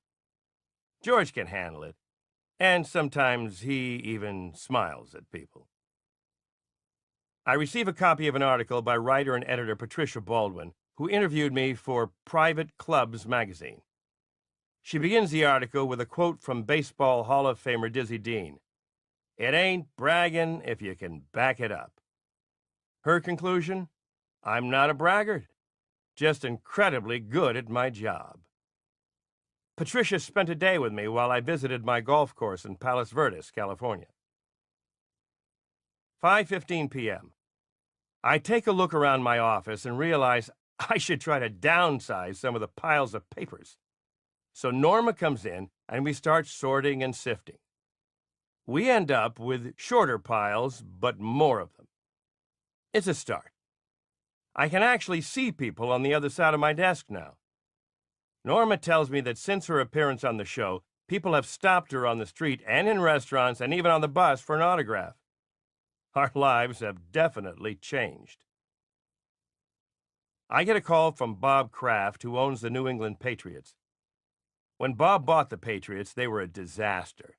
And now they're the best team in football and the Super Bowl champions. Bob is an extraordinary man who has done an extraordinary job and has the best quarterback in football, Tom Brady, who was also a friend of mine. I review the faxes of the afternoon, decide whether or not I have time to accept public speaking engagements, and look through photographs for a magazine request. Considering that taping for the new season of The Apprentice will start up in less than 10 days, we have to be careful about the time I have for activities not directly involved with my business at the Trump Organization. I'm not playing hard to get. I just have to keep my priorities in order. Norma knows how to handle my schedule and decline invitations thoughtfully, and that's one reason why she's a great gatekeeper. My son Eric calls. He'll be attending Ivanka's graduation from the Wharton School at the University of Pennsylvania next month, along with everyone else in the family. 6 p.m. Jay Beanstalk and Kevin Harris come by to go over some more ideas for the tasks for the candidates for The Apprentice. This step is an important part of the show, and I like being actively involved with the decisions. Also, it helps that I am a native New Yorker and know the territory well. We spend an hour or so going over a lot of details and thinking through a few possibilities. 7 p.m. George Steinbrenner calls. No matter who I might be with, if they hear George is on the phone, they are impressed. He is a true winner, and he is always like a jolt of adrenaline. I love George and his winning way. I'm ready for a busy night in New York City, so I call it a day and go home. Wednesday, 8 a.m. I decided to come down a little early today to catch up on some of my mail.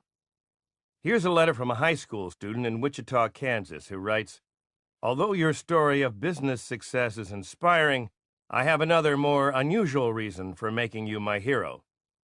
You live richly. Although it may sound strange, I'm tired of the people that truly do something to earn their fortune sitting around on it without using it. Finally, in you, we have found a man that lives richly. That's a nice comment, but actually, I lead a much more simple life than people would believe. But I don't want to disappoint this young man. Here's a letter from a guy who remembers my father helping him change a flat tire when he was a young man in Queens. He now makes documentary films and wrote to tell me he will never forget my father's kindness. Neither will I. 8:15 a.m. My first phone call comes in from Paul Spengler of Pebble Beach. It's 5:15 in the morning in California, and he's already up and at it. My kind of guy. Norma comes in to tell me of her meeting with Random House about the 3-book gift set being planned for the Christmas holidays. We have to think ahead these days. Richard Lafrac comes in to view the construction on his building from my office, which directly faces it.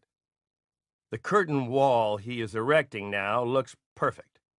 He's another guy I like doing business with, and our meetings are always lively and fun. Richard mentions that my office seems a little cluttered, so I show him Norma's office and our small conference room, both of which are completely covered with bins of fan mail, proposals, and letters that we haven't been able to get to yet. We've been receiving up to 20 bins of mail a day, and we've had to hire 6 people just to sort it all. So I start a little earlier each day, as do a lot of us here. In showing Richard our offices and what's been happening here, I notice most people are already here, and our day doesn't officially have to start until 9 a.m. We're all trying to keep up. 8:45 a.m. I go downstairs with Richard to show him the set and living quarters of The Apprentice. The new apprentice candidates are due to arrive in less than a week, and it's looking good. 9:15 a.m. The calls have begun, so I begin to return them. Jerry Schrager, Tom Bennison, Lee Rinker. Lee is a golf pro at Trump International Golf Club in Palm Beach, and I enjoy talking about the game with him. He's explaining how a winner's strategy will include losing, and the greats will have a contingency plan close at hand. There's a reason golf is known as a brain game. 9:45 a.m. Rona comes in to remind me that I have a lunch with Steve Florio at the Four Seasons today. Seldom do I go out to lunch, but Steve is a friend and the former president and CEO of Condé Nast Publications, and I like the guy a lot. Going to the Four Seasons with Steve is always fun and interesting. We cover a lot of territory when we get together, from cross-promoting to publishing to fragrances. Steve is up on everything and has worked with one of the most interesting and brilliant men in business today, S.I. Newhouse. Jim Dowd of NBC calls in to chat. After the media blitz of the past few weeks, we feel like we're having a mini vacation from each other. Jim is one of those people who is extremely efficient, yet easy to work with. An ideal business associate. Matthew Calamari and his brother Mike come in for a meeting, and I ask Andy Weiss and Don Jr. to join us. We are still fine-tuning Trump Park Avenue. Putting up the front entrance canopy is a big deal if you're on Park Avenue, and we are using a steel-reinforced structure. A work of beauty deserves our total attention, and this building, which has turned out to be a great success, gets it. 10:30 a.m. Melania calls to see if we're still on for the Broadway opening of Bombay Dreams coming up in a couple of weeks. We are, and we've decided to go to Da Silvano, a great Italian restaurant in the village, afterward for dinner. We try to plan ahead as much as possible. Jason Bin, the publisher of Gotham, calls, and we discuss what's happening on both coasts.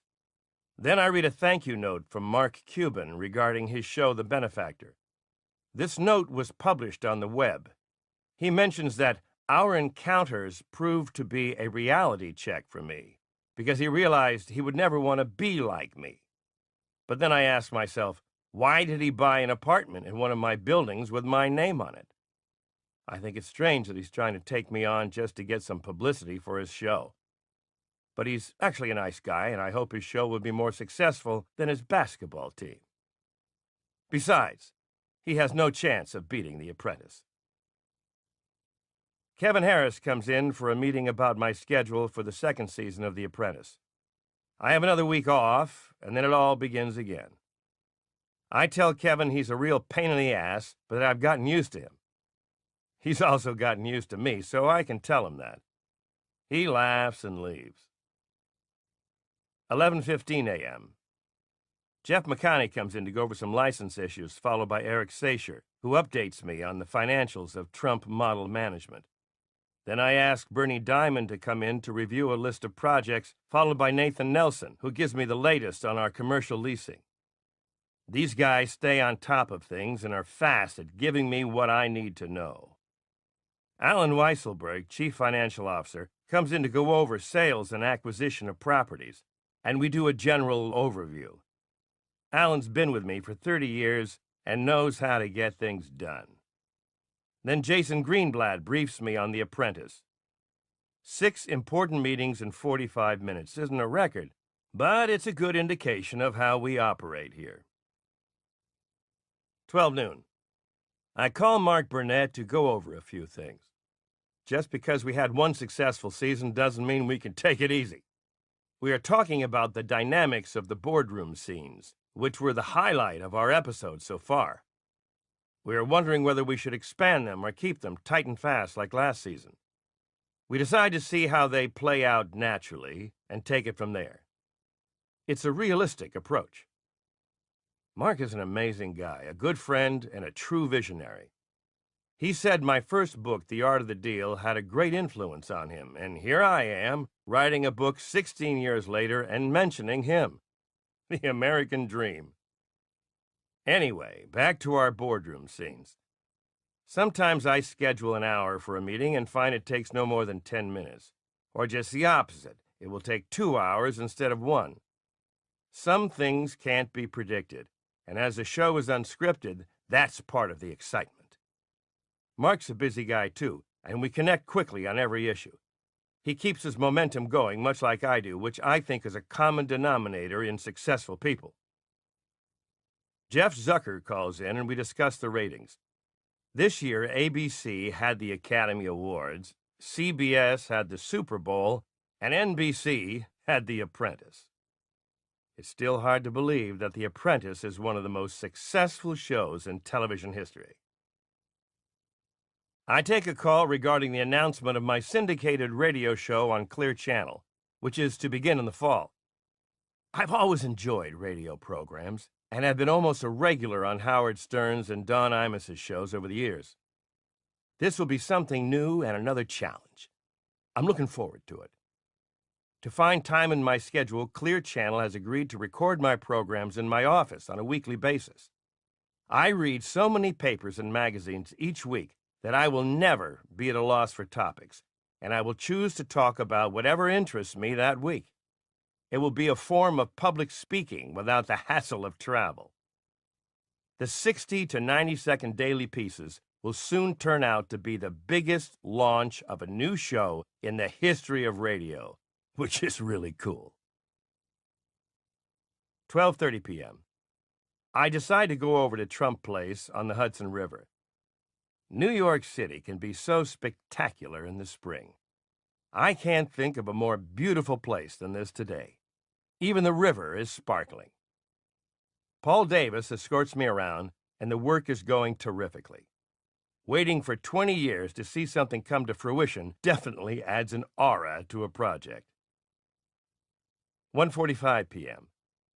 Back in the office, I begin returning calls and ask for lunch from the new Trump Grill, which is fast becoming one of the best and most popular restaurants in New York. Norma comes in to go over some upcoming events and business proposals. One lady has written in to ask that I pay for her breast implants to go along with my credo to think big. Just when you think you've heard them all. 2:15 p.m. I have a meeting with architect Andrew Tesoro and Andy Weiss regarding the new clubhouse I'm building at Trump National Golf Club at Briarcliff Manor. We call Carolyn Kepcher to discuss a few things. 2:45 p.m. Steve Wynn of Las Vegas calls. He'll be in New York next week, and we will catch up. He's been interested in The Apprentice, so I tell him a bit about the new season. Then Regis calls. I will be doing a phone interview on Live with Regis and Kelly tomorrow morning about some big news that I have. Right now, it's a secret. I take a call from Tony Senecal, my fantastic butler and historian at Mar-a-Lago. Melania and I will be going down to Florida next weekend. Billy Bush from Access Hollywood calls, so I talk to him for a while. We all thought there might be a slight media break after the final episode of The Apprentice, but we were wrong. Not that I mind, as I like a lot of the media people we deal with very much. Billy, for example. But their interest in the show still surprises me. I haven't really adjusted to being a TV star yet. For example, one day when I was going to NBC to rehearse Saturday Night Live, I walked into the building with Brian, and there were lines of people behind ropes waiting for the NBC tour. Our page was not there to guide us to the elevators yet, so I was face to face with about 200 people who were surprised to see me just standing there.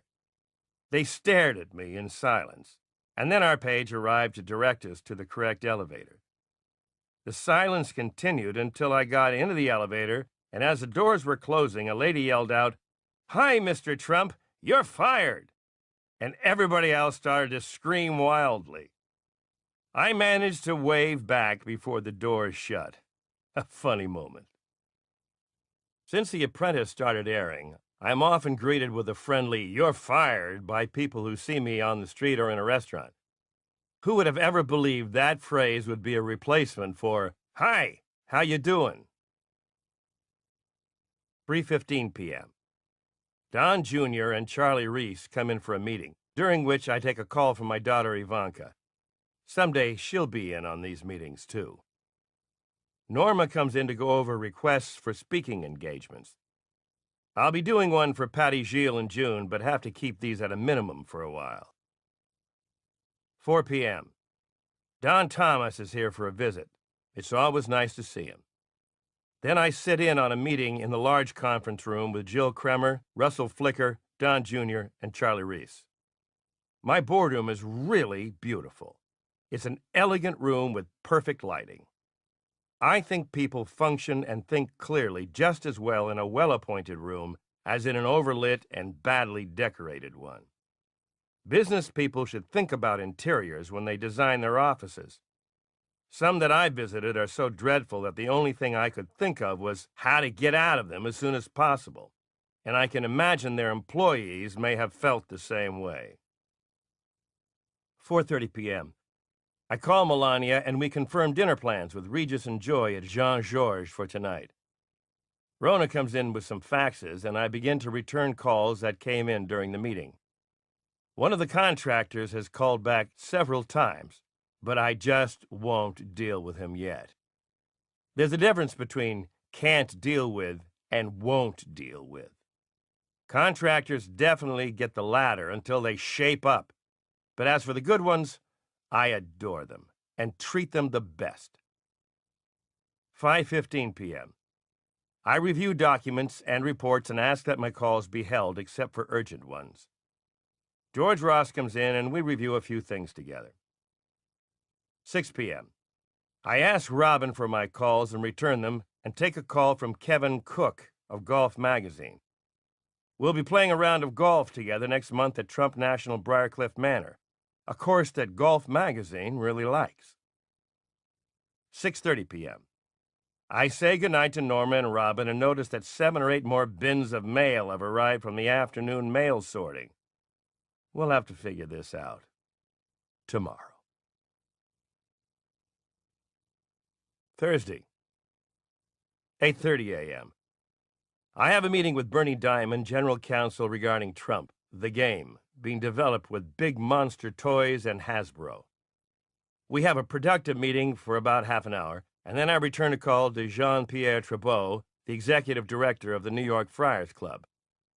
I'll be the guest of honor for their celebrity roast in October, and we discuss a few matters. 9 a.m. I have a phone interview with Regis announcing my engagement to my girlfriend of 5 years, Melania Canals. We are both extremely happy being together, and I am fortunate to have her in my life.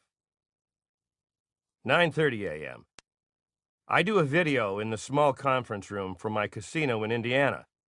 I return calls to Bob Dowling, Sandy Morehouse, and Vinny Stelio, who is in charge of many of my projects and is doing a great job. I also talk to Richard Lafrac. Richard's got the kind of eye that notices everything. Some people come in to discuss the leather-bound editions of my books, which are in the works now. I also go over my travel plans for the next few weeks, which have to be worked out around my schedule for The Apprentice. I take a call about my new hotel condominium tower going up in Chicago. Considering that it is scheduled to open in 2007 and that it's 60% sold already, I'd say we've received a warm welcome from the Windy City. Chicago's a great place. 10:30 a.m. I take a call from Alphonse Schmidt of Palm Beach, and then Chris Devine, chef at Trump Tower Grill and Trump Tower Food Court, comes in for a meeting. I will tell you one of the best-kept secrets in New York City. His DT burger is the best burger in town. It has portobello mushrooms, grilled onions, and Swiss cheese. Try one at the Trump Tower Grill and you'll agree. Everything else is great too, but the burger is my favorite item. I'll be having one for lunch tomorrow. The atrium with the waterfall is also a terrific backdrop for a midtown meal. Check it out once, and you'll be back for more. Mohammed Al-Fayed calls in, so I take his call. It's a pleasure to talk to him. He's calling to congratulate me and Melania on our engagement.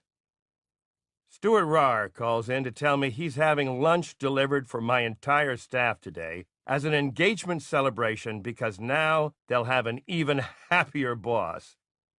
He's right. 11 a.m.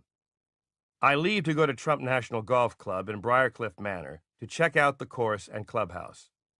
We are ready for the new season, so I want to make a property check myself. Carolyn Kepcher and Vinny Stelio will meet us. It's another wonderful spring day, and these kinds of trips are one of the many pleasurable aspects of my job. 11:45 a.m. Why not? I'll play a round of golf with John Spitalny, and in doing so, do a thorough property check. This course is a beauty all the way. My game is getting there, too. I take it as seriously as I can, considering my schedule. I notice a few things on the property that need to be improved. Notes are taken, and I'm sure things will be taken care of promptly. This is a good operation. I have a chat with Carrie Stephan, our golf pro, and then it's time to go. 4 p.m. I'm back in the office at Trump Tower, where I return some calls.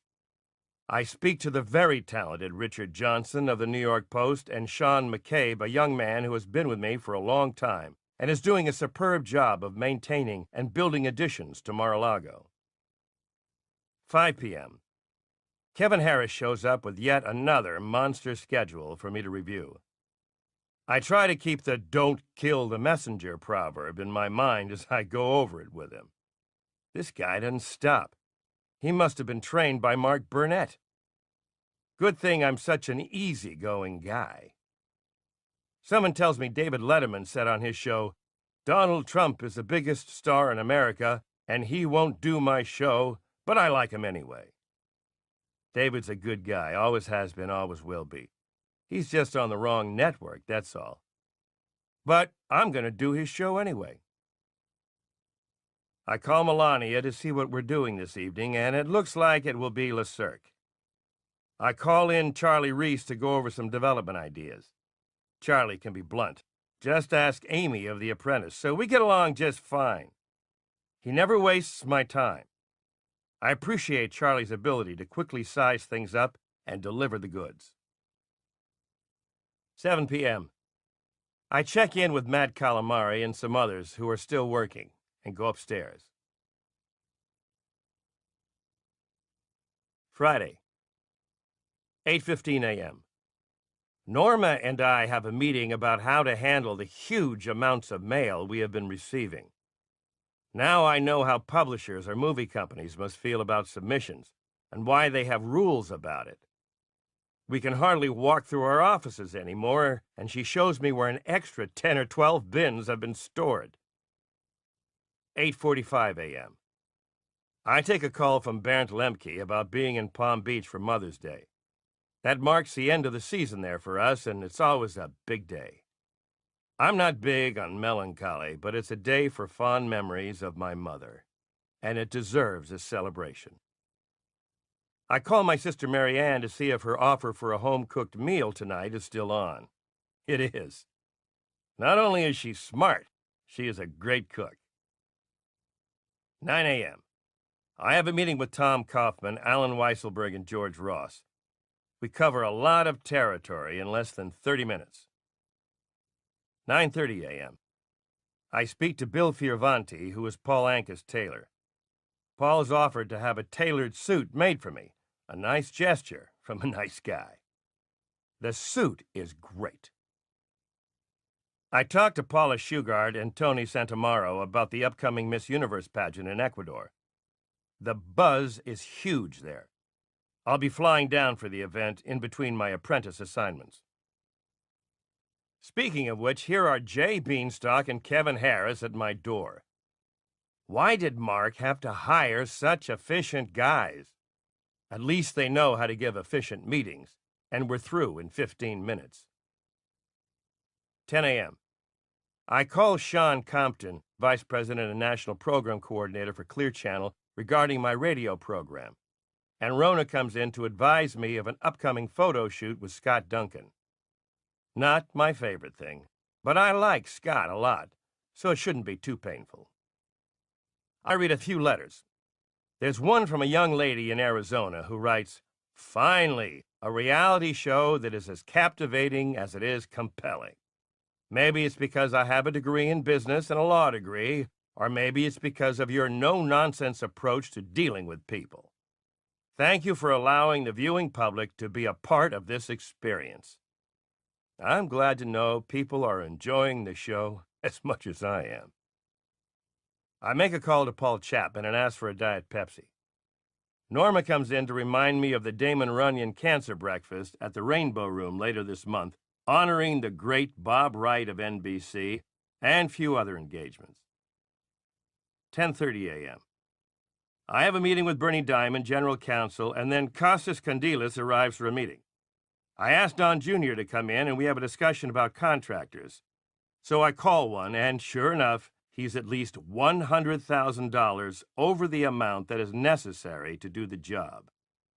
After I finish talking to him, he's down to a reasonable price, $100,000 less than he had originally figured. Need I say more? 10:45 a.m. I take a call from John Stark of Stark Carpet and talk to Bernd Lemke regarding the weekend at the Mar-a-Lago Club. I'm happy to report that work on this incredible place will never end. I am now building what will soon become the finest ballroom facility in the United States. I call Tony Senecal to go over a few things. I take a call from David Hockman of Playboy about an interview in May, and have a meeting in the large conference room with my development team to go over plans and see what's in the works.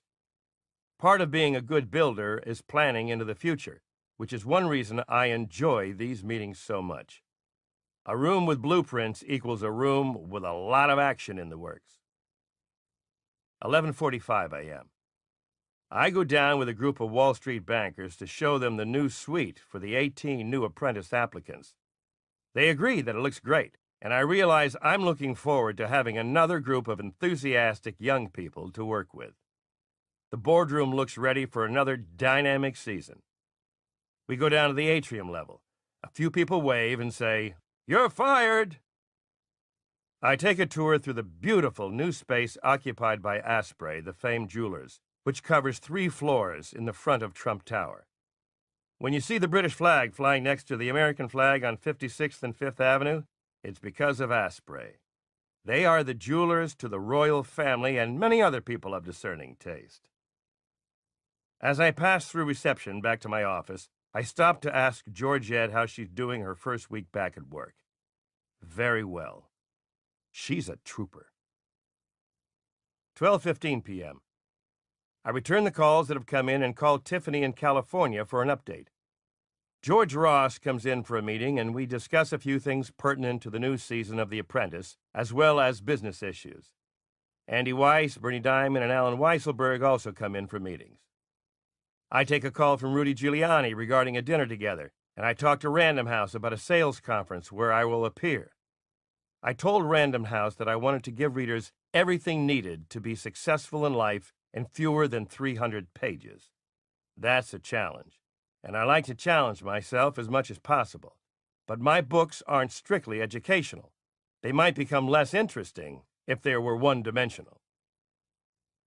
Robin comes in to remind me of the Police Athletic League Board of Directors meeting next week, and we discuss some invitations and business proposals that have come up. Here's someone who wants to build a tower on top of Trump Tower with me after hearing the idea on Saturday Night Live. I seriously doubt if this guy knows that SNL is a comedy show, and he's decided he's my new partner because he also likes chicken wings. We couldn't make these things up if we tried. In fact, if the Saturday Night Live writing team ever runs out of ideas, they should come over here for a day or so and just read my mail. 1 p.m. I take a call from Wagner College in Staten Island. I will be receiving an honorary doctorate degree in May, certainly an honor. Dr. Trump. Sounds good to me.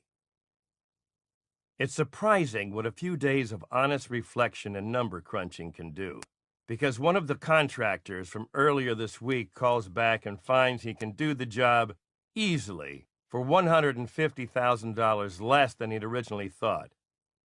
I figured as much, and that's why I finally took the call. I take a call from Vinny Stelio, who is checking out the golf course development and construction at Trump National Los Angeles.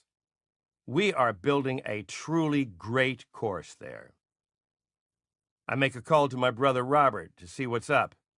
He'll be going to London next week. I tell Bobby Hollywood, one of my bodyguards, that I want to take a walk over to Trump Park Avenue. These days, that can be quite an adventure, but he's up to it. 1:45 p.m. I arrive at Trump Park Avenue. The lobby looks great, but I want the doormen to be wearing white gloves.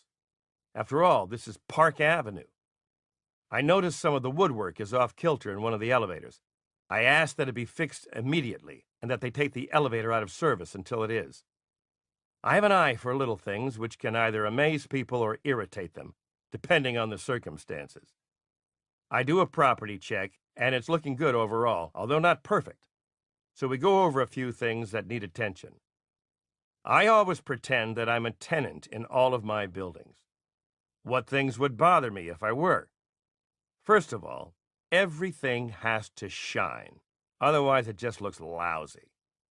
The lobby and the halls have to be in mint condition at all times. All the fixtures should be polished and lit, and the carpeting has to look brand new, always. Run down anything looks run down, and run down is not acceptable, ever. Most landlords wouldn't want a tenant like me, but that's why most tenants want a landlord like me. Being a perfectionist works to their benefit. 3 p.m.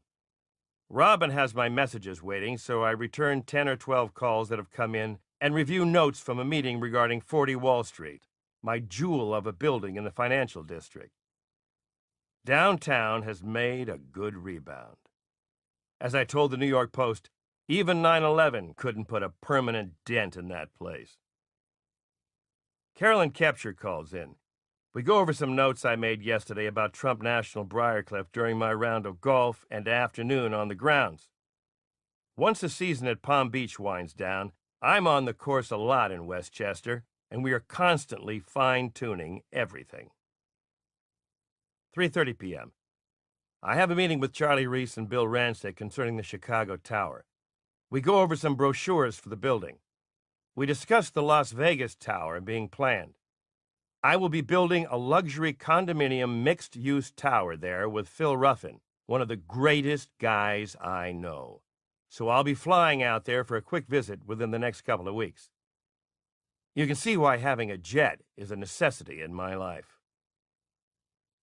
I called Katie Couric to congratulate her on the great job she did for the colon cancer benefit on the Queen Mary II. She raised $5 million for this important cause, and she's a great lady.